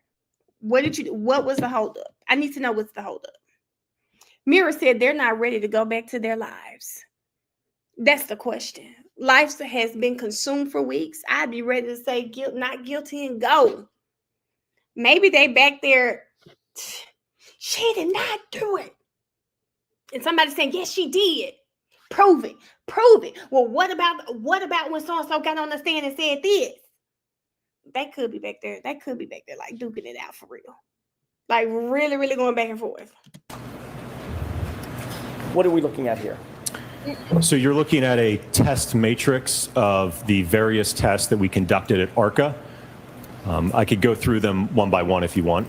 Let me ask you foundationally, Look at all these tests. was your testing directed toward determining whether or not the scenario proposed in Dr. Welcher's report was consistent or inconsistent with what you would find ultimately? The objection sustained. Was your testing specifically designed to determine whether the damage to Ms. Reed's vehicle, her Lexus, was consistent with the scenario that was proposed by Dr. Welcher? Yes. That's sustained too. Ask it differently, Mr. Jackson. What was... I told my baby that I would announce this on my stream. He's doing a fundraiser for his football team. He said he wants to do a little special live. I don't know. I think I'm going to see him this weekend. So I would go live with LJ. He said he needs to do a live for his football team. So LJ, if you see this, I just told him because he just texted me about his fundraiser. Your testing, what were you engaged in terms of your testing? What were you trying to find out? Well, I think it was to, again, we talked about earlier about that hypothesis, right? My understanding, Dr. Welcher indicated that the arm contacted the taillight, but there was no analysis or testing to determine what's the expected outcome of that. What's the damage to the taillight? So you answered the first question. I'm striking that second part. Ask another question. Was there anything else? I think simply put, it's to find out what happens when you impact an arm with a Lexus taillight at various speeds. What happens? What was your understanding of Dr. Welcher's hypothesis? That's sustained. Did you have an understanding of Dr. Welcher's hypothesis? That's sustained too.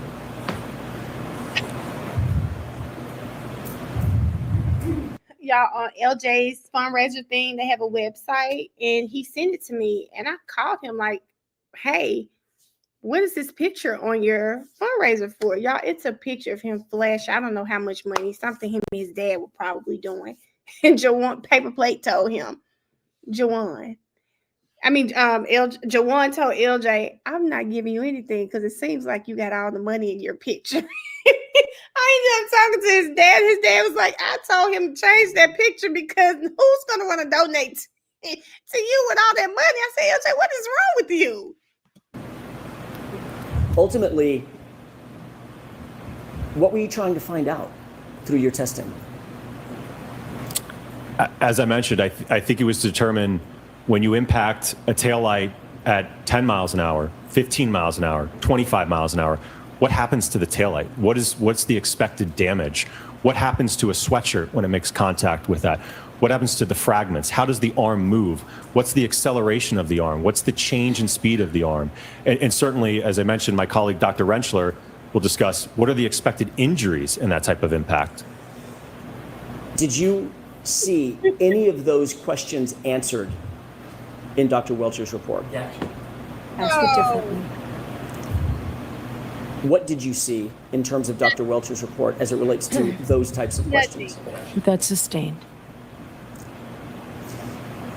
Ultimately, did you undertake a methodology to perform the testing to answer the questions that you've just explained needed to be answered for this jury? Yes. Describe that, please. So we started out, we kind of worked at this incrementally, right? We didn't start right off the bat with utilizing an exemplar Lexus going right into an ATD or a test dummy, right? We wanted to start in the laboratory to have an understanding what happens at a range of speeds, in this instance, in our first two tests, between 10 and 17 miles per hour, right? What happens, what kind of damage do we observe, right? At 10 miles an hour, do we even break the light? At 17, what kind of damage do we get? What kind of accelerations do we get? And then we moved up to full-scale vehicle impact testing. Okay, I just like to point out here, do any of you guys remember Welcher asking any of these questions? I think these are great questions. What happens at this speed? What happens if the arm hits the tail light at this speed? What are we going to see? Is it going to look like the tail light that's in evidence? I think he is asking the questions I wish Welcher would have attempted to ask. And the fact that Welcher didn't ask it, you know it's for a reason. Is that methodology that you just described generally accepted in the field of accident reconstruction, in the broader field of engineering? Absolutely. Everything from utilizing an instrumented test dummy to using an exemplar vehicle to all the data acquisition systems that we had in the laboratory as well as the vehicle. All of that is generally accepted techniques in the field of accident reconstruction to evaluate what we did in this case. And are those techniques also supported by peer-reviewed articles in scientific literature related to accident reconstruction? Yes.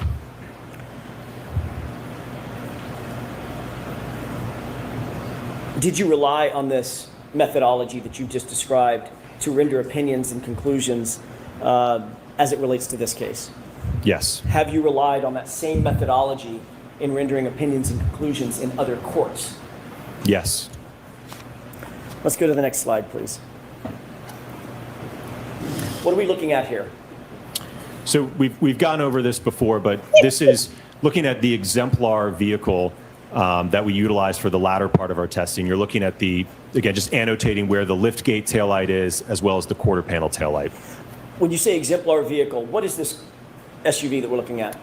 So it's the same year, make, and model of the subject vehicle. So it's a 2021 Lexus LX 570. So it's the same weight, same geometry, same as the subject vehicle. Is this a picture off the internet, or do you actually have access to this truck? We have access to that vehicle, yes. And ultimately, what testing did you undertake specifically as it relates to this particular vehicle? We did full-scale vehicle testing with the vehicle driving into an ATD arm, as well as an ATD arm attached to a dummy, and then a full-on impact to a test dummy. Did you assess the damage to the right taillight after these various tests? Yes, after all of the tests. Did you assess the acceleration and quantify the forces that were involved? Yes. Did you assess the material and textile damage to the clothes? So, Kayla, no, ARCA was initially hired by the FBI. The FBI hired them, and at any point, both the prosecution and the defense, they could have spoken to them. The prosecution chose not to because it did not fit with their theory. Nothing ARCA said fit with their theory. ATD. Which to me says a lot, because they were an unbiased party. And if they found that this woman did not hit this man with a car, I don't know why they didn't say, we need to drop these charges. Yes. Ultimately, did you conduct lab tests in an effort to answer some of these questions as well? Yes. Right, Tashi. And you've already mentioned this, but you utilized in your testing the exemplar vehicle to the fullest extent that you felt necessary? Absolutely, Were yes. you hampered or hindered in any way in terms of damaging the vehicle or utilizing the vehicle in any way that you wished? No. Let's go to the next slide, please.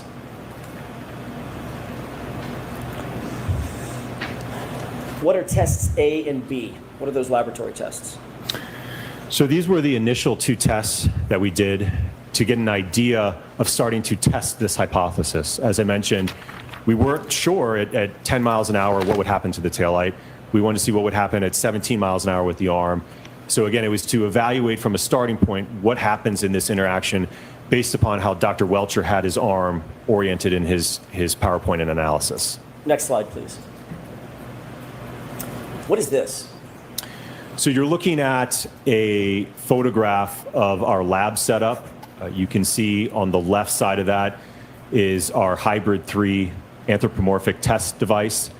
To the right is a linear impactor, and this is something we already have in-house that we built years ago for our testing that we do for the National Hockey League when we're looking at, what's the accelerations on an impact to a goalie wearing a helmet, right? We use this same device for that type of testing to measure head acceleration. So we applied this same linear impactor to be able to project, if you will, or accelerate the taillight at a known speed into the ATD arm. What are some of the instrumentation that you use in addition to the mechanical impactor? What's some of the instrumentation you use to track the data Certainly. So you could see, I'll get my, see around here. So at the top here, there's a blue camera here. There's another blue camera here. So these are our high-speed cameras. And you'll see there's a bunch. Okay, so as Shani just put in the chat, not only are we past the 3 o'clock mark, we have officially hit 8 hours of the jury deliberations. Still nothing. Still nothing. I didn't see anything on court TV. I wondered if they were outside, but they're not outside anymore. So we're going to keep on watching Dr. Wolf. But we have hit 8 hours. Bunch of lights around those high speeds. That's just because the frame rate's so high. And again, it's only sampling, a very, very short amount of time. So you have to have a lot of light when you do these high-speed tests. So we have the high-speed cameras running. We have an accelerometer mounted to the ATD arm here on the other side. So that's some of the instrumentation. There's also a couple other cameras that were documenting this overall. Can we move to the next slide, please? I thought this would be fast too. Hold on, y'all. Let me see some. I want to. How long did I just wanted to see. Oh, y'all right. I just went to one of the most a case that they compare Karen Reed to a lot when in terms of how it's divided, how people are looking at this case. Y'all put in the chat. I know y'all know what case I'm talking about. It is one of, well, I think people said Karen's case is more controversial and bigger than this case. And that jury only took 4 hours after months of testimony. Okay? Months of testimony. And I'm talking about the O.J. Simpson trial. I said, let me just go see. They came back in 4 hours. They came back in 4 hours. They were done. And here we are, Karen Reed. We have hit 8. Nowhere near as much testimony. It's not as confusing. What are we doing? They say Casey Anthony was like 10 hours. What are we doing? Okay, let's flip it. Let's flip it. We'll get back to Dr. Wolf, but I need to flip it. If you are a juror, I mean, if you could guess, what do you think what piece of evidence are people held up on? They weren't in the thinking. What do you think the jury is hung up on?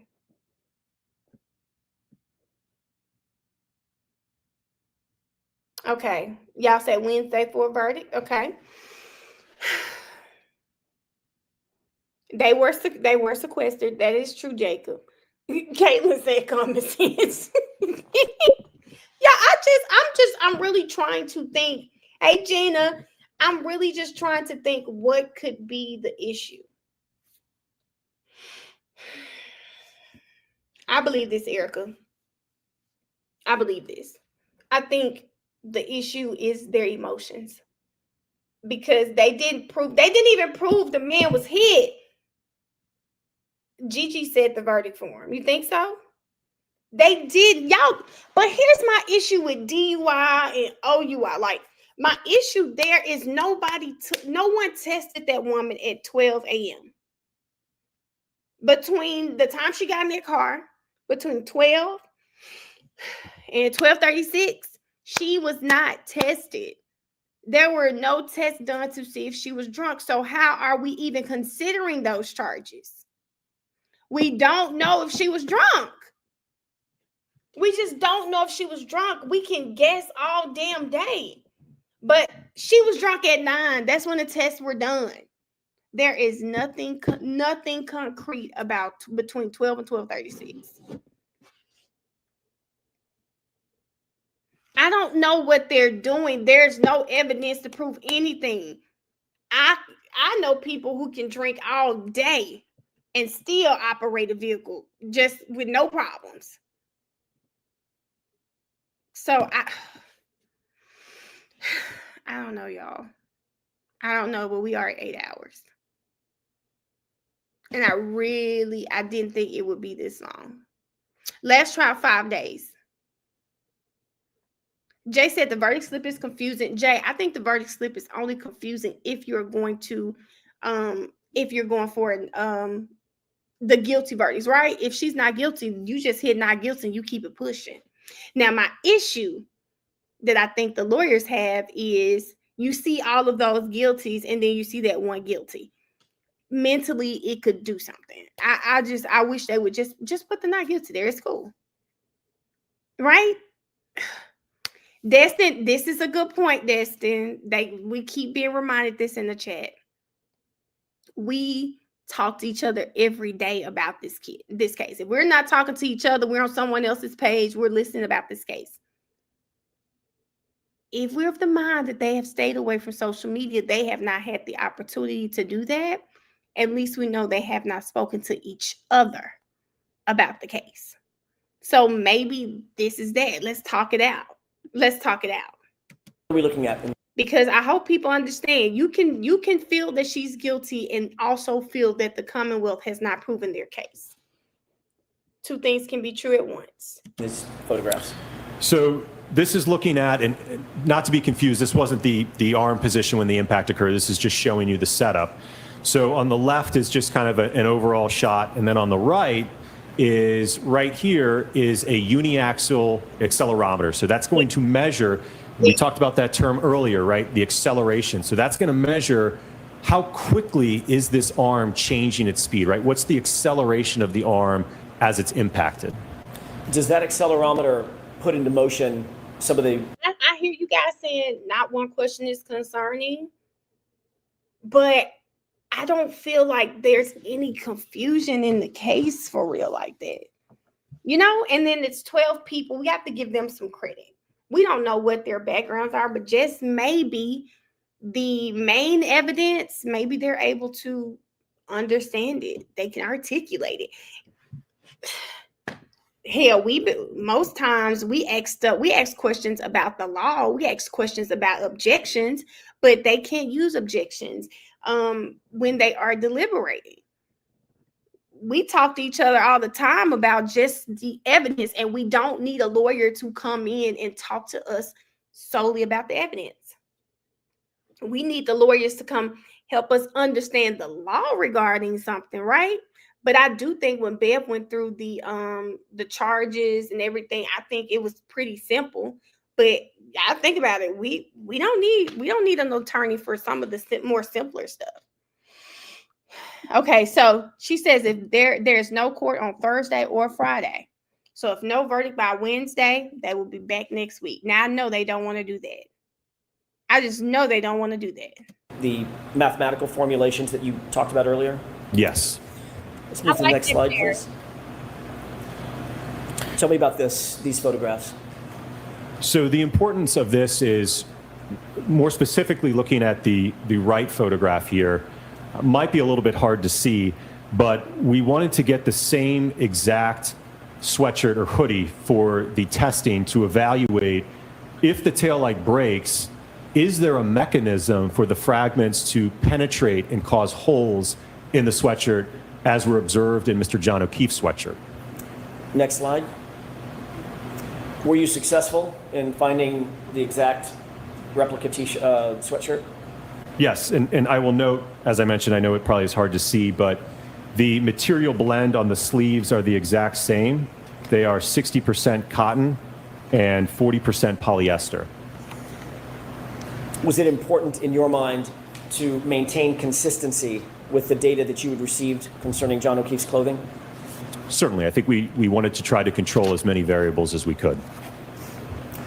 Let's move to the next slide, please. Test A. Describe Test A for us, please. So you're going to see a series of photographs and then videos, but Test A was mounting a preconditioned taillight on that linear impactor to accelerate it into the hybrid 3 arm to, again, evaluate the damage to the taillight and the acceleration to the arm. Let's move to the next slide, please. What are we looking at in these photographs?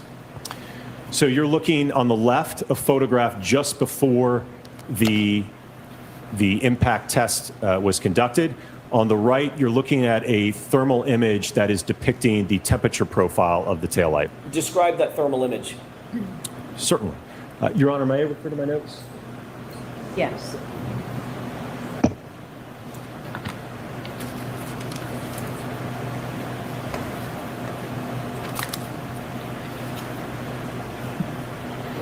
So what I did is I analyzed the profile of the temperature down in this area.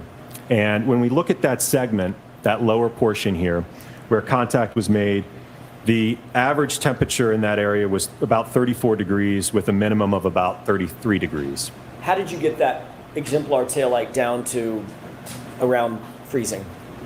So all of the taillights that we tested were preconditioned overnight in a freezer. Why was that important?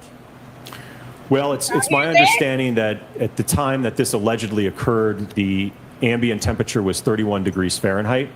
So as I mentioned earlier, certainly there's a correlation between how plastics perform in cold weather. So we wanted to take that variable into account in our testing to precondition them down to temperatures that were consistent with at the time of the alleged incident. Next slide, please. What are we looking at in this slide, on this photograph? So this is a video. Do you want me to go ahead and play the video? Tell us what we're about to see, and then I'll ask the court's permission. So you were looking at a camera that is mounted above the entire setup. If you look at the top portion of this video, you will see the taillight. Part of it's covered by the high-speed camera. But what will happen is the linear impactor will fire, and the taillight will be accelerated up to 10 miles per hour, striking the clothed ATD arm. With the court's permission. Okay. Let's go ahead and play the video. Ooh.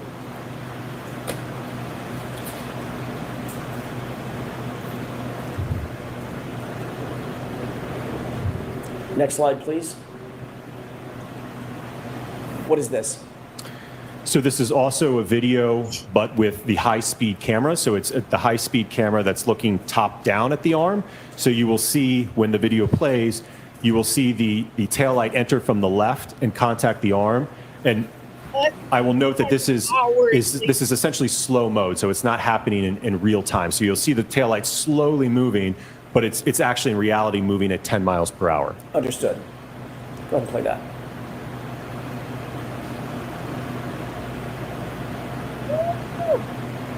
I'm sorry. I am sorry, y'all. Even at 10 miles an hour, I feel like some bruising or something should have been on that arm. Are y'all seeing this? This is my first time seeing this too, y'all. But are you guys seeing this?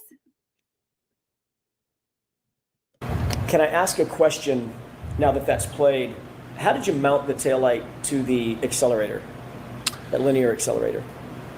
Right. So we had to get a little bit creative there because you may have observed this when we had the physical assembly out earlier. The back of that, it's not some nice clean surface that we can just bolt on. So what we had to do is 3D print a bracket that we could bolt onto the linear impactor, and we used a polyurethane expanding foam to be able to marry those two together so that we could then bolt it onto the linear impactor to use it for this test. Did you see any debris from that foam mounting mechanism? Yes, there's a few flakes you can see of that polyurethane foam off the backside kind of going into being dispersed there. Okay. With regard to this particular 10-mile-an-hour test, what did you note in terms of the damage to the taillight? It was very minimal. And what did you note in terms of any damage at all to the hoodie? There was none. Can we go to the next slide, please? What are we looking at in this slide? So this is looking at a side view. So same test, just looking at it from the side. And similarly, you'll see the taillight come from the left and impact the arm. If we could play this, please. I just really want them to connect. What did you note in terms of deflection of the arm, the test arm? Well, the arm essentially, and we'll see this in the data later, it reaches a common velocity with the taillight. Based upon the portion of the arm that was contacted, again, consistent with how Dr. Welcher has it oriented, it will become accelerated up to 10 miles an hour roughly. Over approximately what period of time is that arm accelerated up to 10 miles an hour along with the taillight? We'll see it on the data plots. I think it's about 10 milliseconds or so. How long, do you know how long an eye blink on average takes? Off the top of my head, no, I don't. Probably pretty quick. Somewhere around 250 milliseconds? Does that sound right? Sustained.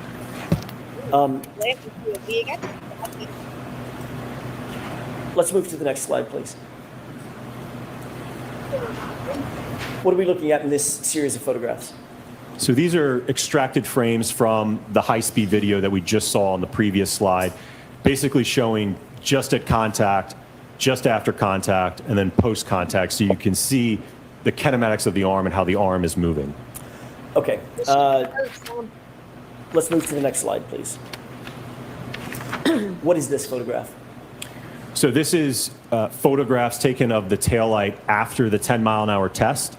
I will note that there was a couple small fragments of the clear portion of the assembly, the outer lens that was missing from that turn signal area towards the left here. There was a couple fragments missing, and then there was some small fracturing here in that area.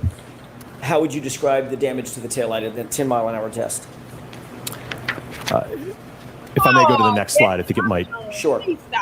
So this was the totality of that damage at 10 miles per hour. So I would describe it as minimal and superficial. Okay. Next slide, please. What is this? So this is the photograph that I just shown you compared to that of the subject taillight, so that you can have a side-by-side comparison of the test taillight compared to that of the subject. Were you able to reach any opinions and Are we not seeing that her tail light is completely destroyed? conclusions about whether the damage to the subject taillight is consistent with striking an arm at 10 miles an hour? It's inconsistent, in my opinion. Next slide, please. This is still test A, is that correct? Correct. Were you able to reach any opinions or conclusions as to whether or not the damage to Mr. O'Keefe's clothing is consistent with being struck by the taillight at 10 miles per hour? What I observed from the test is that there was no mechanism to create any of the holes that we observed on the subject sweatshirt. Do you hold that opinion to a reasonable degree of scientific certainty? Yes. As well as the former opinion that you just gave us? Yes. Next slide, please. What are we looking at in this graph? So this is a graph that shows the roughly, on the next graph, you're going to see a 24 millisecond window. So what I want to show you on this graph is what does that look like over a full second, so you can have an appreciation of just how quickly this is occurring. As you mentioned earlier, I think your comment about a blink of an eye, this is even shorter than that. We're looking at, as you'll see on the next graph, again, it spans over just a few milliseconds. So that yellow tick that you see in the middle there, what I've done is I've plotted that over a full second. So 1 second is equal to 1,000 milliseconds. So if we go 500 milliseconds to the right, 500 milliseconds to the left, this whole graph represents 1 second in time. This impact duration is occurring very quickly. 1 second, is that reflected from the beginning of the graph to the end of the graph? That's representative of 1 second, is that right? Correct. So starting at this y-axis all the way to here is 1 second in time, with our impact duration happening over just a few milliseconds. And this was at 10 miles an hour? Yes.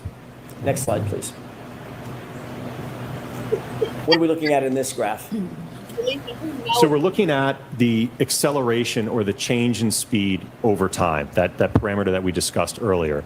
So what you can see is that as the arm is impacted, we had the accelerometer mounted on the inside portion of the forearm, if you will. You see that it starts to accelerate, right? Because it's changing its speed, and then it starts to level off after the impact has subsided, basically, and it's reached a common velocity. What do we see in terms of the G-forces that the arm is subject to? So the peak is occurring right around here at about, looks like just over 6 milliseconds. And the peak acceleration is just over 130 Gs. And what does that mean? What is a G?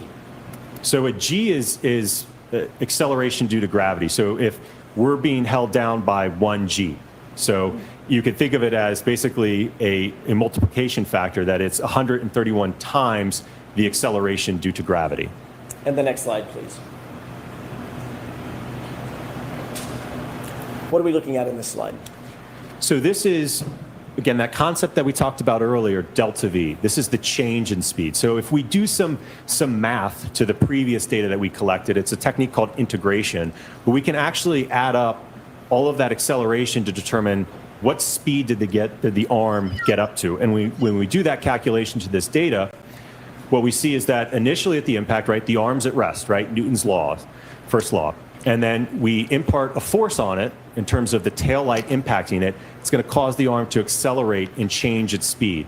So as I noted earlier, it's essentially going to reach a common velocity with the impact force based upon how Dr. Welcher has the arm oriented. And we can see that it's a tick over 10 miles per hour at just over 10 milliseconds. So that means that the arm in a 10 millisecond period is going from 0 up to about 10 miles per hour, which was the speed of the impact. And 131 times the force of gravity is exerted on the arm at the same time? Sustain us to that point. Where does gravity play into this? What is the 131 Gs? Where's that force exerted? So that is the acceleration that the arm experienced as a result of that impact. So that's how quickly it was changing in speed. Understood. Let's go to the next slide. So is this a good place to take the morning recess? All right, folks, we'll take a recess. Dr. Wilkinson, file our adjourners. I want to see counsel regarding just scheduling, please. All right. Okay, hold on. Oh, Lord. I just imagine that while we're watching court TV at some point, we're just gonna see a whole lot of people just start running. And then that's when we'll know the verdict is back. We'll know that it's back. Okay, hold on.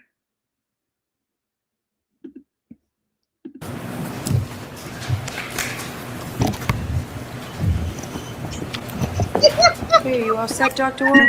Yes, thank you, Your Honor. All right, Mr. Jackson. Thank you, Your Honor. Before we get into laboratory test B, I failed to ask you, were you compensated or was ARCA paid following the proceeding last year for any of the time? Yes, last year. Yes. Last year? Correct, yes. Do you know how much that was? From what I recall, I think it was around $20,000. Was ARCA paid by the defense your initial testing, okay, initial analysis, which we talked about earlier this morning? Was ARCA paid by the defense for any of that? No, not the report, testing, none of that. Okay. What were you paid for last year related to the first proceeding? My time to appear at the proceeding. Travel? Correct, travel, testimony. Yes, sir. So the form, Mr. Jackson. Sure.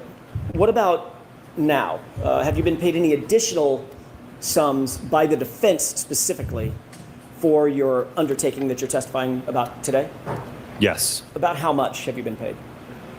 I think when I spoke to accounting, I think they indicated it was around $50,000. Okay. Let's talk about laboratory test B, as in Bravo. Are you ain't paid If I may have just a moment, Your Honor. Sure. What was different about lab test B as opposed to lab test A? So the tests were essentially identical aside from the speed increase going from 10 up to 17. Okay. Let's take a look at the next slide. Just so I'm clear, Doctor, I want to make sure I'm on the same slide as you. Is this slide 35 pursuant to your notes?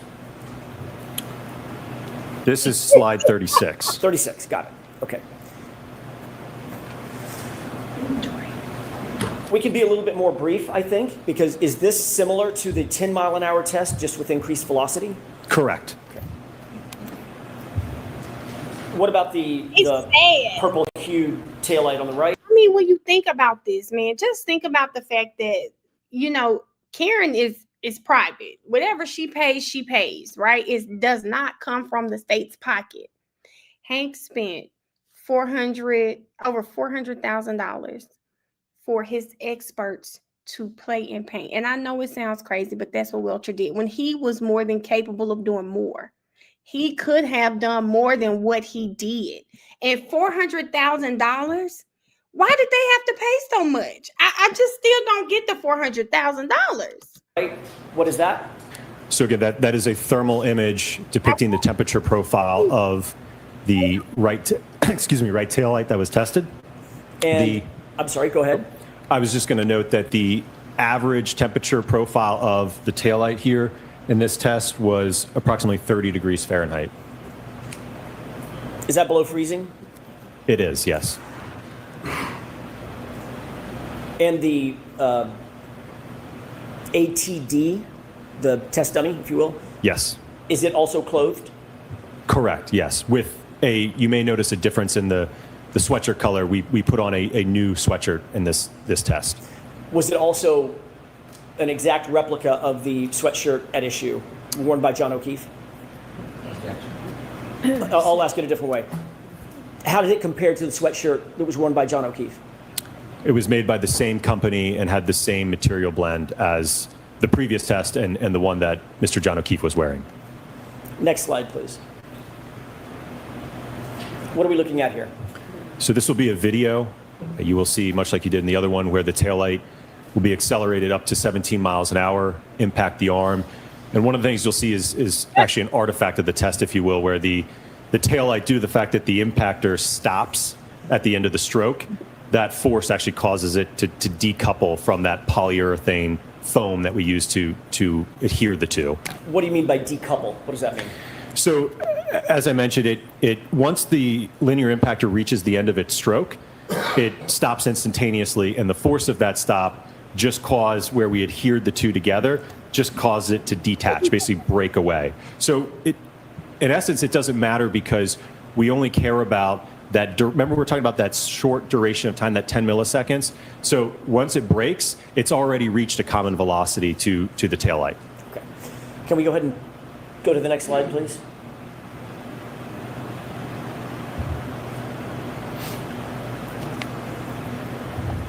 What do you note about this impact? Already reached a common velocity to. Oh! What do you note about this impact?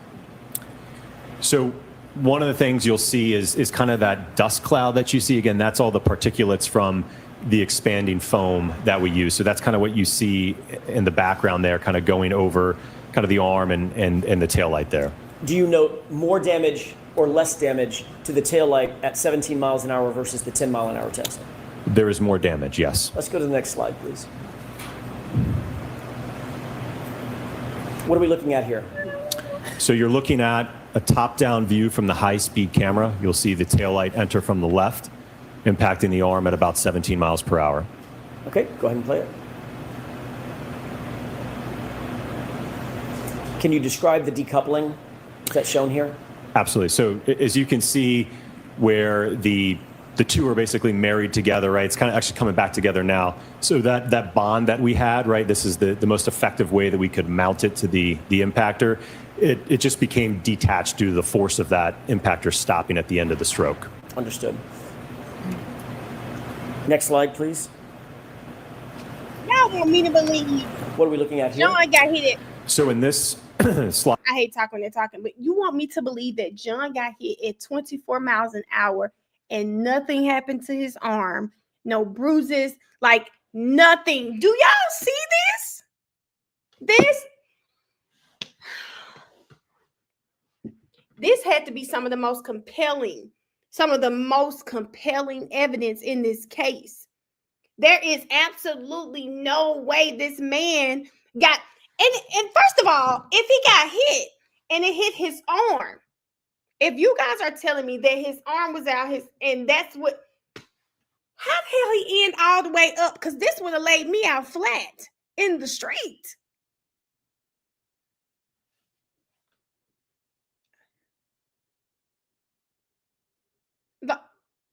This would have laid me flat. I'm sorry. slide, you're looking at another high-speed video. This is just a side view. Again, you're going to see the taillight enter the frame from the left, impacting the arm at 17 miles per hour. Is this in slow motion as well? This is in slow motion, correct, not real time. Okay. Slow motion didn't care. What do you note in terms of the deflection on the arm? No. The arm, as we saw in the previous one, is accelerated up, so it's moving now at roughly a common velocity with what the impact speed was. And what did you note about the damage to the taillight? It was more significant than the 10-mile-an-hour test, which, again, there was very minimal damage to that, where several fragments of that red outer lens fractured as well as the clear lens. Okay, next slide. And what is this depicting?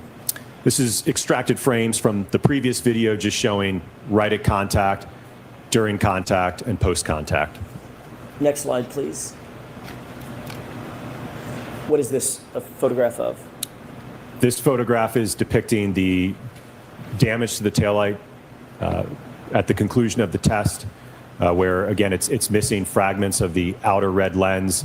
I will note that the interior diffusers and plastic components are intact in this test. When you say intact, what do you mean? They are not damaged or broken. At all? Correct, at all.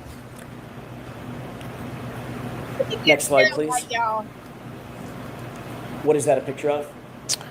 Another photograph showing the taillight post-test. Again, no damage to the underlying diffusers in terms of being cracked, shattered, or broken. And what did you note in terms of the damage to the outer acrylic, the red piece? It broke into a few fragments, and I think on the next slide I depict those in a photograph. Let's take a look at that. What is that? So this is a photograph depicting the collection of the fragments post-test. I will note there's one clear piece, one red piece, another clear piece, and there is one more red piece in this bag. So the outer lens broke into approximately 4 pieces in the 17-mile-per-hour test. Not 47. And I'll point out one other thing just because you can see it in the photograph. This is that 3D printed bracket that we used to bolt it onto the linear impactor with the foam on the other side that mounted it to the taillight. Thank you for that. Next slide, please. What is this a picture of, or pictures of? This is a side-by-side comparison showing a depiction of the 17-mile-an-hour test impact to the test taillight, comparing it to that of the subject taillight.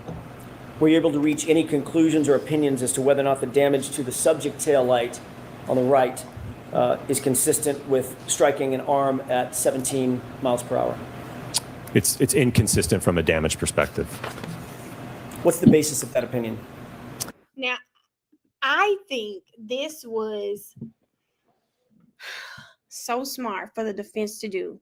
And if I haven't seen it, so I'm wondering if this is going to repeat as the miles per hour goes up. This was so smart. This is the damage we saw at 17. This is what her tail light looked like.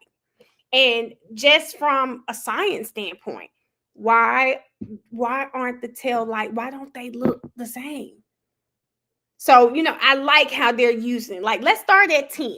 And it also shows that he really did use the scientific method. Okay, if we start at 10, then this happens. If we start at 17, then this happens, and just gradually go up with it. I love this. I love this. The test that I've just showed you all. Is that testing that we've just talked about conducted in accordance with the scientific literature and generally accepted methodologies that you've earlier described? Yes. Is the damage to the right rear taillight consistent with striking John O'Keefe's arm at 17 miles per hour? No. Do you hold that opinion to a reasonable degree of scientific certainty? Yes. Slide 45, please. What is this? You're looking at photographs post-test of the sweatshirt that the ATD was wearing at the time of the impact. Is this the 17-mile-an-hour impact? Correct, yes. Did you note any defects in the fabric of the right arm? None of that. There were no punctures, holes, or fraying of the material during this impact test. Based on this testing. So for people who believe that the the punctures from the sweatshirt, the holes in the sweatshirt, and the scratches and punctures came from the taillight. We're at 17 miles an hour. And I'm looking at this crash dummy. I mean, this taillight hit this crash dummy. It should have punctured that shirt. We're 17 miles an hour and we see nothing. That you conducted in this case is the damage that you saw of the shirt that John O'Keefe was wearing consistent or inconsistent with the shirt that's on the ATD? It was inconsistent compared to the sweatshirt that Mr. John O'Keefe was wearing. Based on that, do you have an opinion or a conclusion as to whether or not the damage on Mr. O'Keefe's clothing was consistent with being struck by the right rear taillight at 17 miles per hour? It is inconsistent. Next slide, please. It's just what is this graph depicting? It's right there. So going back to these terms that we've talked about, this is the acceleration trace of the 17 mile an hour impact test. And you can see that we reach a peak of acceleration at around 5 milliseconds, and that's at about almost 270 Gs. You said 270 Gs? Correct. Or 217? 270. Thank you. 70. Did that have any significance on your analysis? Yes. What was that? Well, we can use that to estimate. Obviously, we can integrate that to get. Okay, y'all. Let's y'all know y'all talking about people walking in. They probably gonna let them go. It's almost 4 o'clock, but let's switch over. How do you think it'll go here, though, if it comes back with a guilty, like we see in the overwhelming majority of verdicts on Court TV? I'm going to call it loud disappointment. I mean, I don't think any of the state troopers' cars are going to be turned over. Things are set afire. Major disappointment and hope that on appeal things will be changed. How about, and the alternative? The not guilty comes down. What do you think happens in the streets here? Just a loud uproar of vindication. Remember, this is, Vinny, this is as much about Karen Reed as it is all the folks who live here, who see issues with law enforcement here, who see issues with the DA here, who see issues with the court here. And this is a symptom for them. So if they see a victory here, I think they're going to read it as a victory on a much larger scale. Still with us, Jack Rice and Josh Schiffer. Jack, making clear that a spectator did that it would be a loud war of vindication if it's not guilty, not necessarily for Karen Reed, but because it stands up against the system of corruption as he describes it. I know it's right. Isn't this how this dovetails to what we were talking about the last segment, Your Honor, this concept of credibility? It comes down to this, and you could say, well, this is what people are feeling in the streets, or some people are feeling in the streets. You realize this may also be being carried into deliberations, into a jury box. And so you have people who are questioning that credibility as well. And that can pop up in the middle of these where you say, just because the police say something doesn't make it so. Just because the Commonwealth says something doesn't make it so. If you get even the sliver of that, it can matter. Yeah, it can matter. All right, Josh, your final thoughts. We've got about a minute left before we'll have to take a break. And watching, 30 seconds, really quickly. All right, corruption bubbles up, cynicism bubbles up in the community. It's peaking right now. It's not just Karen Reed, it's everything is coming into this community. This community has a catalyst. That catalyst is Karen Reed. Absolutely. All right, stand by, gentlemen. You're staying with us. Coming up next, of course, Michael Ayala joining me. Can't wait to visit with him about this as we wait for the jury's verdict in the Karen Reed murder retrial. Stay here on Court TV Live.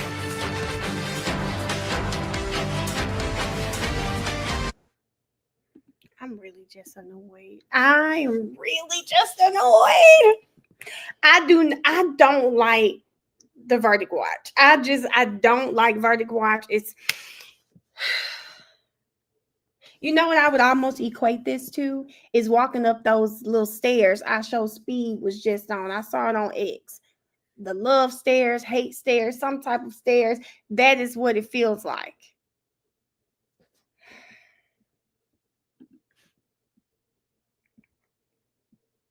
I just hate it. I don't think they're going to be done today at this point. Molly said, we need something. I think they're probably about to go home. Probably about to go home. I think they are, you guys keep saying there are probably 2 to 3 people that are just like firm on whatever they believe. I really just think that's where we are. Well, Claudia, what I was just talking about this. I said, I don't think there's really any confusing evidence. Who told y'all the family walked into court? Because maybe they just went to sit at the bench. They probably came back expecting them to be leaving at 4. I'm trying to see if I see anything. Someone said just saw the O'Keefe family walk into the building. I'm assuming calling it for the day and back tomorrow. Okay.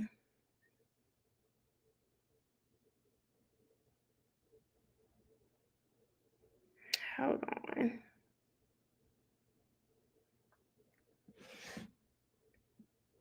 I just think the day is over. I'm not getting my hopes. Okay, do you guys know how when you're really expecting something, but you don't have a time, you don't have a day? Thank you, Mama T.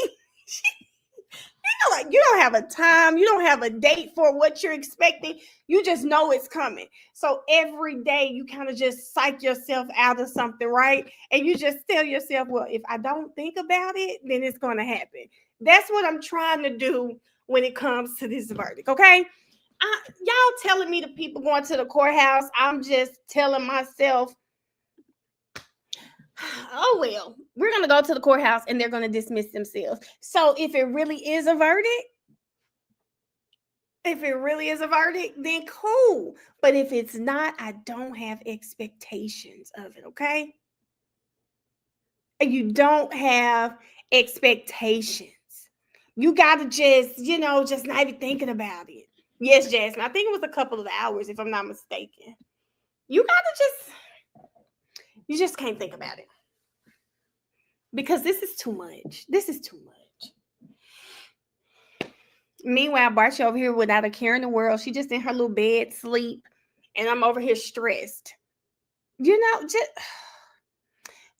exactly. You got to just say, you know what? Whatever happens, happens. They're going to the courthouse because the judge is going to go ahead and release them for the day. Okay?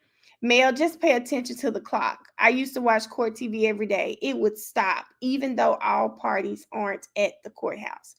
T, have you seen the court? Have you seen the clock stop? It's Nicole, it's a lot, right?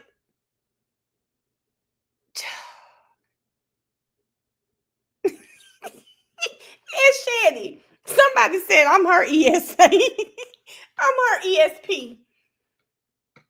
Y'all, she balled up. She is balled up in her bed. She is enjoying herself. Okay, y'all, let's see what they saying, child. Front row seat to justice. Will a jury find Karen Reed guilty or not guilty in the death of her boyfriend, John O'Keefe? That's right. We're in a verdict watch in Dedham, Massachusetts. The jury has now been deliberating for 8 hours and 43 minutes approximately. You all can see that we are leaving the verdict watch clock up on your screen, so you can always glance at that. Yep, and Reed's first trial ended in a mistrial after a jury couldn't reach a unanimous decision. I think they were out almost 5 days. For 5 days in that trial. She stands accused of striking and killing John O'Keefe with her Lexus SUV. Now, prosecutors point to fragments of Reed's taillight at the crime scene as evidence of a collision. But the defense believes that Reed is the victim of a wide-ranging cover-up by O'Keefe's friends and local law enforcement. Now, while we wait for the verdict, we want to take a listen back to some of the defense team's closing argument. And this came on Friday.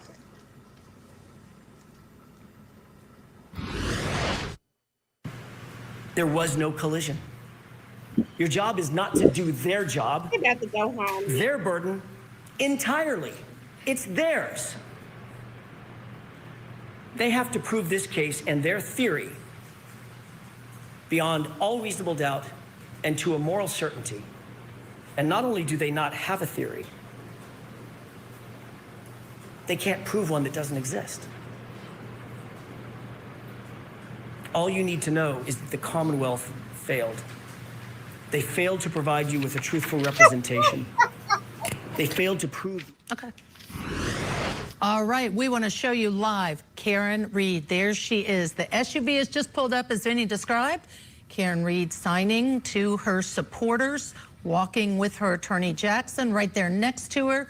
Michael, she is headed inside that courthouse. Yeah, she looks to be in very good spirits. Obviously, she would have gotten a lot of rest this weekend. We have no particular word as to why they're returning. We know some of the family returned a little earlier.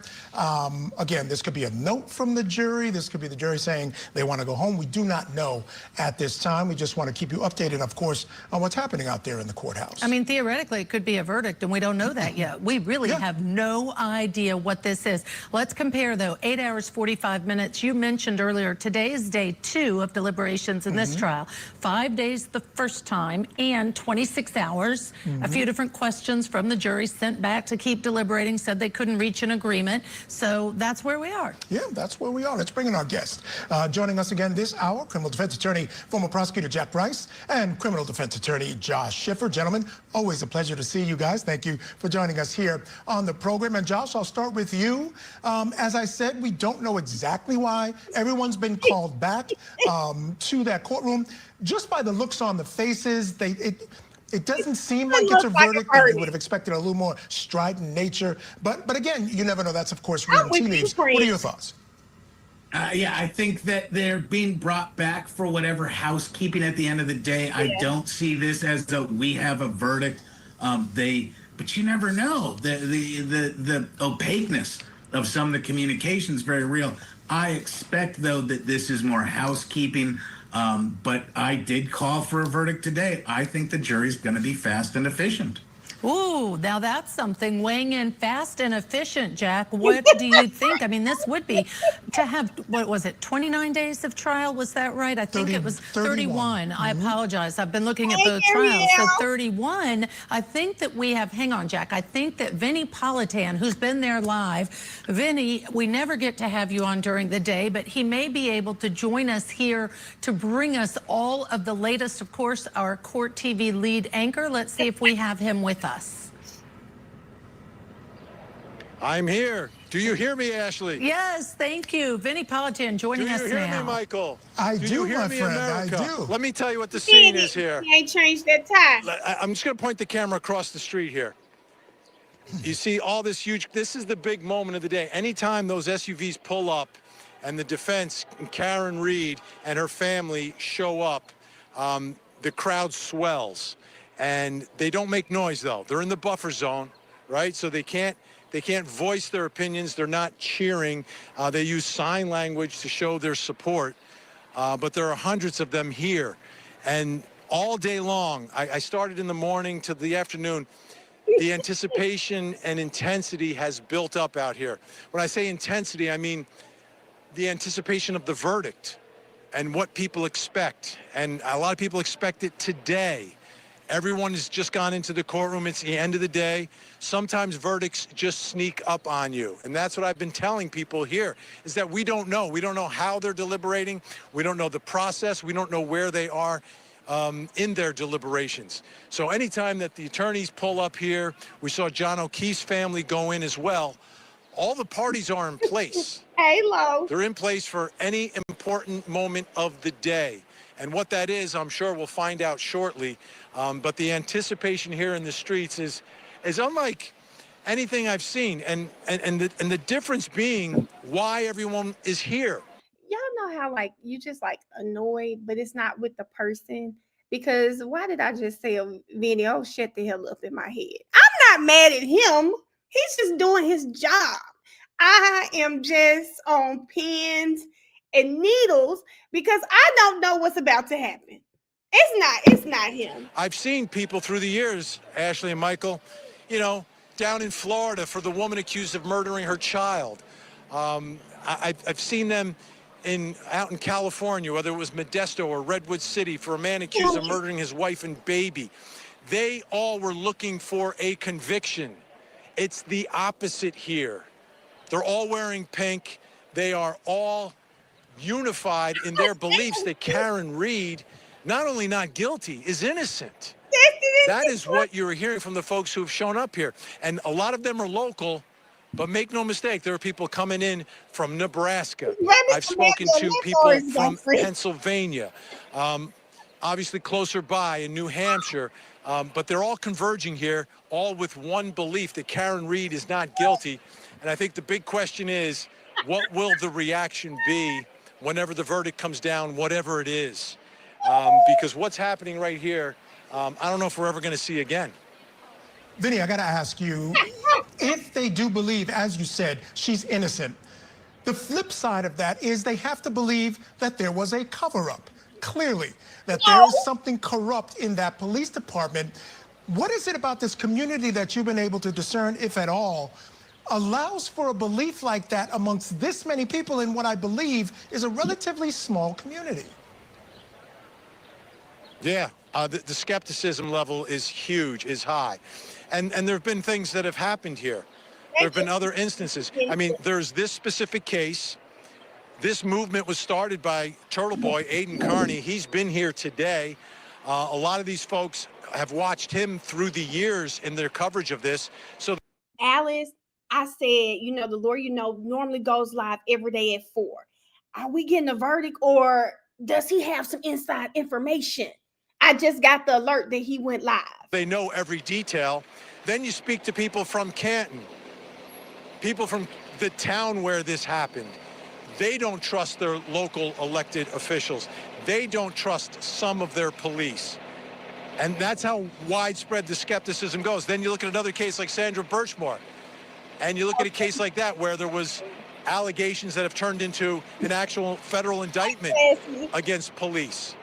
And in all instances, people are just so skeptical, and they want to see the proof way beyond a reasonable doubt, and they're not going to take people at their word. And when I say people, I mean people representing the government, people representing the Commonwealth. They do not take them at their word. They want to see the proof, and they don't believe they've seen it, that Karen Reed committed this crime.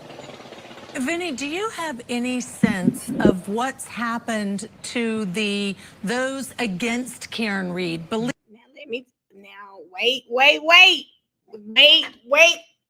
Hold on. Let me go on here, because hold on.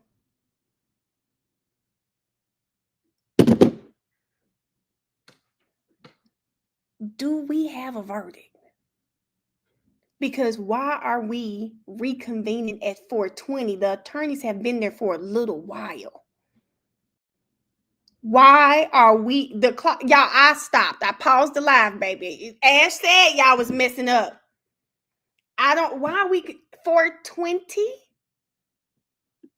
No, y'all, the clock didn't stop. I paused the live. Believing she did it, believing she should be convicted. The first time around, and you pointed this out earlier when you were speaking to some of the people there, the first time around, it was not all supporters at all. You had both sides. So this, to me, just looks very different.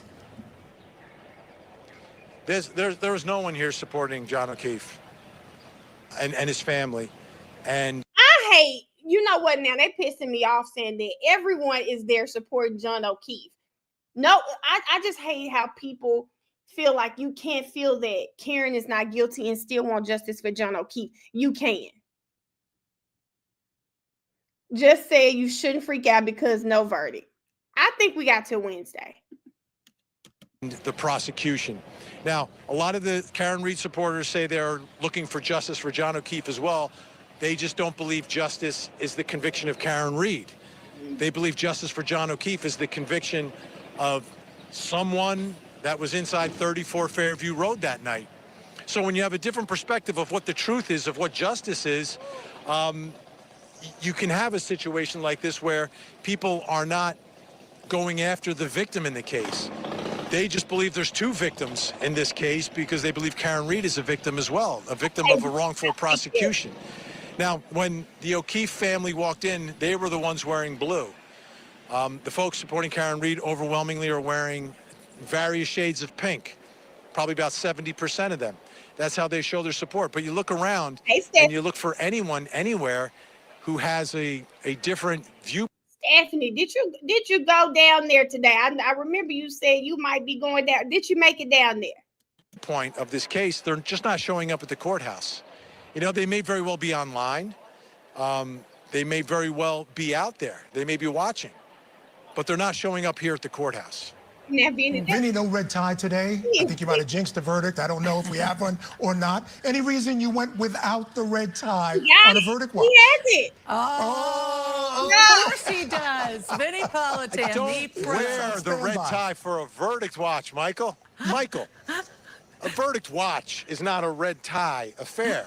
So purple, you can't wear blue. Blue is one side of this case. Pink is the other side. You split the baby, you got purple. That's fine. We told y'all. Red is for the verdict only. So once we get word that there's a verdict, then you'll see the red tie on this shirt. I always have it with me, Michael, during verdict watch. I knew this. I knew this, and I'm sorry I didn't remember you only put it on for the actual verdict. It's like Tiger Woods, right? He only wears the red from the courtroom. I'll let you know, let our viewers know, that Judge Canoni said that she will give this jury until 4:20 to deliberate, and then she will send them home, which is in about 10 minutes or so. That's Eastern time. It's currently about 4:10 Eastern time, so let them go to 4:20 before sending them home for the day. So wanted to let you know, wanted to let our viewers know. And I wanted to ask you this. You've commented a couple of times on your show about the age of the jury, them being relatively young, specifically as opposed to the previous trial. What effect do you think that'll have? And see, now I'm damn getting pissed because they probably young and they probably don't even know the 3 branches of the government. Let me stop. I'm just upset. In terms of how long this will take. Again, we remember the other one took about 26 hours. Over 5 days. This doesn't have the same feel to me. I don't know. What are your thoughts on that? I think there's a couple things at play here, right? I think younger jurors generally are more skeptical. I think they're more skeptical of people in power. And in this case, obviously, it would be the Commonwealth, it would be the prosecution, it would be the government. So I think there's that in play. I think younger people, things move a little quicker. I think that's a brilliant observation by you, Michael. I'm looking at this week. There's no court on Thursday. We always talk about the Friday factor. Well, this week, there may be a Wednesday factor where things might speed up a little bit on Wednesday if we get there, right? This could still happen today. But if we get to Wednesday, I am approaching Wednesday like I usually approach a Friday during a verdict watch, because they are off on Thursday. It is a holiday, and it's going to have that feel to it, a little more incentive for the jury if they're close to wrap it up in one way or another and send a note to the judge and let the judge know where they stand. We're not there yet, though. We got a long road to go to Wednesday afternoon. We still have to close out this day with either a verdict or sending everyone home. But as you said, we'll know within minutes what's happening today. Come back tomorrow, who knows? Who knows? We've had cases, and you'll both probably remember them, where a jury kind of agrees and they want to sleep on it. That's why first thing in the morning, I'm always aware of what's going on, because you could have a very quick turnaround in the morning. We slept on it, how do we feel? And then a morning verdict is delivered. And I think we had that, I recall, in one of the Scott Peterson verdicts, where the jury reached the verdict, slept on it, and delivered it in the morning. But generally speaking, afternoon, I'm feeling like Wednesday. If we're not there tomorrow, I'm on super high alert on Wednesday. Yeah. All right. Well, we've got about 8 more minutes before the judge says they go home for the day, come back tomorrow if there's no verdict. Vinny Politan, we're going to let you head out because of your excellent reporting. Thank you, of course, for being on with us. I know you're there all hours. So even when Bev is not on the bench, she still likes to end court early, is what I'm hearing. Listen, I'll be here. If something happens in the next 8 minutes, you come right back to me, because you'll see what's happening with these folks here if we get word, because word will spread very quickly if, in fact, a verdict is reached. And we will see you put on your red tie on air. So we will be coming right back to you if that's the case. Vinny Politan, our lead anchor, thank you so much. We are going to take a break here. Of course, we'll get you back. That fans inside the courtroom so you can see live what's happening. We'll be right back after a quick break. Tonight on Closing. Social media star loses his wife and then loses control. I couldn't believe that she could do that to me. From content creator to cold-blooded killer, the TikTok star murder trial. Weekdays 2 to 8, streaming on Court TV. Legendary Trials. Not TikTok star turned murderer. So we had the 5 days correct. 16 hours just didn't sound right, but it was 26 hours over 5 days. 9 hours, y'all. They have been deliberating 9 hours now. 9 hours. 9 hours. Bev said 4:20 she was fixing to light it up.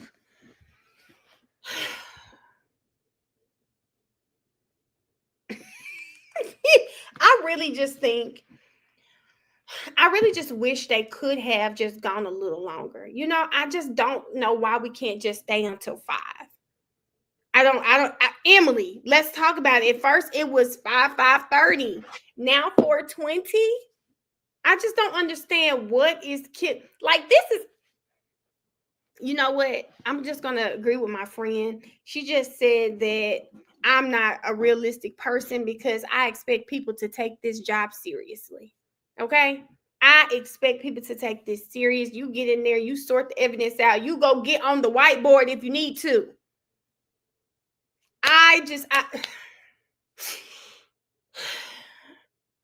I'm not being realistic, I guess. I'm not being realistic. Alice said, I know Forrest over there throwing pins at the window. Let me see if Forrest messaged me. I don't think so, but I'm gonna check. Hold on. Let me check.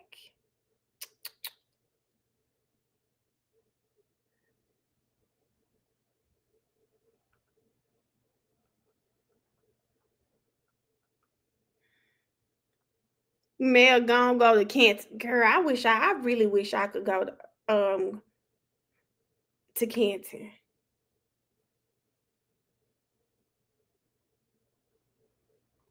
Oh, Forrest said he I forgot what he said. He was in traffic. I think he said he got stuck in traffic. I don't think he ever made it. He did message me. I don't think he ever made it. Made it there. Thank you so much for becoming a new member, Brianna. Thank you, Brianna Gallagher. Brianna, you wouldn't by any chance be any kin to Lieutenant Gallagher, would you? Let us know. And I mean, and if you are, do you guys use spread solo cups often at your house, or is it touchy? Let me know. Do you use them, or is that a touchy subject for you guys right now? Because I wondered what Brianna said, heck no. Heck no.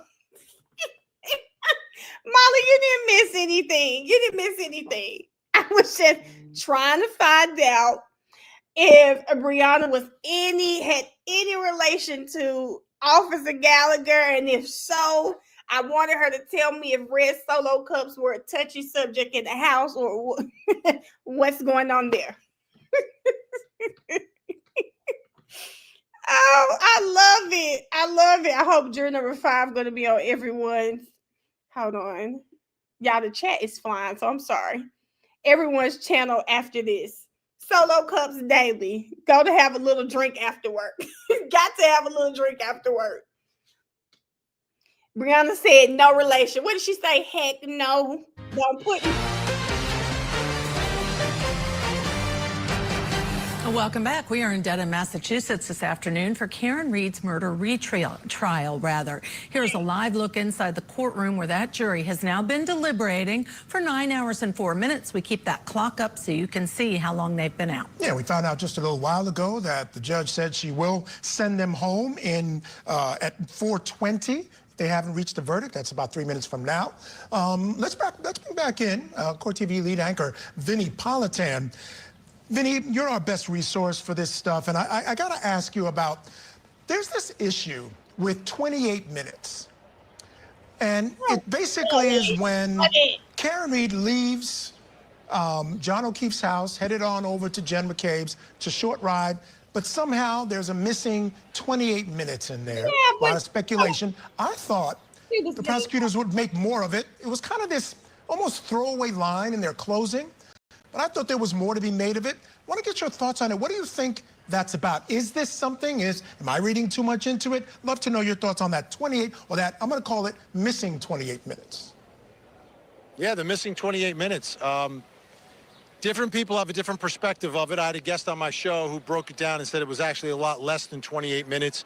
But in the first trial, Adam Lally made it a big part of the case. A big part of his case was that Karen Reed allegedly drove by 34 Fairview before going to Jennifer McCabe's. Because Jennifer McCabe is, I don't know, 5 or 6 minutes away from John O'Keefe's home, very close. Canton's not a huge town. So where would she be for all that time?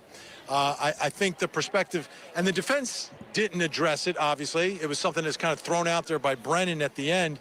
And you're right, it was under the radar.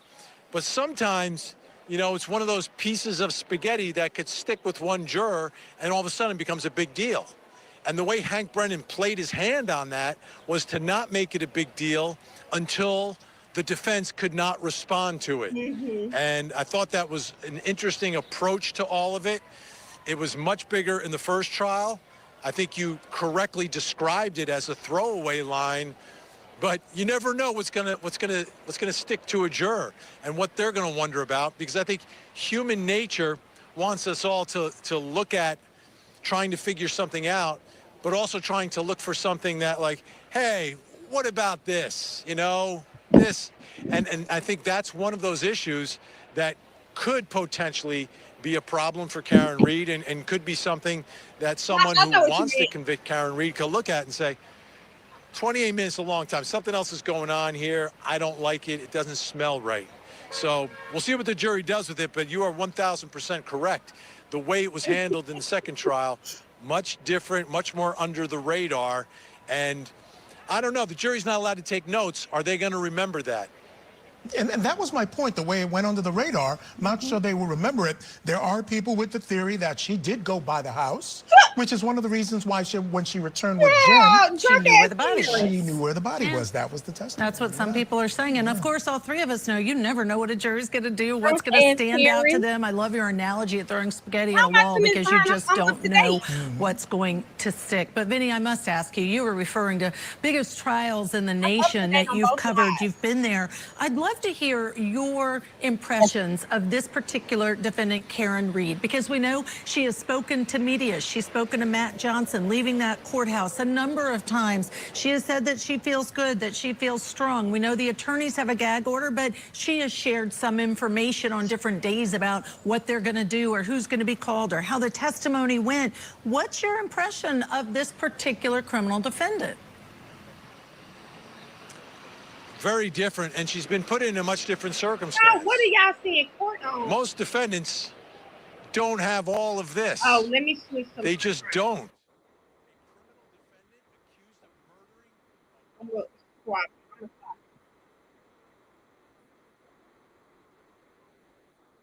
Do have to give you those cautions. Please do not discuss this case with anyone.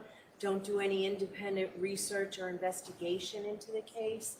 If you happen to see, hear, or read anything about the case, please disregard it and let us know. Be careful with your social media use. And I think what's a good idea to do is when you leave here, just leave the case here. Literally, figuratively, Shut up, clear your Bill. heads. Beautiful day. Get some fresh air, and we'll see you tomorrow. Oh, shut up. Thank you. All rise for the court, please. Jurors, help me.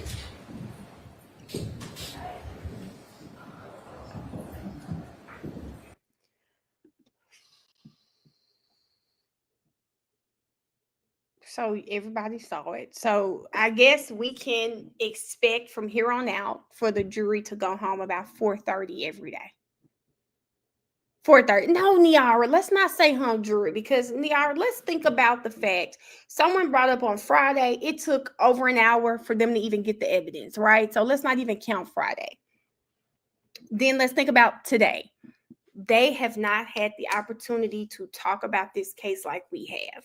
So let's not say, okay, let's not throw it away. Let's stay positive and do like he said. It's a lot of information. Let's hope that they are actually going through the information. They're looking at the evidence. There is some back and forth, right? There are some people trying to convince the others, hey, okay, well, look at this information. Let's just think there, y'all. Molly, I'm irritated too, but hey. And listen, Becky Welcher's report was 140 slides. Okay. Shannon's report, about 100 slides. ARCA's, longer. Excuse me. So I know the Lord, it's live. I'm gonna get off here. I'm going to the gym. How long did it take them the first time? India, it took 26 hours over 5 days. The last time. Jamaica, maybe some of them didn't, and some of them have to be convinced. YSL, I think they said about 16 hours over 4 days, but that's probably wrong. But about 4 days. Erica, we're going to the gym, girl. I've been going to the gym. I know y'all see me. I've been drinking my water on the live. I've been drinking my water. I'm really sore. I do need to stretch. But, child, I've been in the gym with Mariah. Okay? I have been in the gym. Major Mariah is not playing. I have been in the gym, kid. I do need to start actually recording it. So I can kind of track my progress for my class reunion. Y'all know I have a reunion this Saturday. I'm going to Memphis on Thursday. So I'm actually happy court. But I'll be in Memphis on Friday when court resumes. But yeah, we've been in the gym. Oh, Tracy, I don't know what it is though. I know we would love for them to walk back there and say, okay, this is what we're rolling with, but we know that's not how it works. Someone listen to the Commonwealth. Somebody believe them. Yeah, I gotta go to Memphis. I told you about the 2 high schools. So one of the high schools, their 20-year reunion is this weekend. And so, yeah, I just ordered my clothes for it. My clothes will be here Wednesday. I just ordered clothes for it. But yeah. So I don't know, y'all. I pray that I really want this case to be over before I have to travel because I don't want it on my mind. I don't want the case on my mind over the weekend. I just don't. Tomorrow I will be here at about 9, probably 9. When I'm gonna look and see whatever Law and Crime stream starts, that's when I'm gonna start. So yeah, I'll be here whatever their time. It's the only reason I started 30 minutes after them today is because I had something to do. But tomorrow I'll be whatever their stream. I'll look tonight to see what their stream is. So my verdict watch will be the same time as theirs. Let's hope for tomorrow, guys. Stay optimistic. And I really do appreciate some of the stuff people have put in the chat today. We have to remember they have not had the time we've had. Right? They have not had the time that we have had to do this. So, yeah. Please, I hope the verdict come by Wednesday, Keith. I do not like going live in Memphis, so I hope it is. I just have to sit up front. I have to tell my sister, listen, I got to sit up front, okay?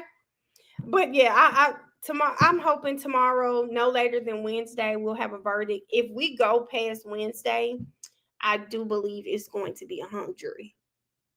I do believe it's going to be a hung jury. Like if we go past Wednesday, it's no doubt about it for me. It's going to be a hung jury. Now, if we go past Wednesday, they come back not guilty, I'm going to be shocked. But I think it's going to be a hung jury if we go past Wednesday.